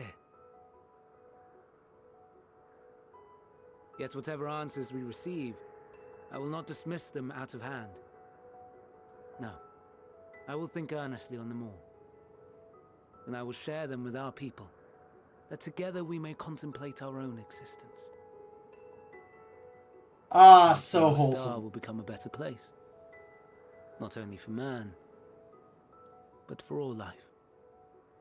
You forgot about the Fermi paradox, sir. Meteon, though I gave you wings to soar the heavens, I did not teach you how to walk the earth. So loath was I to bind another living being. In the course of your long journey, you will learn from those you meet. Learn to walk and run and so much more. And when you return, older and wiser, we will have a celebration to mark your homecoming and coming of age both. And you're already starting to see the problem I have with Elon already. Covered in syrup. I look at Meteon and I see Grok Supposed to eat them. plugged into a starship. And I see the worst case scenario that this plot portrays.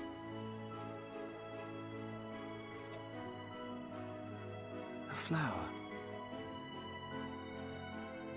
Yes. Upon your return, Nothing is more terrifying than innocence.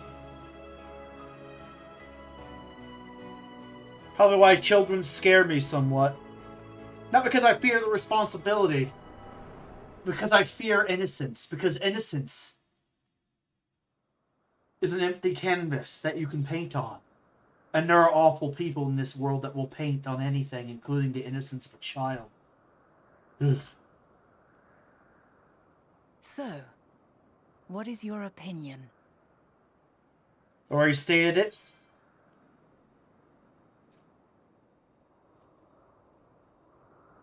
Hermes is a gentle soul, and yet despair can snap anyone.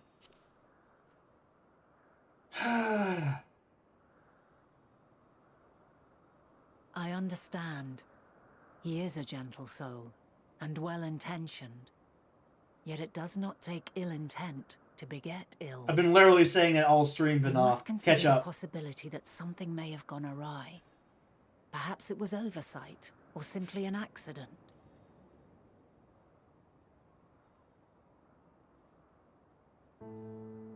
In light of this, I propose that we reveal your tale to Hermes himself. Oh, this is going to If suck. he does not wish for the final days, as we believe, he may well join us in pursuing a solution.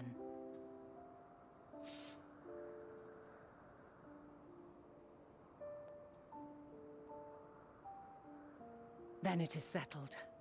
Let us seek out our friend with all swiftness. 'Twould not do to let such a pure soul be blackened by tragedy.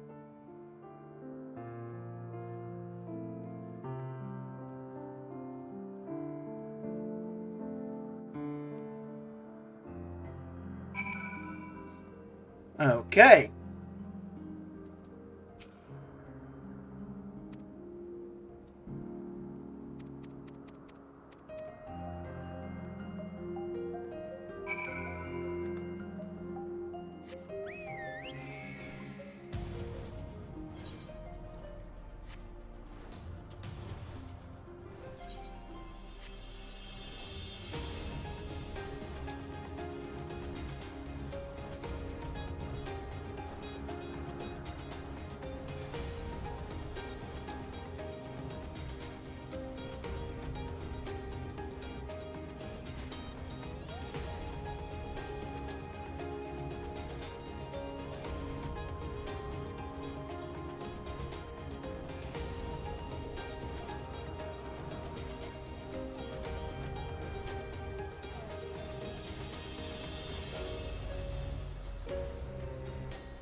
Well,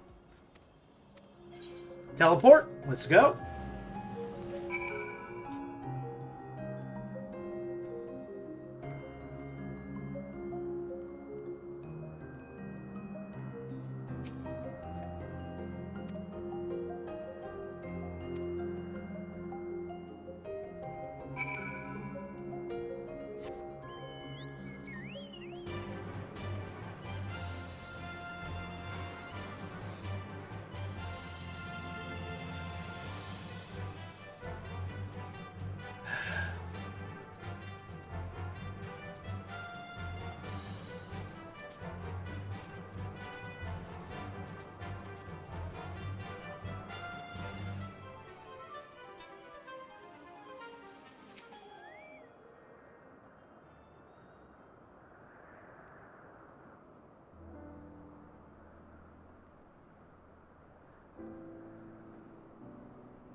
Ah, yes, the dungeon.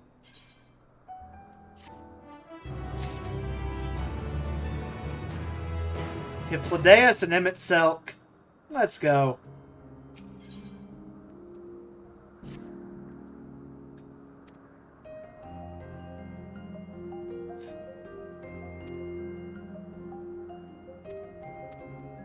Got it. Talk to Hermes.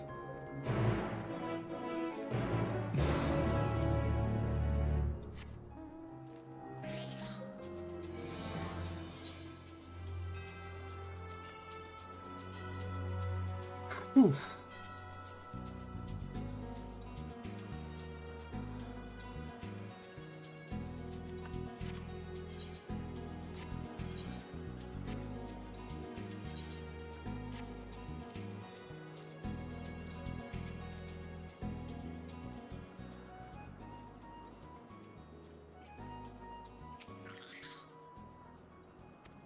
Okay, my Sopsis Euros. We're going to Europe, baby! Wait a minute, this isn't Europe, it's not on fire!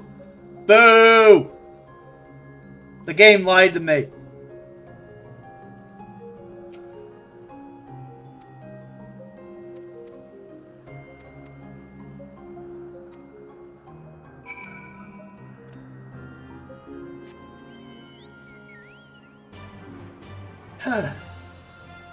The Hungering Gardens. Well, let's go.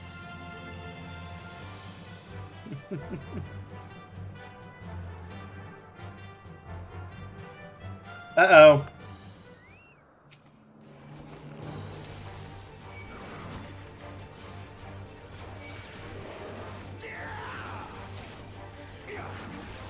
Cool. Riotous Morble. Uh-oh, Putrid Breath, get the hell out. Riotous Medusa.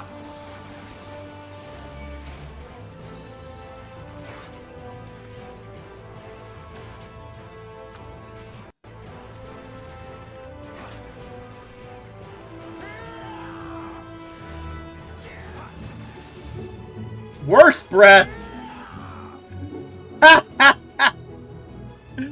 Ah. Funny.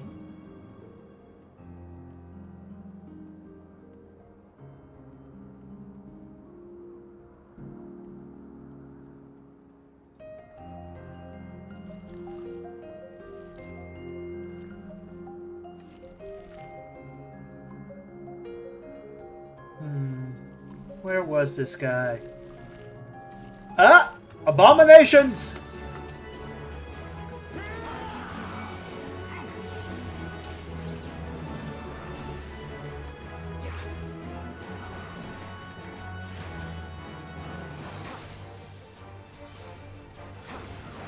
Cool.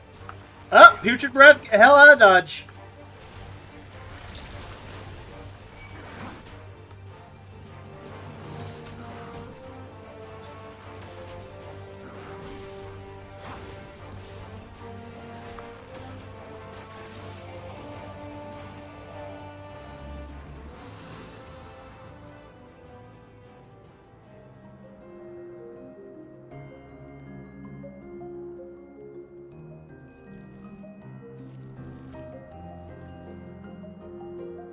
Oh, frick, man.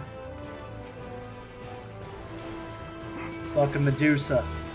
Well, since you have the worst breath, take you out first.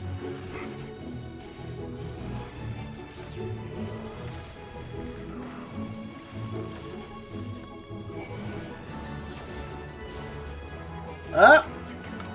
Putrid Breath. Probably use songs more.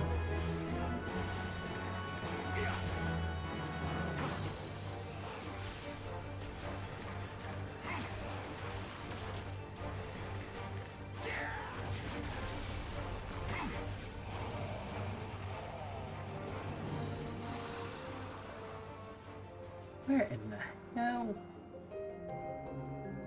is bloody Hermes? If I remember right, he was around the bloody edge.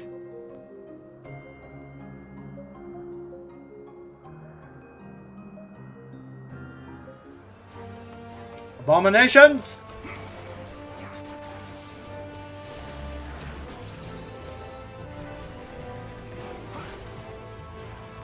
Putrid breath, get the hell out of there. Nasty creature.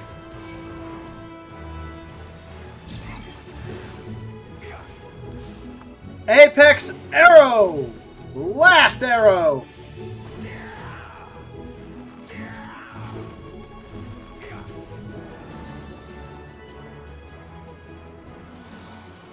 Where in the hell is...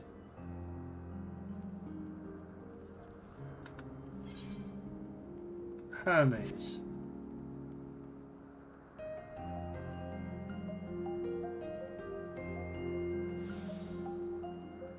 Woohoo! Army's ethos!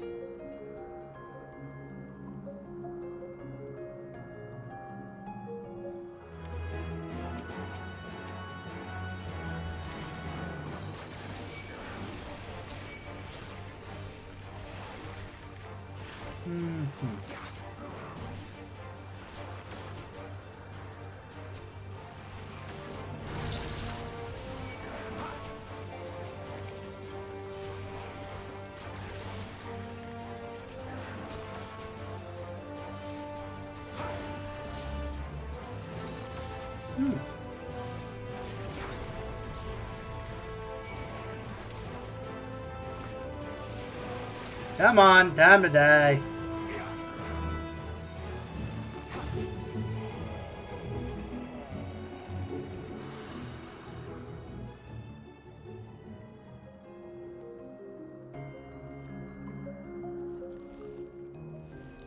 Ah, these guys again? Okay.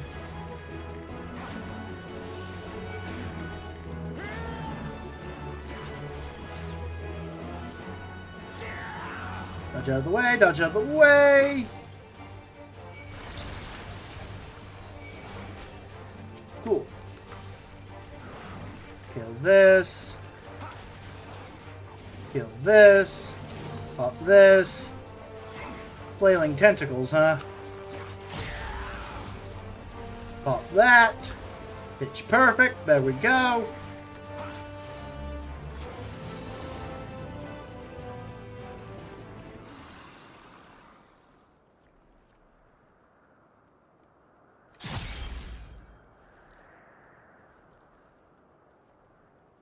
Where in the hell is... Well, there's an abomination.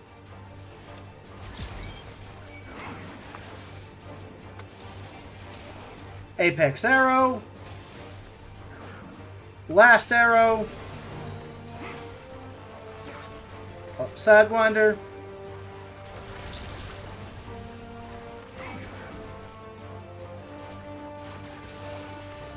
Come on.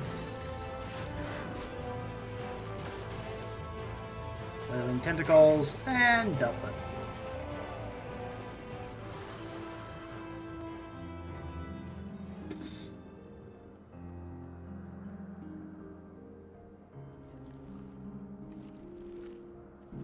Where the frick is Hermes? Oh, there he is! Found him.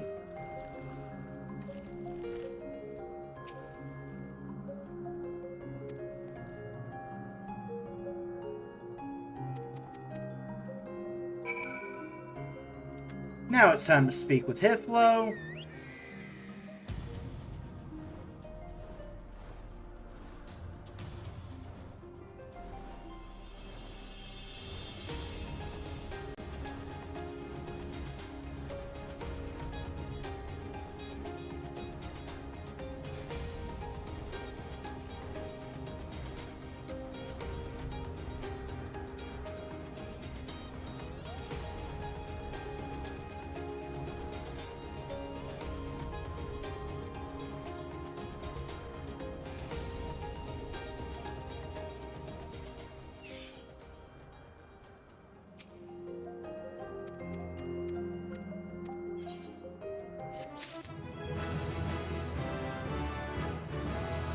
Level 89.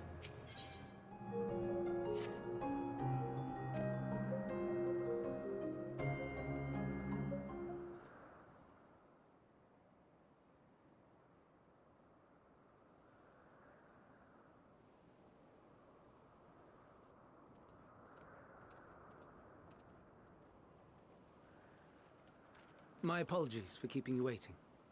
I understand there is a matter you wish to discuss. Aye. A matter of the utmost gravity. If one can suspend disbelief. True. Go on then. Tell him what you told us. Who you are and why you came.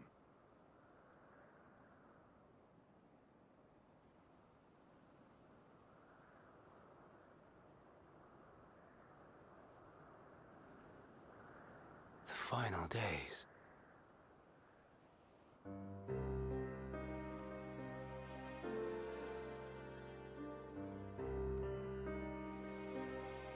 The phenomena observed during these star-encompassing calamities is likely the product of a dynamis reaction. Yep. And none is more versed in the applications of this energy than you, Hermes. I must stress that we do not believe you would desire such destruction. We come not to lodge accusations, but to beg your wisdom. And so, distressing though the exercise may be, I ask that you share with us your opinion on the matter, on the assumption that our visitor's tale is true. Even you, Vana.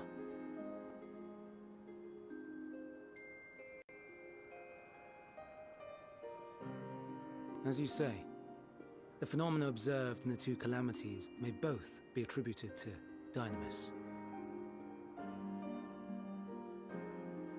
Of note is the difference in its effect. In the first final days, it warped creation magics. In the second, it warped the people themselves. The key variable, I suspect, is the etheric density of the men of each age. As you know, ether, in essence, negates dynamis. Harboring high concentrations of ether, we ancients cannot readily manipulate dynamis, nor be manipulated by it.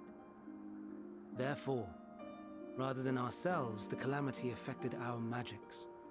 Makes sense. In contrast, having been sundered, the people of the future are composed of but a fraction of our ether. Thus are they susceptible to the influence of dynamis and its transformative potential. But that would explain only the mechanism, not the cause. Though perhaps...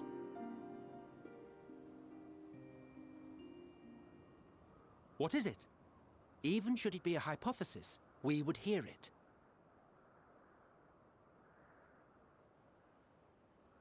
Dynamis is an energy put in motion by feelings. Feelings for which there must first exist a source. Exactly. A source to which the victims must be attuned. One that harbors the selfsame negative emotions. Elsewise it could not be the agent of such extreme change. Yep. So it wasn't the stagnation of the celestial currents. Someone, or something, is instigating the star's demise. Exactly. So, we've a villain on our hands after all. Any idea who or what it could be? It's Twitter. Or should I say Blue Sky? We must kill Blue Sky! Encasing it like a wretched hive of scum and villainy. According to your tale, it was where the currents were weakest that the phenomena first manifested. If the inciting factor came from without Aetheris, then its effects would first be seen in those locations.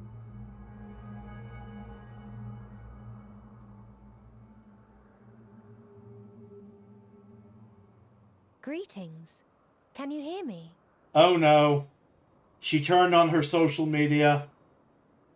Do not be alarmed. I mean you no harm.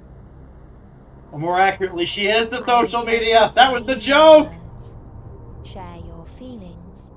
Know your thoughts. Ah. May we please be friends? Nah, friends are bad. What is it? Executing scheduled task, suspending individual self and connecting to shared consciousness. Connection established. Commencing status report.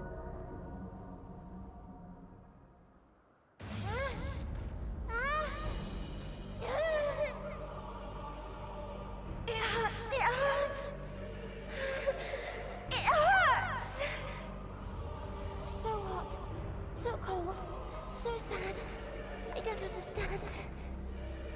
Make it stop. Please, make it stop. Oh no. Steady, Meteon. Steady. So scared. So lonely. The pain. It's too much. Woo! Why? Why do we... They hurt. Hate. This is wrong. All wrong. She's gone? But how? She has altered her etheric density in order to blend in with her surroundings, an ability for avoiding confrontation. Ah, I see. Most effective. Frustratingly so. I can't see her either. Not even a trace. Stay away. Please. This is wrong. My mistake. So please.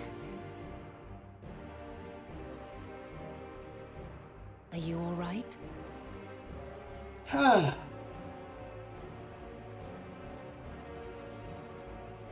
In your mind? No. We only heard her speak the instant before she vanished. Of course. When communicating without words, Meteon also employs dynamis.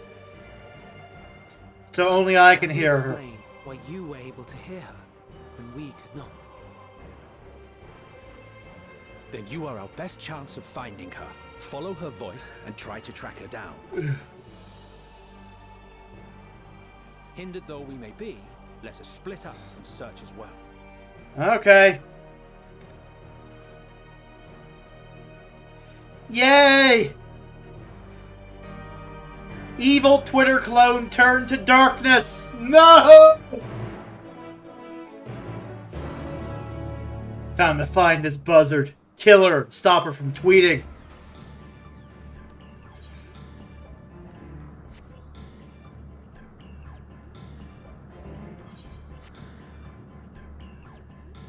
Sorry, kid. I'm gonna have to turn off your internet with a rock. Right upside your skull. Nothing personal.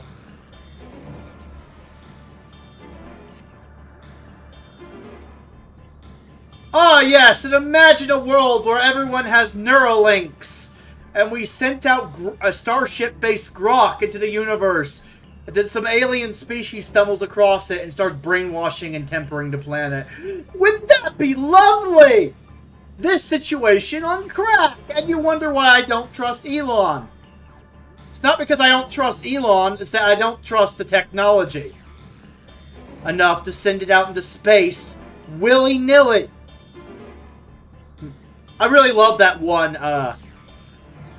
episode of Voyager where I think it was called Friendship 1. I think it was a season 6 episode where 709 wisecracked. Ah, yes.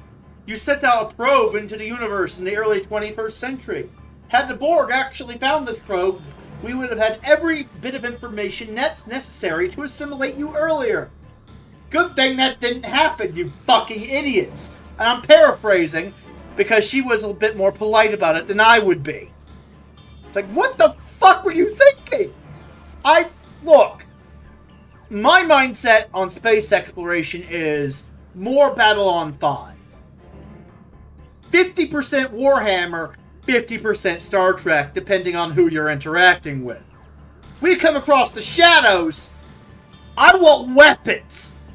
We come in peace does not work on evil alien entities.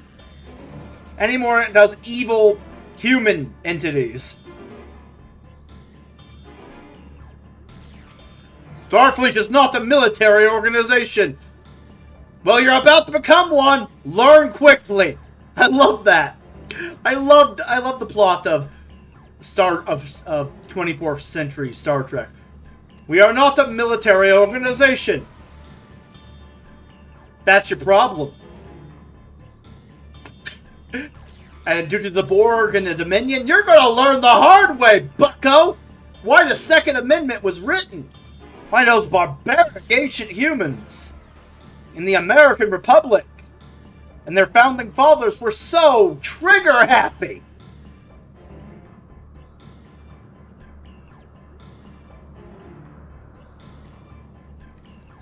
Beneath the Hungering Gardens. Okay.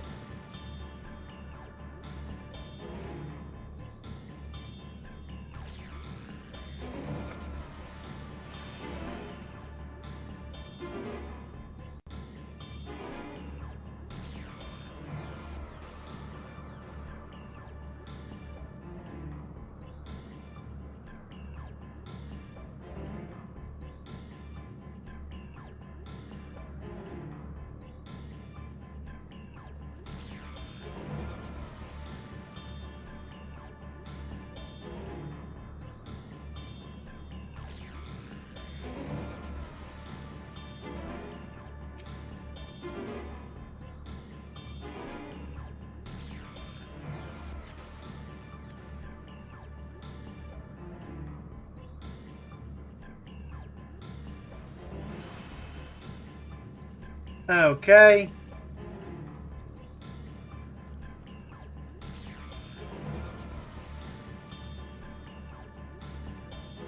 Let's check here.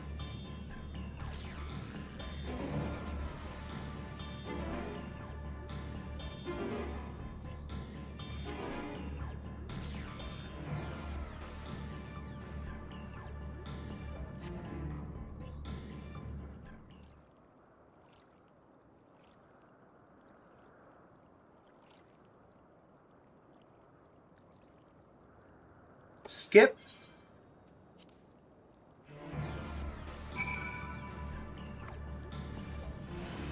North of the Hungering Gardens.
Okay.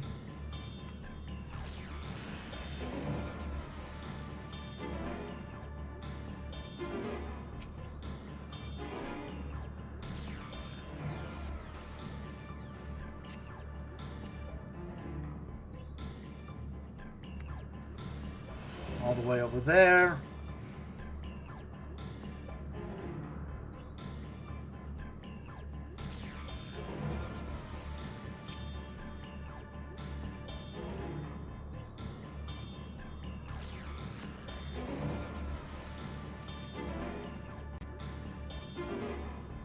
Cool.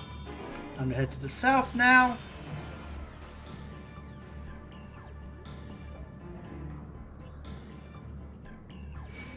Oh, come on. Okay, fine. You wanna fight, you stupid Aku? Well, fuck you, bastard. Odious air. I'm getting out of that. Trying to find a lost psychotic child, you fucking plant. Good. Here's hoping some vegan bakes your corpse into a salad, dipshit.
Cool.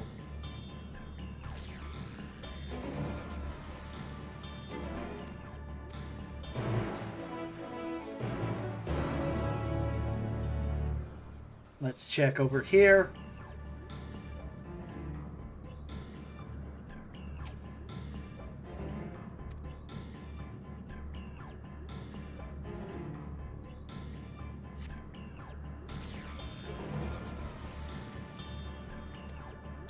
Okay. Let's talk to him itself real quick. What does he gotta say for himself? We should be able to reach the bottom of this drop by climbing down the rocks at the water's edge. Do not even think of dragging me over the falls. Final days or no, if I end up drenched from head to toe, I swear I will feed you to a remora. Uh-huh.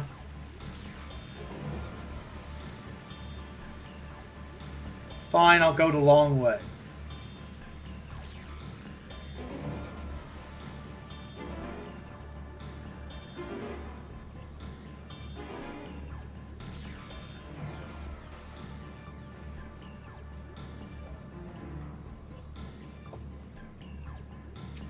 Have we found her yet?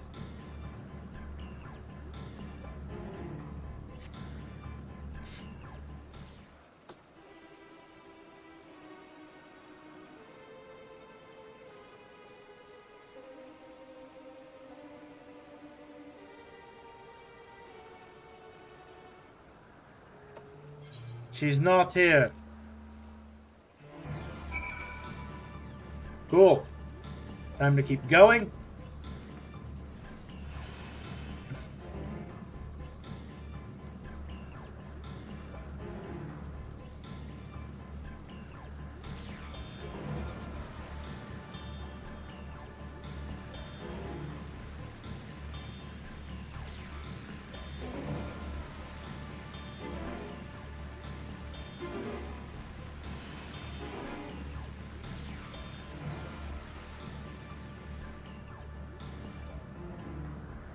Oh, come on!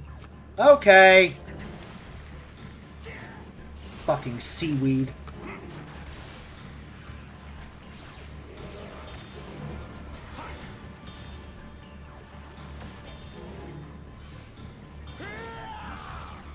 There I was trying to walk around you.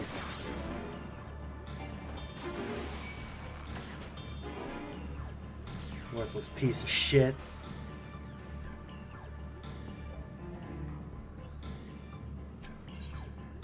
Discuss the noose.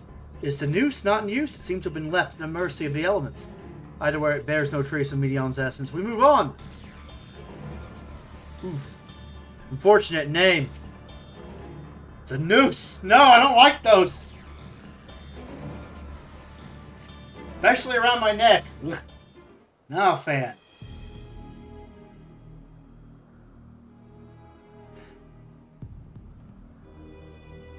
Cool. Skip. Survey the next area.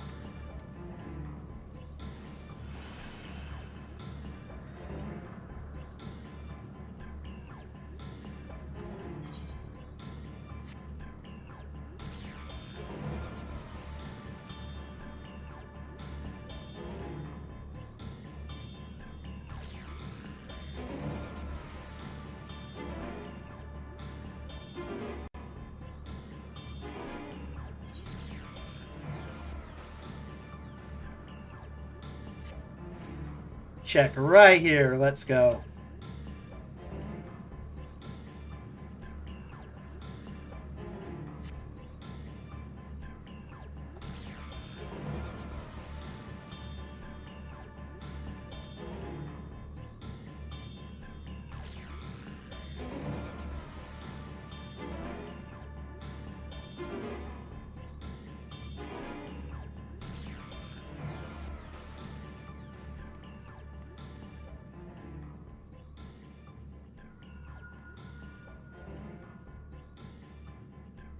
Aha! Give chase. We shall herd her into the shelter.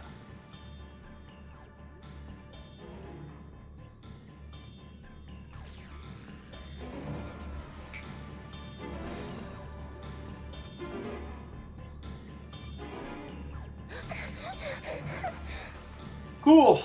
Catch the brat.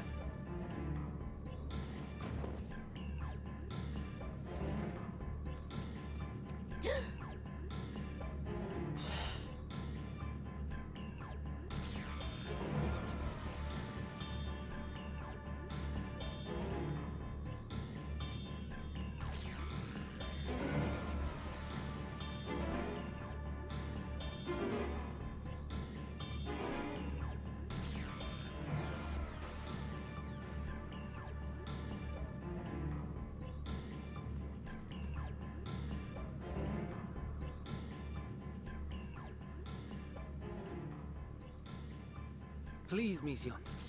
We must speak.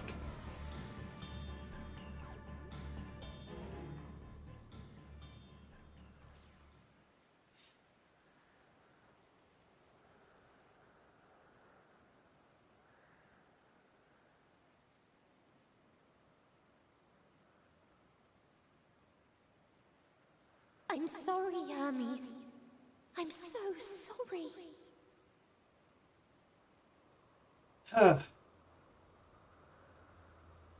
If someone can hear these words, then please. Ooh.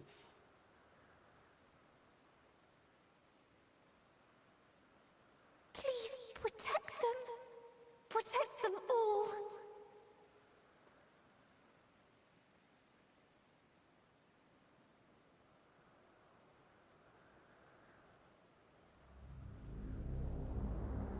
Individual self-suspended.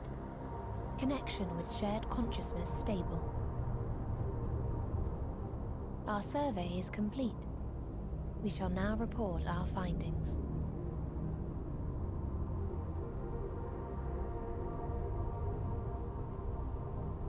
All units safely arrived at their respective destinations. Seeking answers to Hermes' question, we attempted to make contact with the intelligent denizens of each star. Yay! How'd it go? Results are as follows, in order of numerical code. Enna. Traces of civilization found. Structures believed to have served as domiciles. No extant life forms detected. Dio. Ruined remnants of buildings scattered across star, surface of which is encased in ice. Presence of life could not be verified. Oof. Tria. Evidence of large population centers. akin to cities recovered. No extant life forms found, only their lingering essence. Tessera. Edifices surmised to be abandoned residences found. No extant life forms detected. Deadly plague or extreme environmental degradation likely to have led to mass extinction. Yep. They are all dead. Octo. Star found in state of violent conflict. Contact successfully made with inhabitants, but deployment of weapons of mass destruction resulted in total annihilation of local population shortly thereafter. Wow, that sucks. Inea. Star is a barren desert. No identifiable flora found.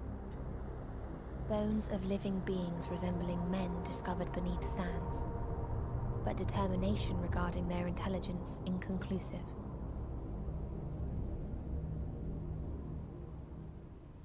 Remind me, Hermes, what exactly was the question you entrusted to Meteion? I tasked her with asking what others live for. What gives their lives meaning. Did you consider what may happen if the premise of the question is flawed? Good point. To be able to answer it, one must be living and desire to continue doing so. But if Meteion finds no living beings in the course of her journey, or none who desire to live, what then? A being of pure malevolence and despair. What answers would she derive from their silence?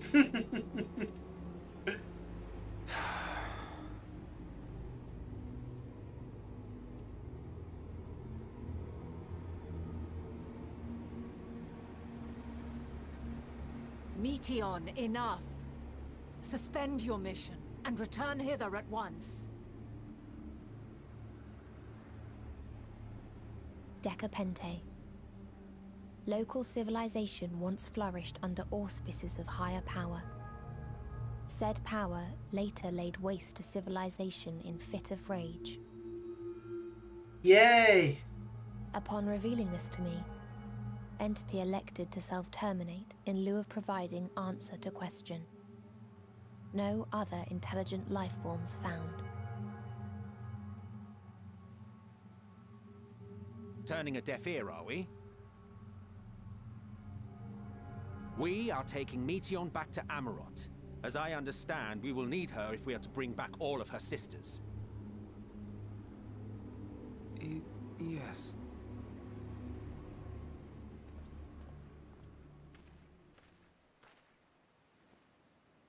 Meteion.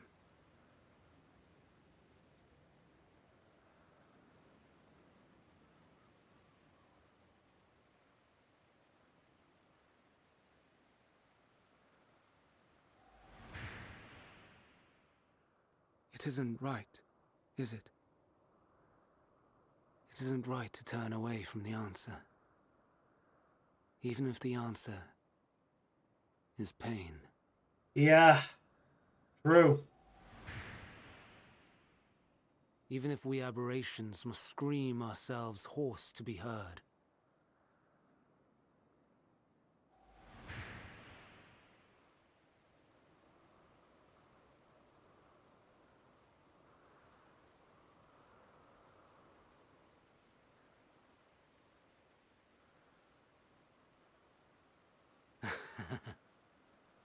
Aye. Whatever answers we find, I will not dismiss them out of hand. These words I said to you, and I will hold myself to them.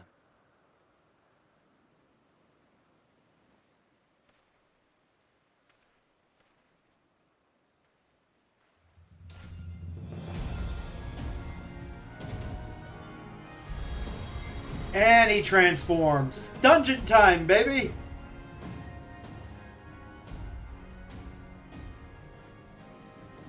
What is the meaning of this? You cannot take Meteion. Not until she has finished her report. All else must wait.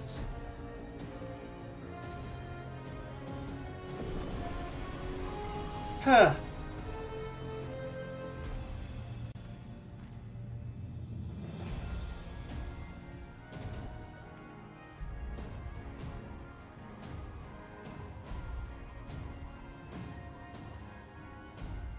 You fool!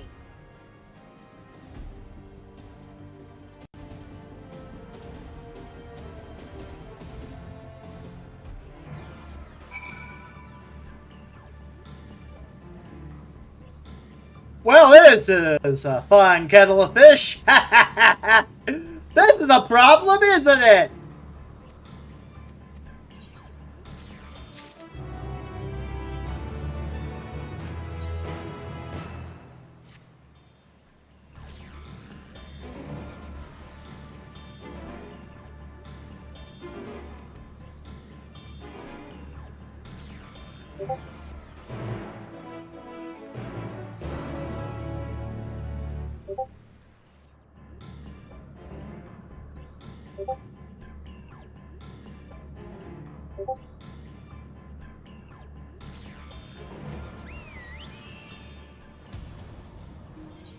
And dungeon time. My gear trash? No, it's good enough.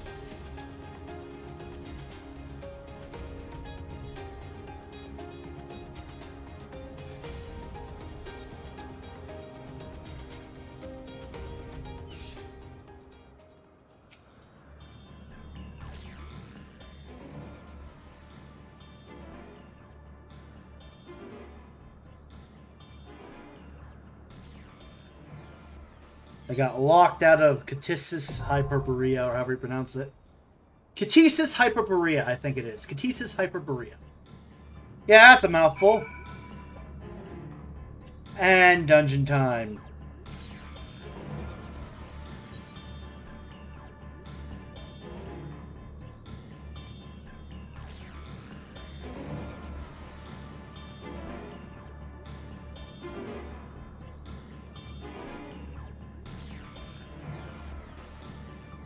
Okay. Double Bard, Dark Knight, and White Mage. Let's go. Register for duty.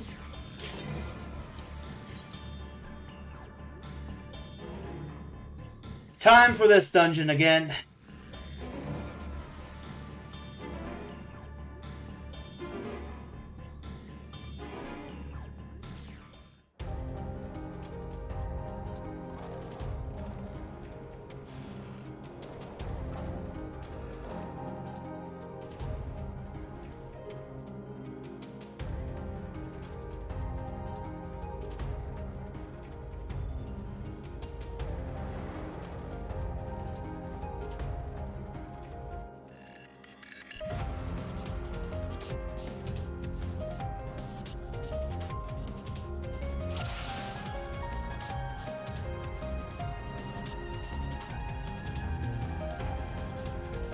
Please, turn back, else I might be forced to.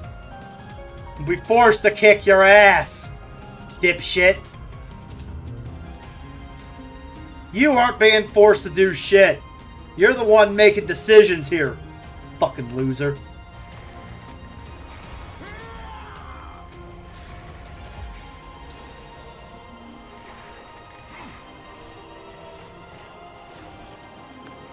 Since I'm somewhat low geared, I'm gonna take this dungeon slow and steady.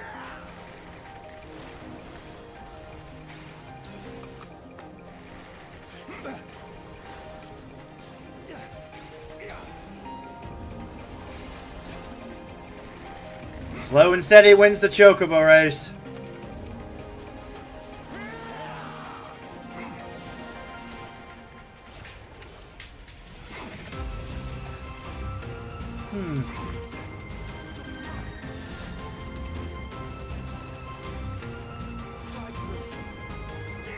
I see you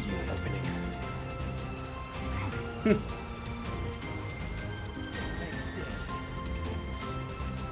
Also, I just realized Hypnodeus is just Prompto.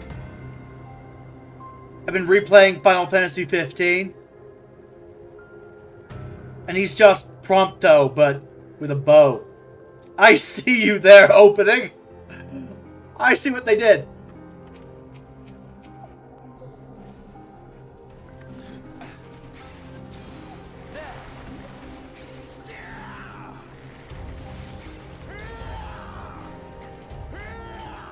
Shadow Butt. Yeah, I know. You see the opening. Good. Glad someone does. All I see is just AoE, AoE, AoE. And AoE! Out of my way. And I just realized, personality-wise, I have way too much in common with Emmett Selk. I, too, hate when things get in my way. And I'm also an edgy tsundere.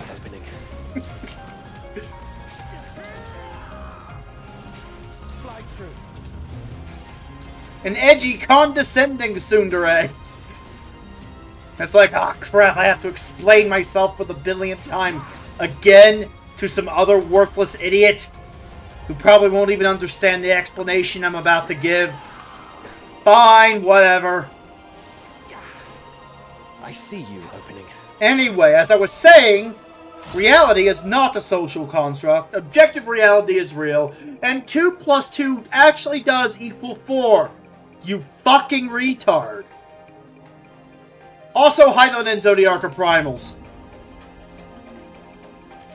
Yeah. I feel Emmett's pain every single day I'm on Twitter.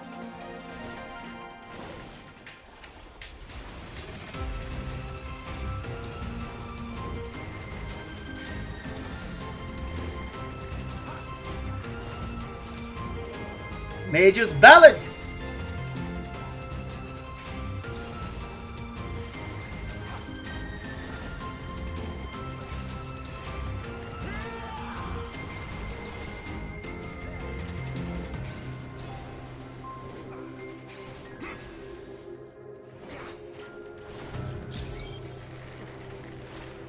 Apex Arrow, baby! Oh, yeah. Blast Arrow.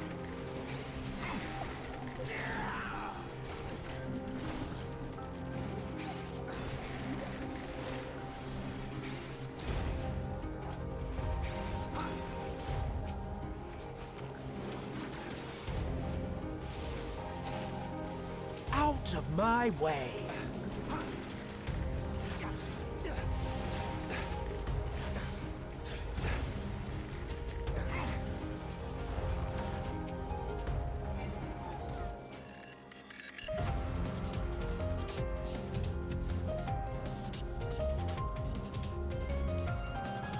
Oh, they're popping up out of the ground. Don't stand there.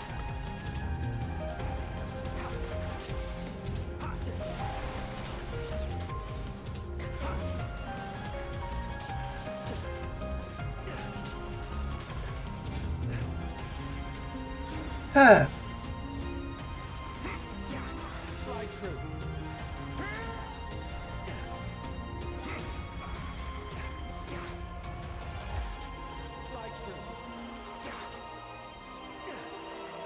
Cool.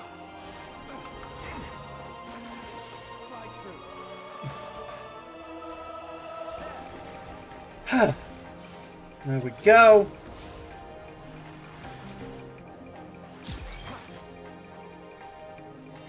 Apex Arrow. Blast Arrow.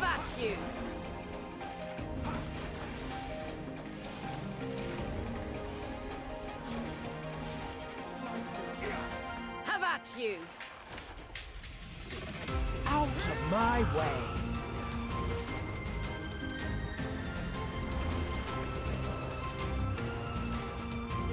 True stone skin.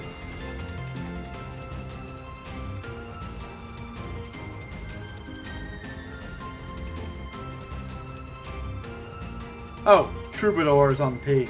Good. I was wondering where I put that.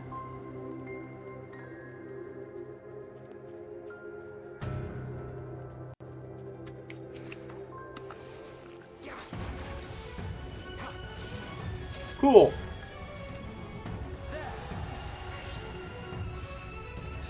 There we go. Triple refulgent arrow. Unload. Pop that. Frostbite and seek.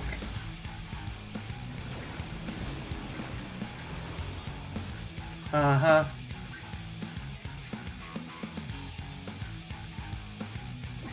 Ah. There we go. Just follow the gnaw. Reapply the dots. Up this. Apex arrow. Blast arrow ready. Sidewinder. Unload. Mage's Ballad. Up this. Don't stand there.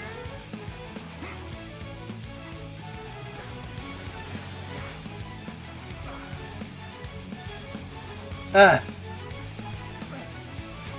Up this. Excellent.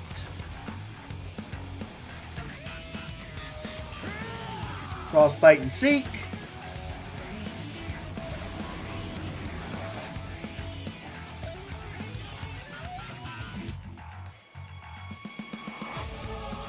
Ah, there we go. That's what I figured. Come on, pop out, kitty cat. Evil kitty cat is evil.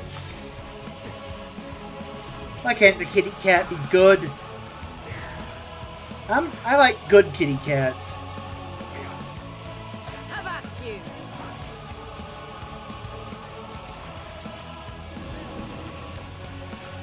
I see you opening.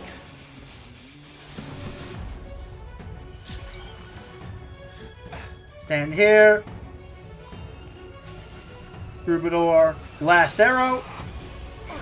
Second wind.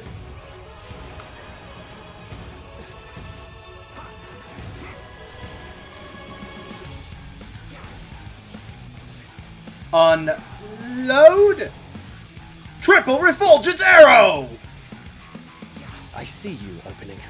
Frostbite and Seek again.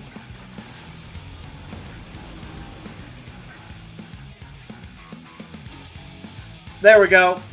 All the way over here.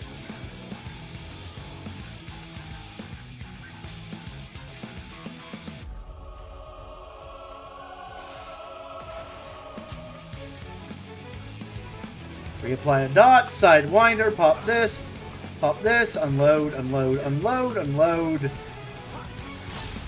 Unload. Pitch perfect, baby.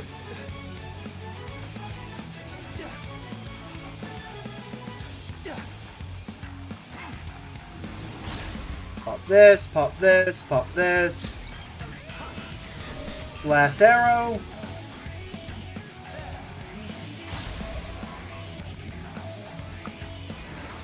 I see you opening. Ha! Got him. On this ult, I'm probably going to need gear, so I'll loot. Healing! Boo! I'm playing a character based on myself and Jack Garland from Stranger of Paradise. And a real manly man does not heal.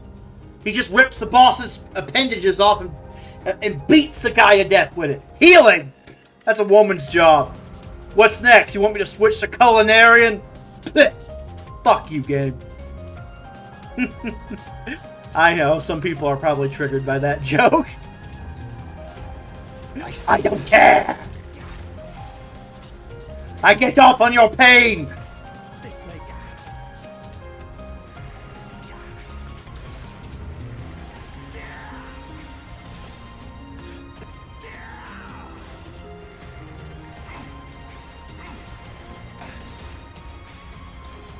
This may sting. Ah! Better. This may sting. Fall!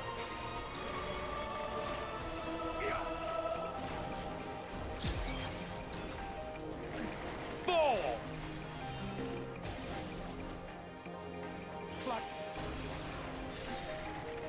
Okay.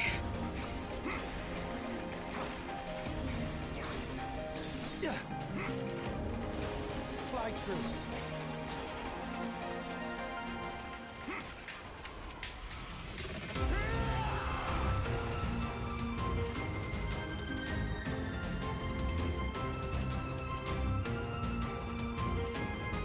Be gone. Stay away. Stay away. Sorry, we can't. Too busy trying to save the fucking world, dipshit.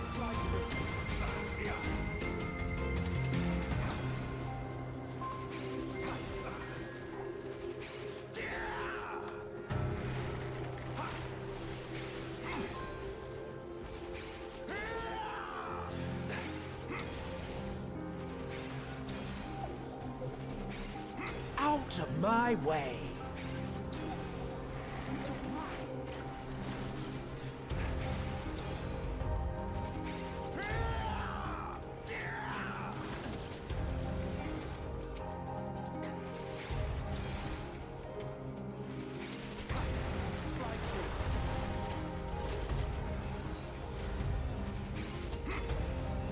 Have a taste.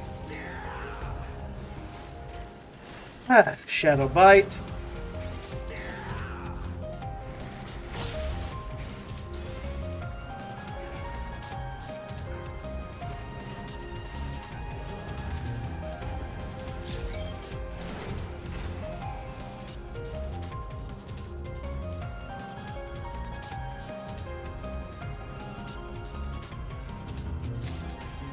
Cool, a ring of healing. I will not acquiesce to your demands, game.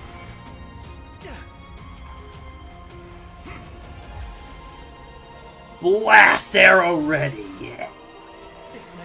Mage's Ballad.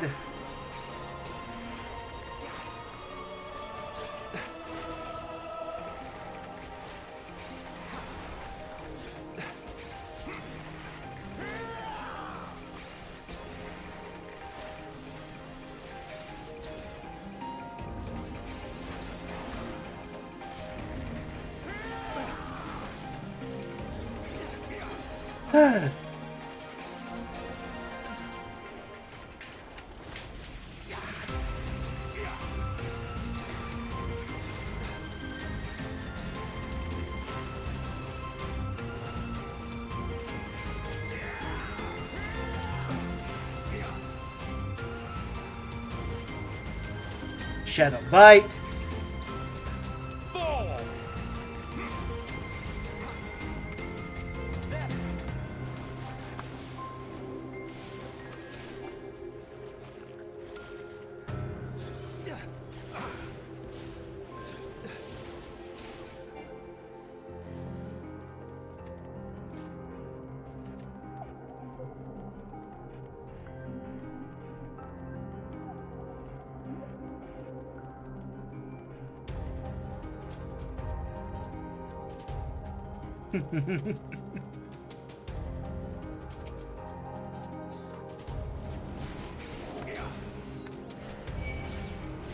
Cool. Pop this.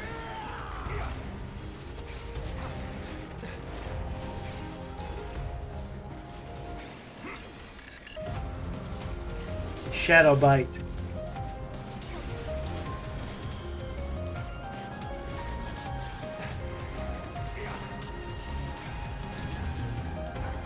I see you opening.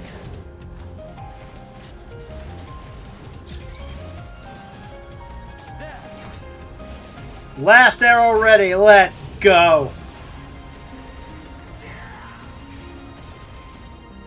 Have a taste. Shadow Bite. Unload. This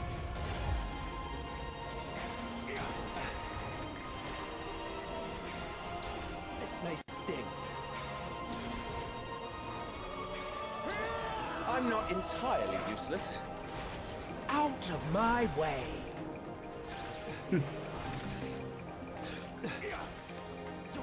Fall. Excellent. Have at you.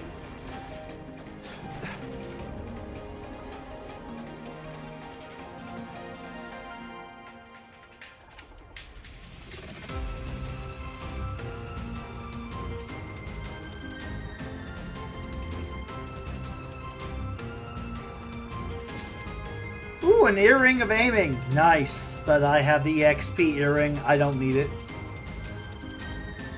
We're getting closer to some actual good gear.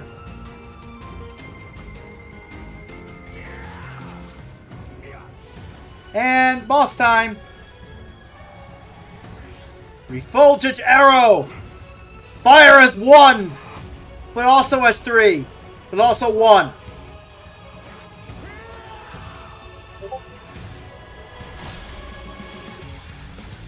I see you opening. Heh. Good.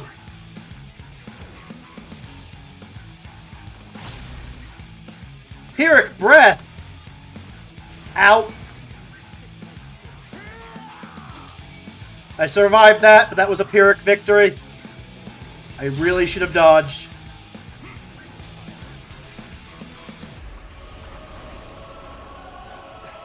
Mage's Ballad, baby!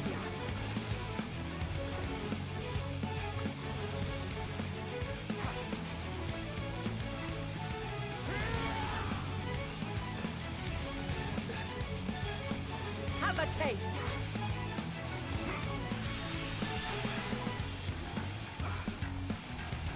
I'm not entirely useless. Up, move. Reapply, side 1.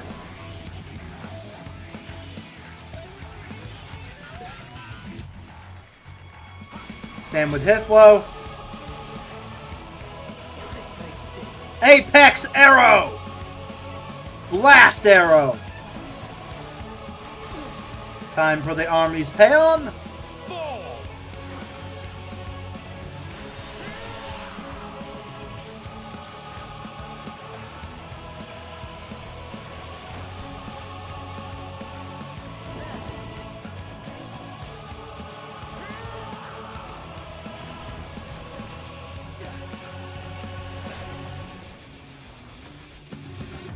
This may sting. Cool. Unload. Refulgent arrow. Strike as 1. Don't stand in a tank buster like an idiot. Apex arrow. Blast arrow. Oh yeah. I'm such an American, even my arrows explode!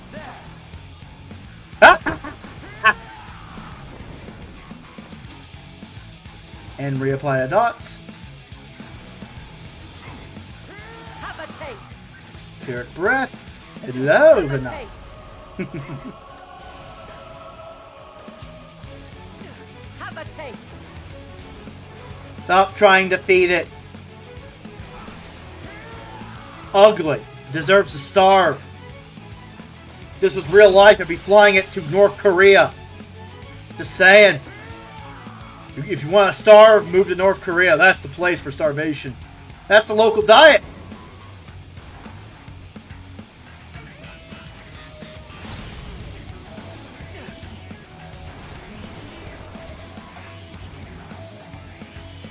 And dead. Ugly bastard. Ah! Aiming pants for after the dungeon. Nice! Nice. Getting closer. I can taste it. New gear incoming. I can sense the inevitability of my gear coming. I sense a disturbance in the ether. Let you take mission. Not yet. This may sting.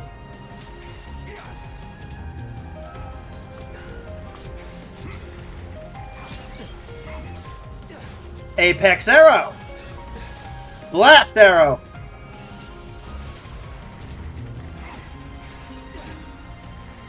I see you opening.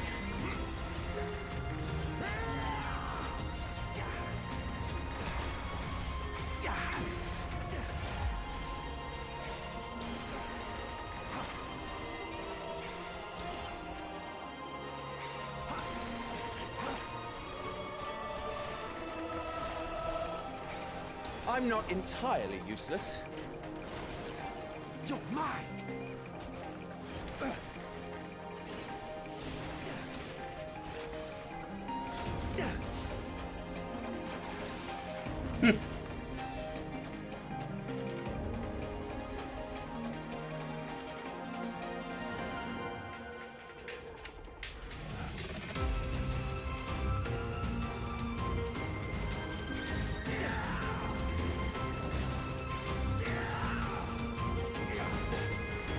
Armies pay on.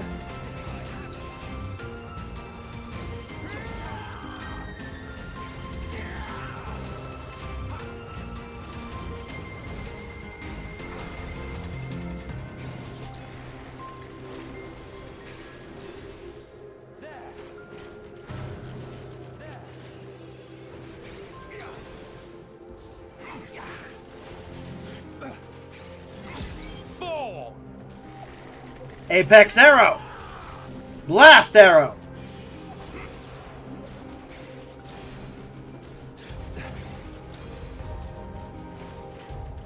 And a bite.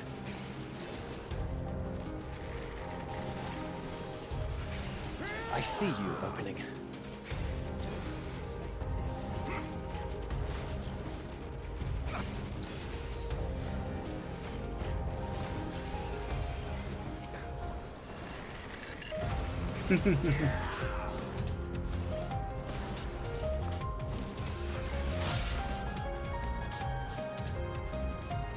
Cool.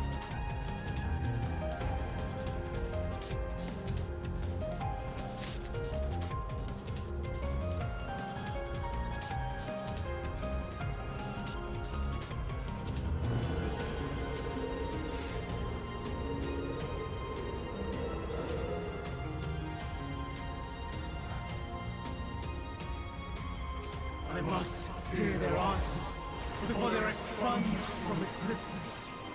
Cool. Riveting. Mage's Ballad.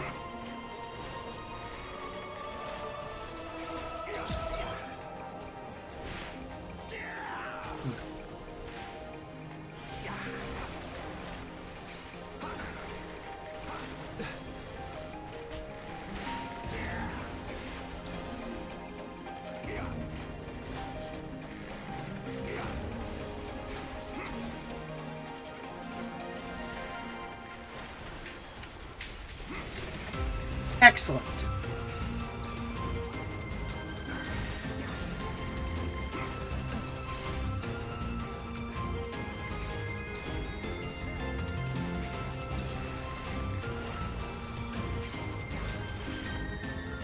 Shadow Bite. Pop off.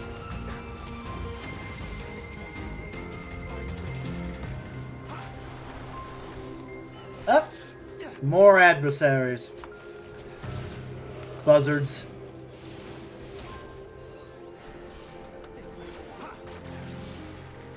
Good. Kill this bird. How about you?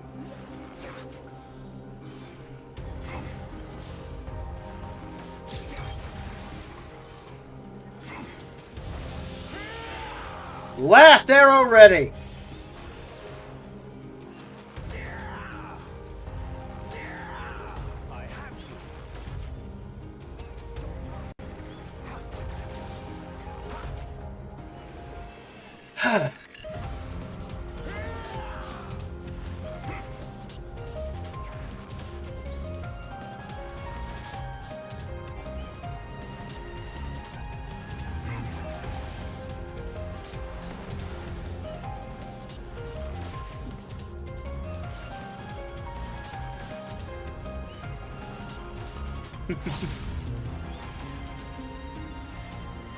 Fall!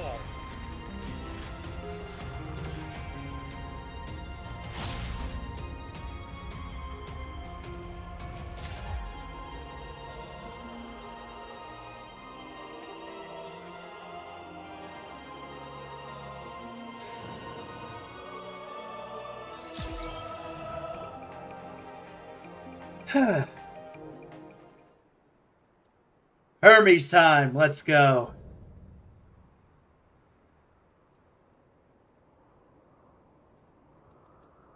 So, it comes to this. I've no wish to fight, but this time, I cannot yield. Though the world may think me a mad, desperate fool, I will hold fast to my conviction. Cool. That's all I ask of anyone. I hate people with no conviction. They annoy me. Probably I will have the time and tranquility I require. Riveting. Dust and gale, gather to me. How about you? Apex arrow, blast arrow. Ancient brand, unleash your power. Okay. Over here. Get out of the way. I see you opening. Dancing winds, pierce my foes. Have a taste. Surging arrow. Fire is one. Fall is rain. What can I say? I like Hermes. Such a good villain. Well written.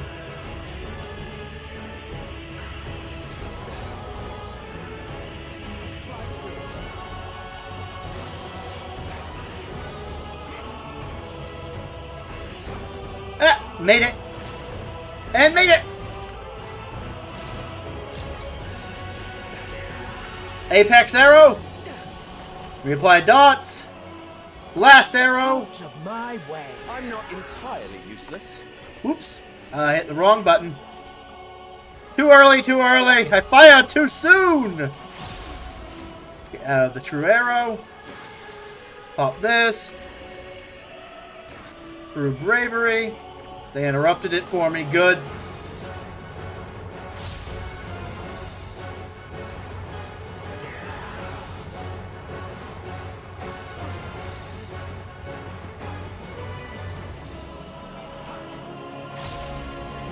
Streams of ether, surge is one.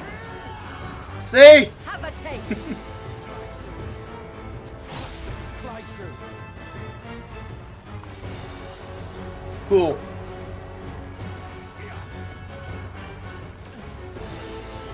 There we go. I had a feeling.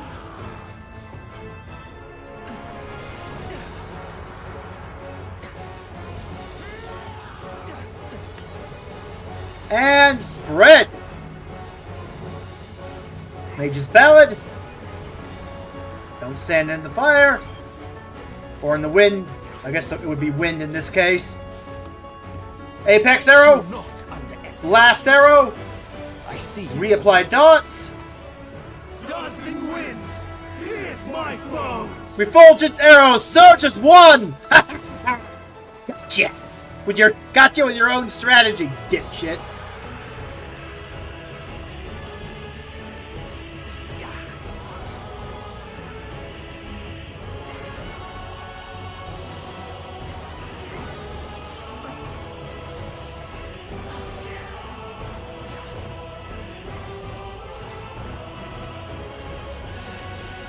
Miss Payon. Reapply the dots. I need more dots on this boss. More dots. Stars on high. Fall is rain. Apex arrow. Blast arrow.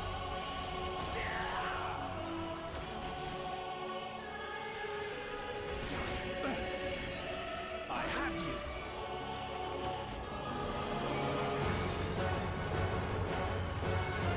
There we go.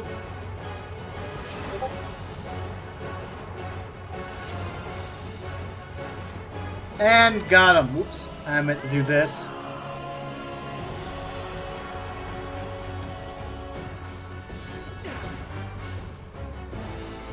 There we go. Was going to limit break. Desperado. I'm not finished yet.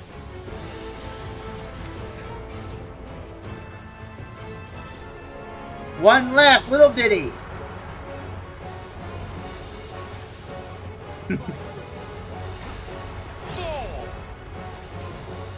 Pitch perfect, baby.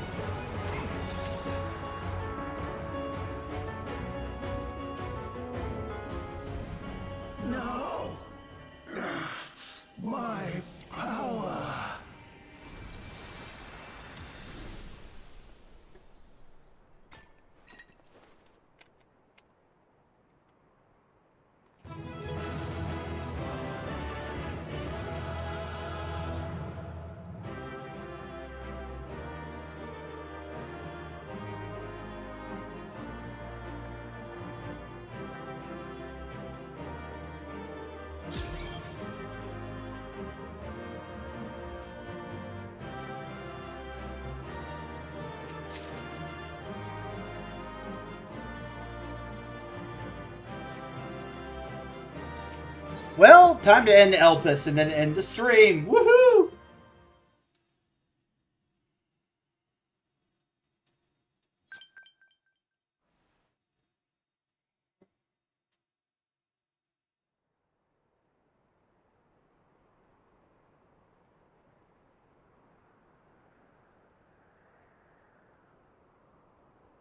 It's over, Hermes. In the name of the Convocation, I hereby take Meteon into custody. And setting aside the matter of your nomination, you will come with us too. We require your knowledge to assess and resolve the situation.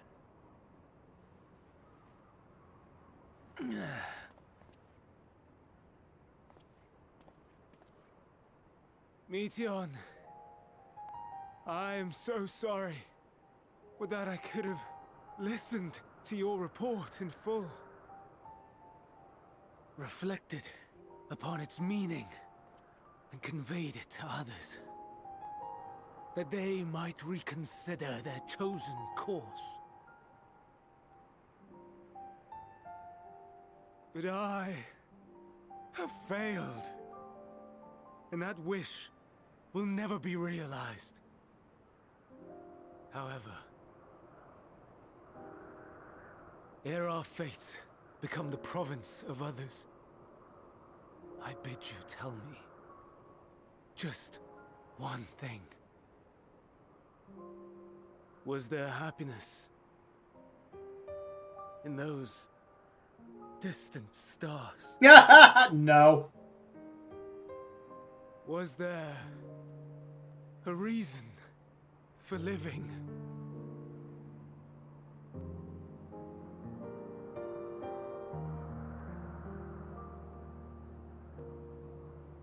We conducted our search as per your instructions. We scoured historical records, communed with the spirits of the deceased, heard the final testaments of the dying, welcomed their shadowed hearts into our own. One race had striven to create a world bereft of animosity. They renounced relationships to avoid interpersonal strife, and in so doing brought about societal collapse. Yay! That's the boring One race world. had renounced war and devoted itself to the enrichment of its people. They were conquered. Though they destroyed the enemy in reprisal, they could not regain their former glory. Libertarians in shambles. One race had concluded that finite time was the root of all woes. Aspiring to shatter its shackles, they went in search of infinity. They discovered nothing is infinite, and that neither time or death can be cheated. Disillusioned, they gave up on the future. World Economic Forum and all the technocrats in shambles. One race had discarded all things that gave rise to sorrow, hoping to have only joy. They found joy lost its savor in the absence of sorrow, and lost their will to live. Leftists in shambles. Safe spaces don't work. Worlds apart, these people shared a belief. The belief that they had tried their best. Yet it's never good enough. That they had tried to fulfill their potential with every step and success. In the course of which, they learned the truth. That they would never be free of fear and sorrow, anger and despair, of loneliness, so long as they yet lived. Cool. Even now their souls cry out for oblivion. And to this song of anguish, I lend my voice. We lend our voice. Oh, beloved mankind, shimmering jewels of beautiful Elpis. Rejoice, for we will free you from the cruel yoke of existence. Yay, critical death theory! There is no need to struggle in vain, for in nihility awaits salvation. You will know peace and serenity, and it will be beautiful. We will make our nest at the edge of the universe, and there in the dark of dead worlds hold sorrow and suffering. There we will sing, our chorus ever louder and ever clearer, that our song may reach even this ether-shrouded star. Such is the answer we have found in the stars. Such is the gift we now offer to Elpis.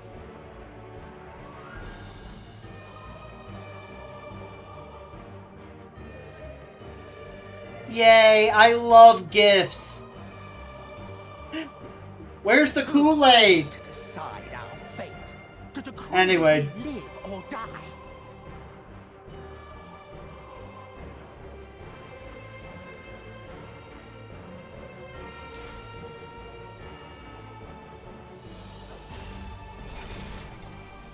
Ah, crap! I was joking! I didn't want to drink You it! heard what she said. Boo! She means to destroy us all, yet you'd still take her side? In the name of the star, we have discarded those creations that we deemed flawed.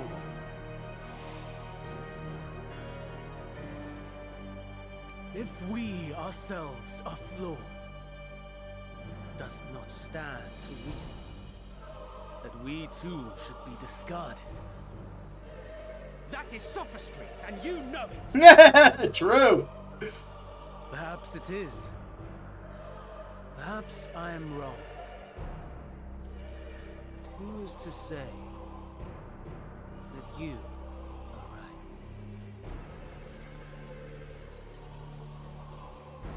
Let us settle this with a determination.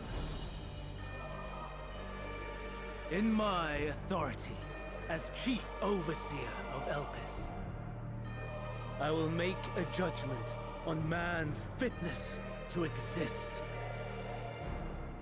If he can learn to value all life and retain his will to live, even should his end be justified, he will surely find a way to revert his demise. If not, he will perish from the start. As with all determinations, provisions must be made to ensure fairness. Kairos! Awaken!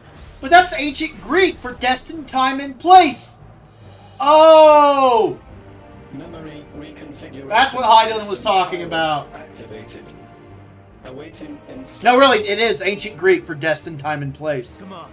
Kairos. Universal memory alteration. Target area. Catesis Hyperborea. Starting point. Arrival of Emmett Selk of the Convocation at Propylion. Endpoint. The present. Erase the memories of all events and replace with a vague recollection of the following. I was here, preparing to demonstrate the functionality of Kairos to Emmett Selk and Hythlodaeus. Meteon's shared consciousness became unstable. She and her sisters could not sustain their existence, and all dissipated with a burst. The resultant shockwave accidentally triggered Kairos, which erased several days of memories from all present. Execute. Command acknowledged. Initializing. 3 processes remaining to execution. Bravo. I dare say one would be hard-pressed to make it fairer. Everything that you told us, everything that has happened, the fact we've even met, it will all be gone.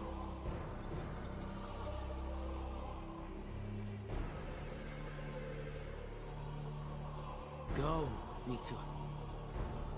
To the edge of the universe, where none can reach you. Hermes, won't you come with me? If you were to shed your flesh, I should be able to carry you.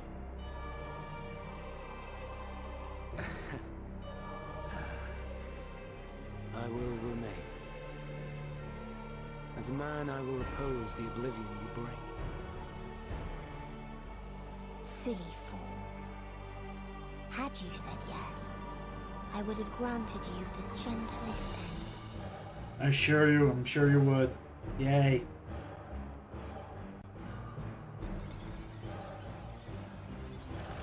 Yeah, she breaks free. This ends here. Oof. Fly, Meteor! Fly, you fool!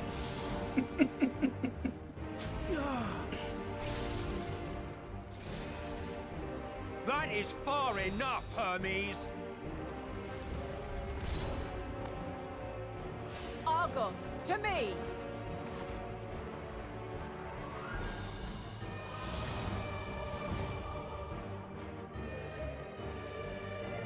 First process complete. 2 remaining to execution of memory reconfiguration. As if we needed more pressure. No matter what, you cannot forget what happened today. For it is the key to saving your future. Your world. This fight is our fight. What comes after, our problem to contend with, not yours. No. Your own struggle awaits, and no one else can take your place. You must flee this place with your memories intact, and I will see that you do. Now then, where is it? There you are, my little confluence.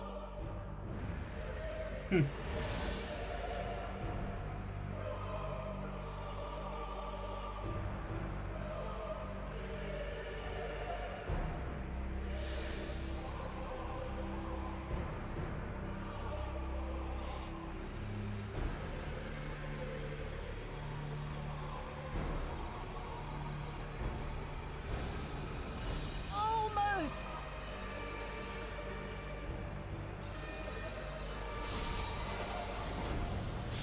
Oh. Very well then.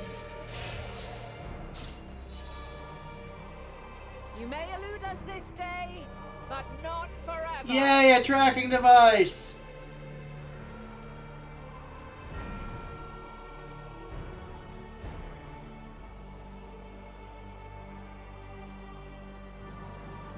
Meteon's gotten away.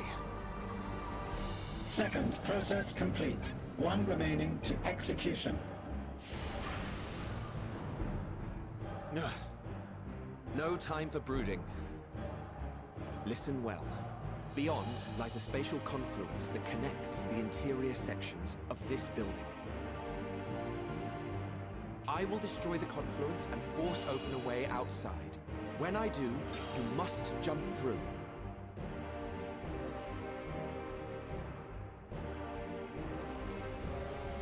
I cannot tell you how sorry I am. But neither can I let you escape! Oof.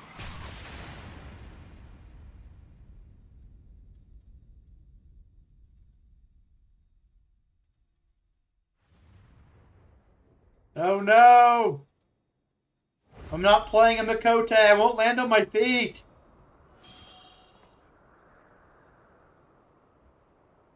Too brave by half.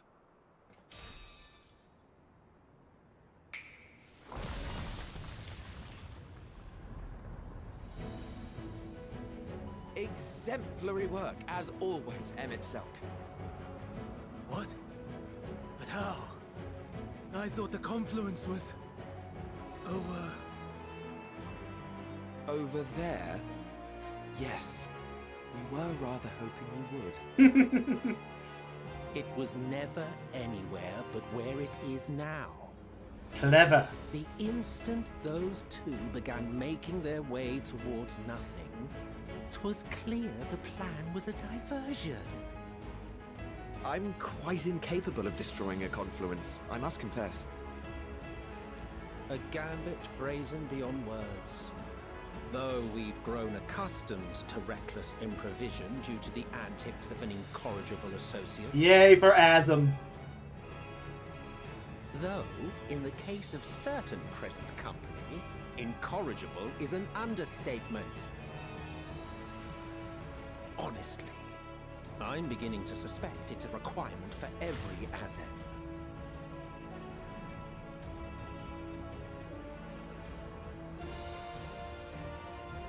There's no time! Quickly! Even now, I do not believe your tale. I would not suffer us to walk such a wretched path. Uh-huh. Whatever you say, Seto Kaiba. Still, if it must be said, I do not believe in ancient Egyptian mumbo jumbo.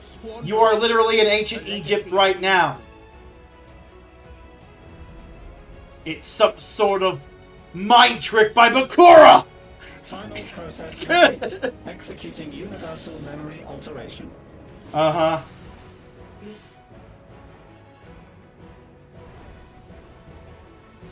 Go, Argos!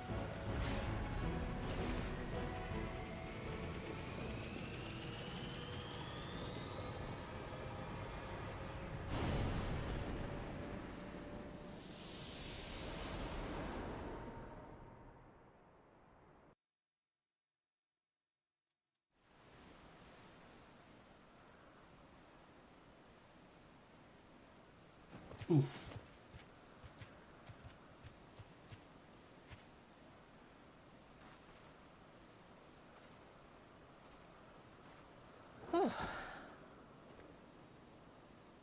Whew.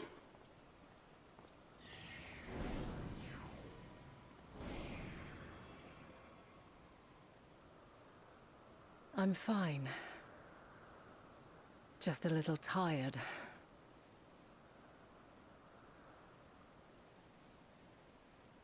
Can it be true? Are we the only ones left who see beauty in the world? In life? Nope. Are the stars above no more than husks of fallen civilizations?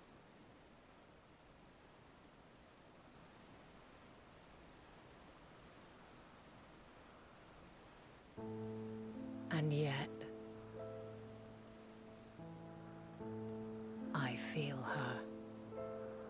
Though she is unimaginably distant, I feel Meteion's presence. And the place where to we must go. Yeah. Ere she made good her escape, I placed an enchantment upon her. One which allows us to follow her trail. She has already left the outermost bounds of Aetheris, and continues on her way. Given the vastness of the universe, it will still be no easy feat to track her down. But thanks to Emmett Selk and his Ladeus, all is not lost. We remember. So long as we remember, our fates remain ours to shape.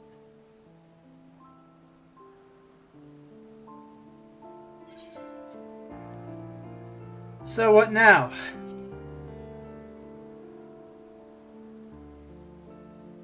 What indeed? Let us begin by ascertaining the situation at Katisis Hyperborea, where the others should still be.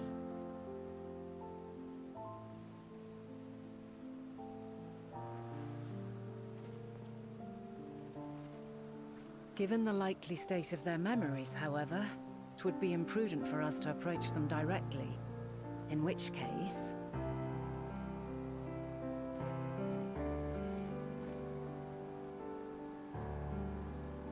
am sorry, my friend. I've asked much of you this day. But may I trouble you one last time?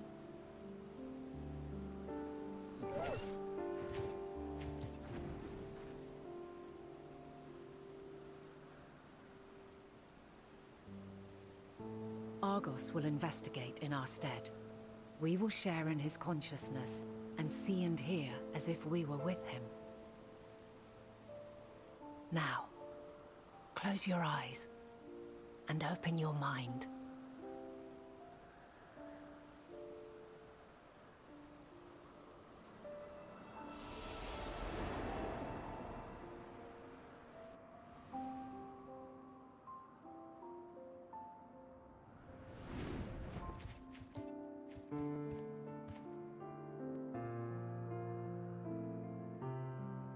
Thank goodness you are unharmed.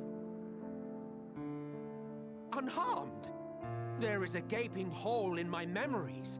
I can scarcely remember arriving here in Elpis. Forgive me. I was preparing to demonstrate the functionality of Kairos to our guests. But Meteon, her shared consciousness became unstable. And she...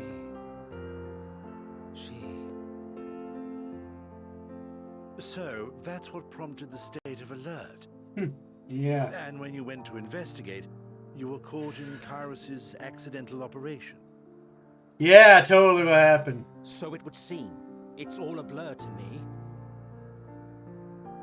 Such an unfortunate accident. Oh, and what of Venar and your other companion? You went inside together, as I recall. We did?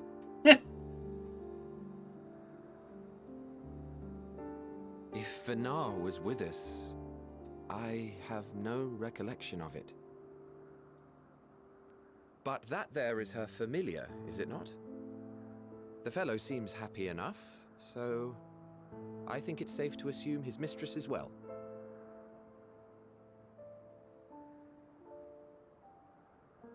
I haven't the slightest notion who this other companion might be, however. Exactly. All according to Keikaku. Well, that individual struck me as a bit different, for want of a better word. Perhaps it wasn't actually a person, but some manner of creation. Curious. I must ask Venar about it when next we meet.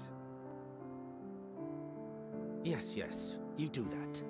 Now, if we may tend to Hermes, whatever this Meteon did, it seems he bore the brunt of it. You did that to him. He had it Once coming. you are fit to travel, you will return with us to Amarot. We need to make certain there are no other ill effects. Also, I am here on business of the 14. We've already had the conversation, like as not, but since your toy wiped my memory, we'll have to have it again. Yes, of course. As you see fit. This Kairos, it manipulates memories through the emission of etheric waves, correct? There is a theory which holds that memories scoured by blasts of ether are restored when the soul is cleansed in the underworld. If true, then perhaps when our time comes to return to the star, we shall remember these few days we have lost. Yay! I doubt aught of interest occurs. Look forward to the revelation if you like, but I should prefer to reminisce on more meaningful moments. Oh! Emmett's really gonna be pissed. Ah. Nothing happened, guys. It was all a psyop. Let us rest, if only for a while. After all, you and I... Oh, we still have a long, long way to go. Yeah.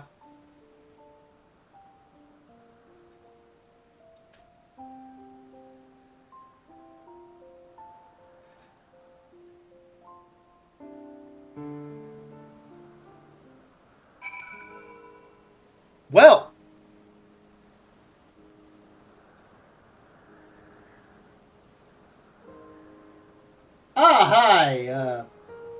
New viewer. I was getting ready to end the stream after this upcoming cutscene.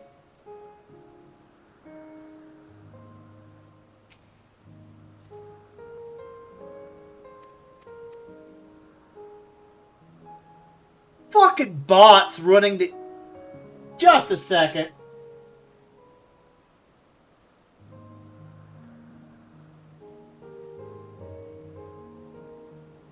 Bots. I hate bots. They run everything. They're almost as bad as Medion. In fact, Medion's just a bot corrupted by despair. See what I mean? Bots! Hate them all.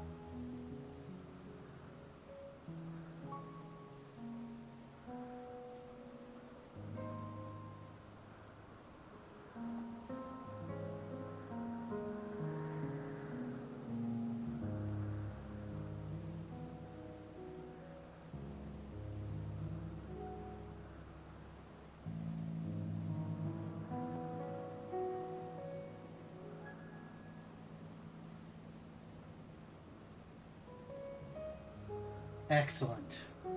I've solved that problem.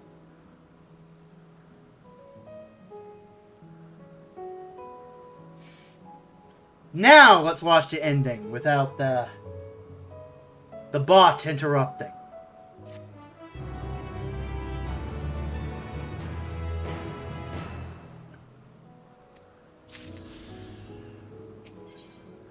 Thou must live, die, and know.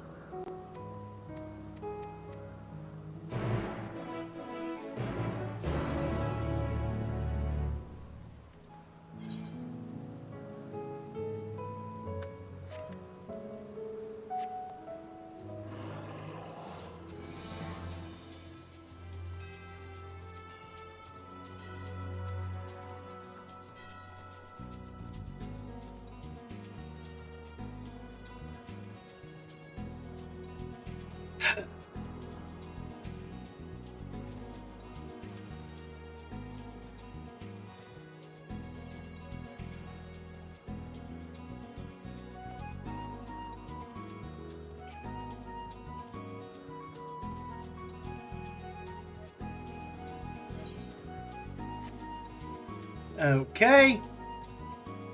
And this ult is almost done with Elpis. Oh, it's been over 5 hours. Ha ha ha ha ha.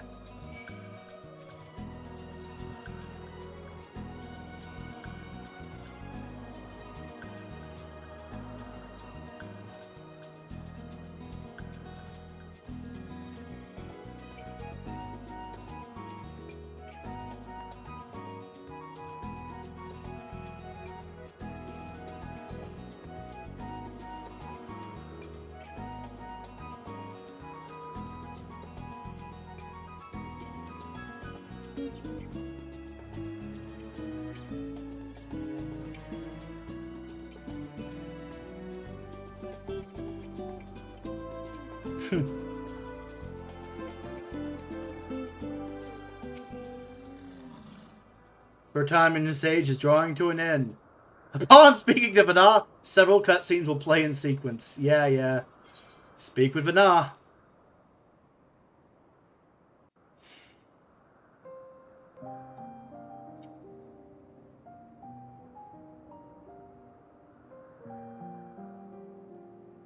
So, it is within. The portal that brought you hither, and will take you home.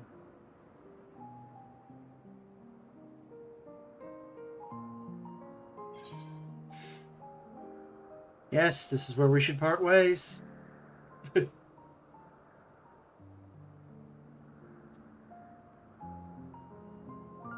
May you and yours emerge triumphant. Make use of the knowledge you have gained, that your days in Elpis and our friend's sacrifice be not in vain. With Meteon free to pursue her designs, tis only a matter of time until the final days are upon us. We must be ready.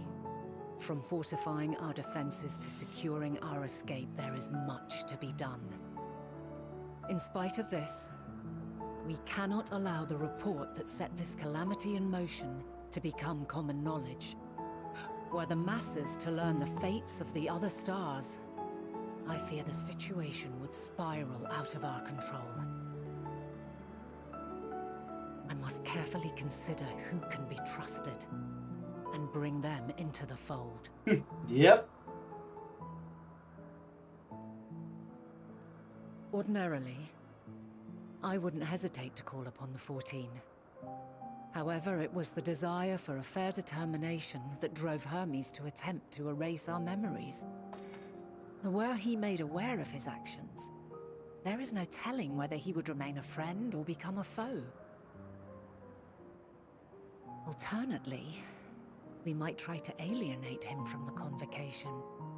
Yet in doing so, we would deprive ourselves of a brilliant mind who would be invaluable in the crises to come. Exactly. Quite the dilemma. Which is why I must work independently of the convocation. Exactly. Miles. Regardless of how we proceed, if we are to permanently avert the final days, we must be equal to Hermes' challenge. We must prove that mankind is worthy to exist. And this hinges, I think, on how we confront the all-consuming despair that accompanies a senseless and seemingly inevitable end. True. Bewildered and divided, we would perish like the peoples of those celestial ruins. We could not hope to survive the final days, much less take the battle to Meteon at her nest. We must find a way to defeat despair, to unite and prepare as many as possible for the struggle ahead. Whew. Heavy will weigh the burden of guiding this legion of souls. Yeah. Yet I have faith in mankind's potential. As long as he believes in himself, there is naught he cannot achieve. So I will not give up on him. On us. You may find your world to be very different. Or perhaps the erasure of our friends' memories has sown the seeds of a conjunction between us. We cannot know until the moment is at hand. So shall I strive to do my best, taking naught for granted as I walk my path. That's all you can do. And I pray you walk with me to the end. Oh, I will. I will. As you move forward, so too will I. As will all, resolved to fight for the morrow. Exactly. And when mankind has found the strength to stand against despair, we shall silence the song of oblivion. She who sings it will learn our journey is far from over. This I promise.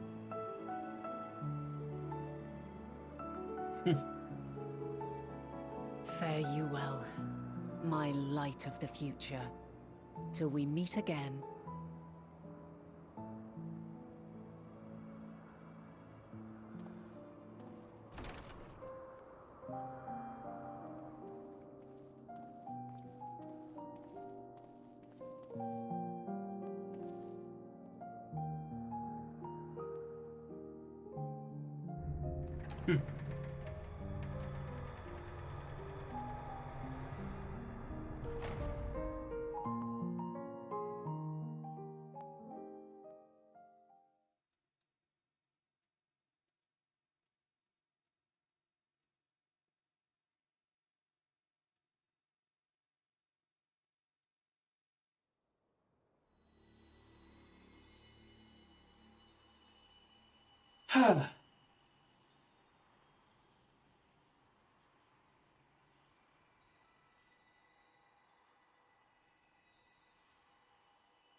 From this day forth, I shall strive to bring honor to the seat of Vandania.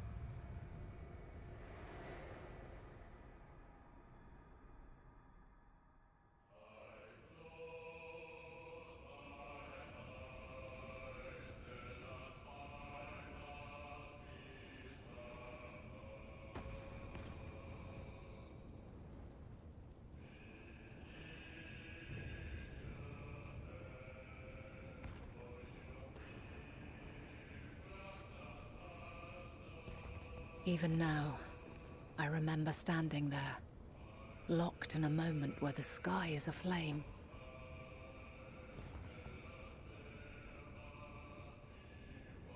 Where stars fall as tears, and screams darken the seas.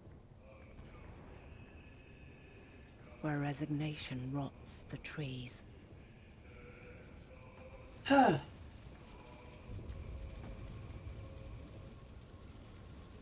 Where terror twists magics into abominations. Such is the lament of they who have gone before. The song of they who tried and failed to create a better world. The song of the end.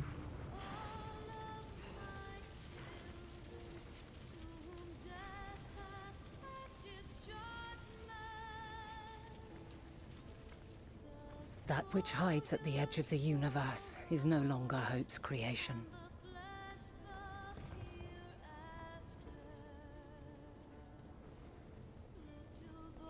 It is hopelessness incarnate.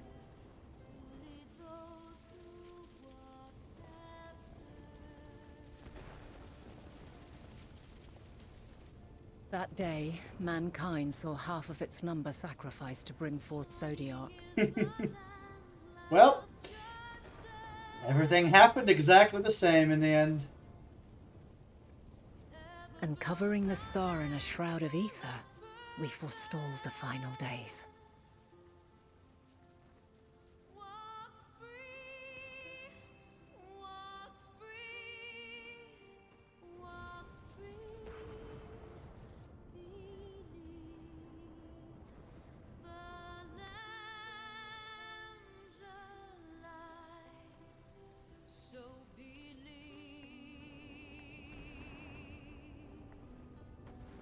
Yet the cries echoed still. We wept for innocence lost, wailed for death inevitable.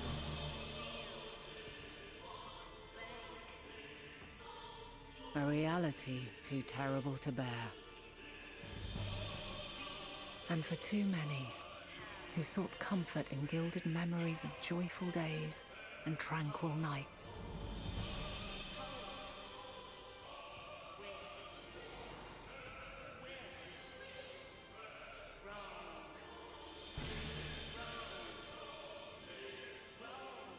This is all wrong. Why must we suffer so? It needn't be like this. No. There must be a way to restore things to the way they were. To reclaim the perfect paradise we once had. No, my friends. Suffering exists, and we cannot pretend otherwise. No civilization, however great, could eliminate it. If we would live, we must accept it as our constant companion. True. Let us not seek to forget this tragedy. Let us carry it in our hearts, that we may grow stronger and know true happiness. We can't accept it. We won't accept it. It will be ours again. A world free of sorrow. No, it will not. For there has ever been sorrow. Mankind was but spared its biting sting for a time.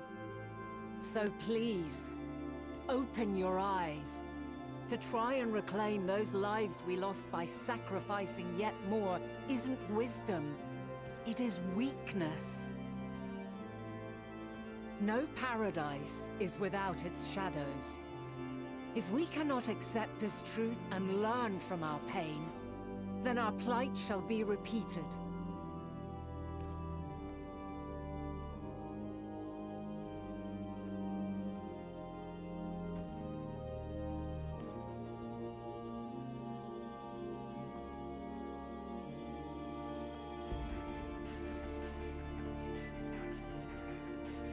O mighty Zodiac! God, born of our boundless faith, we bid you, hear our prayer. Accept this offering of lives, and deliver unto us the lives we once had. Deliver unto us the days of old, the days when the star was a font of love, and we knew naught but bliss.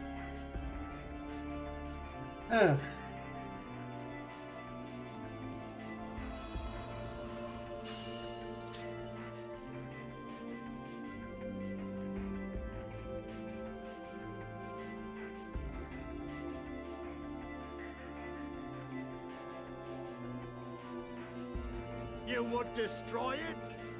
Our beautiful world? Yes, actually.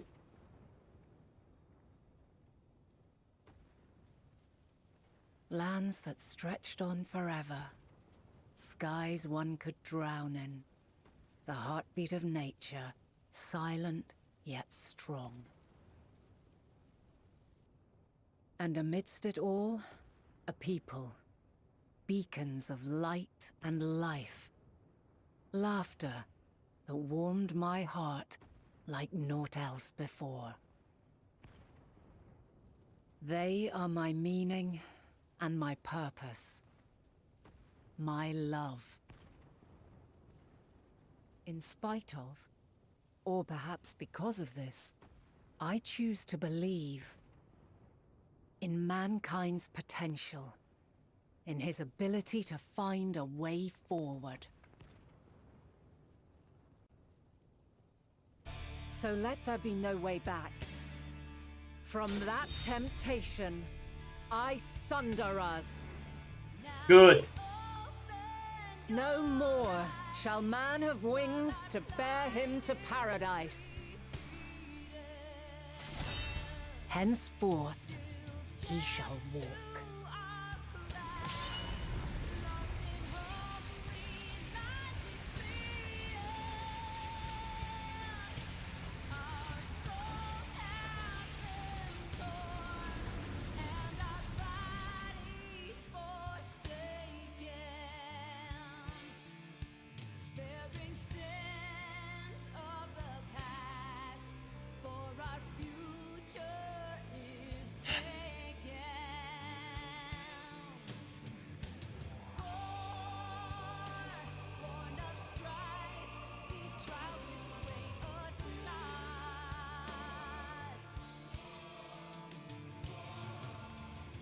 All is excruciating pain. I breathe fire and torment.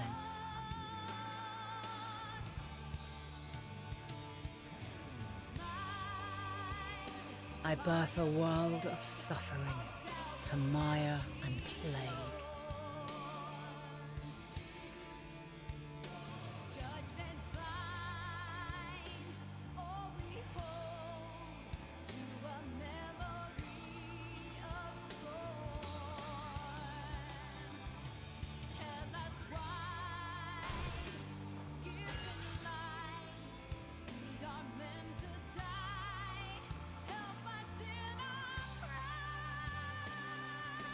In one fleeting moment, lives come and go, ever moving towards the unknown.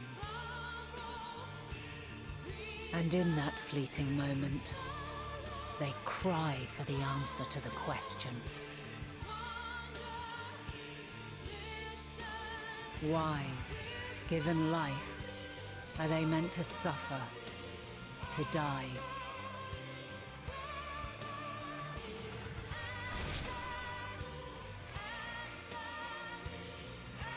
As fragmented, imperfect beings, yours is a never-ending quest.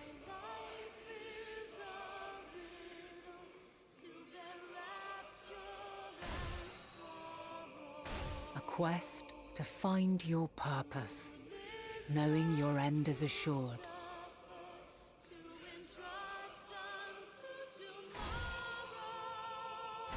To find the strength to continue when all strength has left you. To find joy, even as darkness descends. And amidst deepest despair, light everlasting.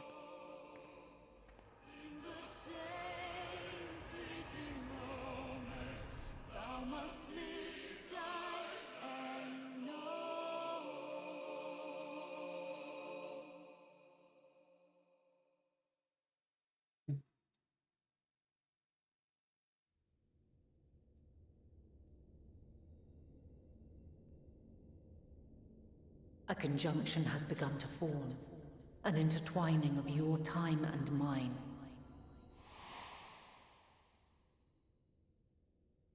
When you truly understand what is at stake, and your journey has prepared you to surmount the insurmountable,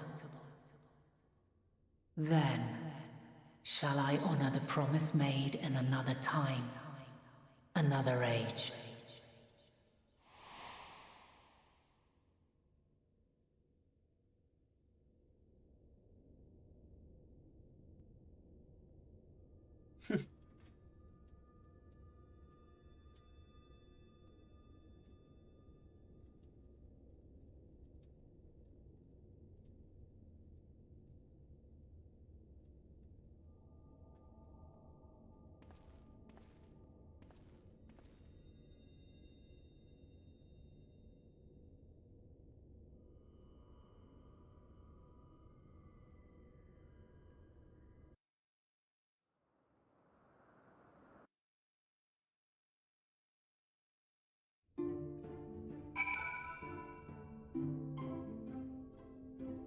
Well,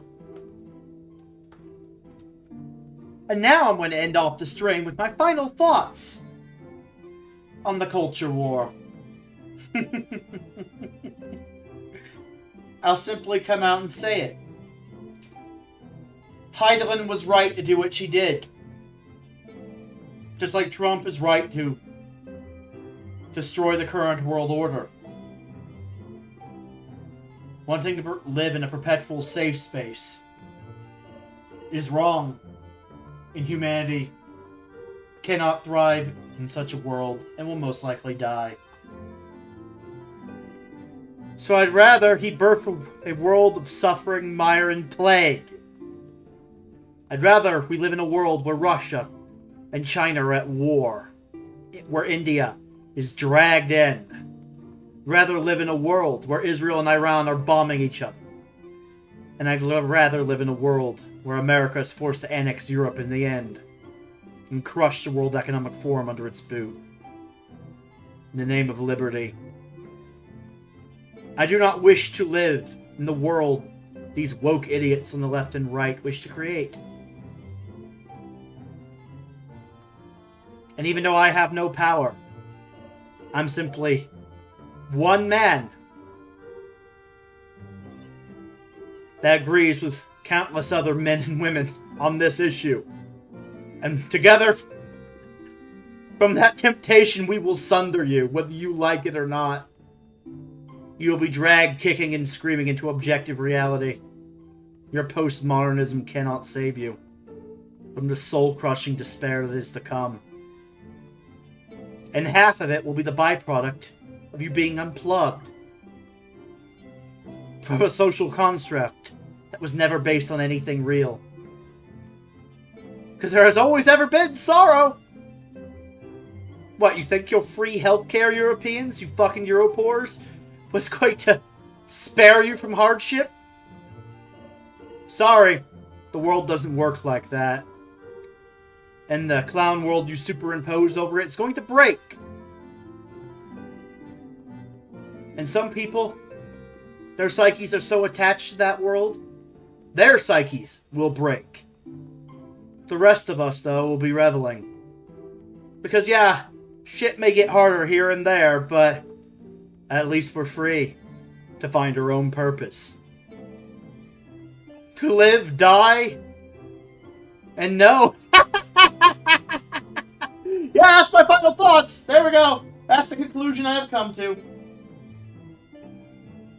Heidelin was right. Wood Sunder. Again, 10 out of 10 cutscene. That's the conclusion.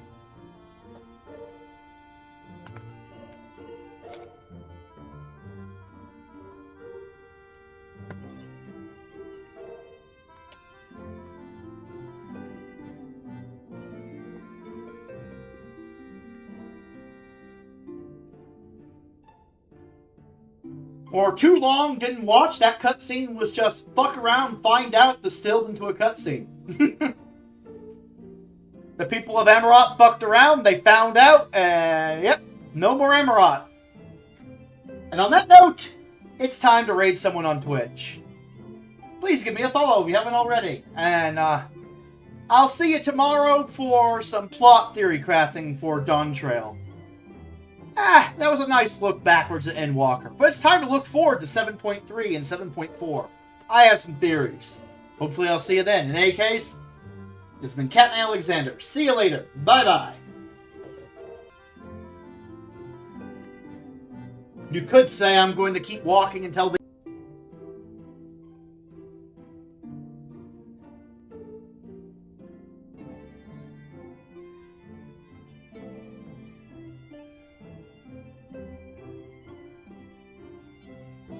Start the raid.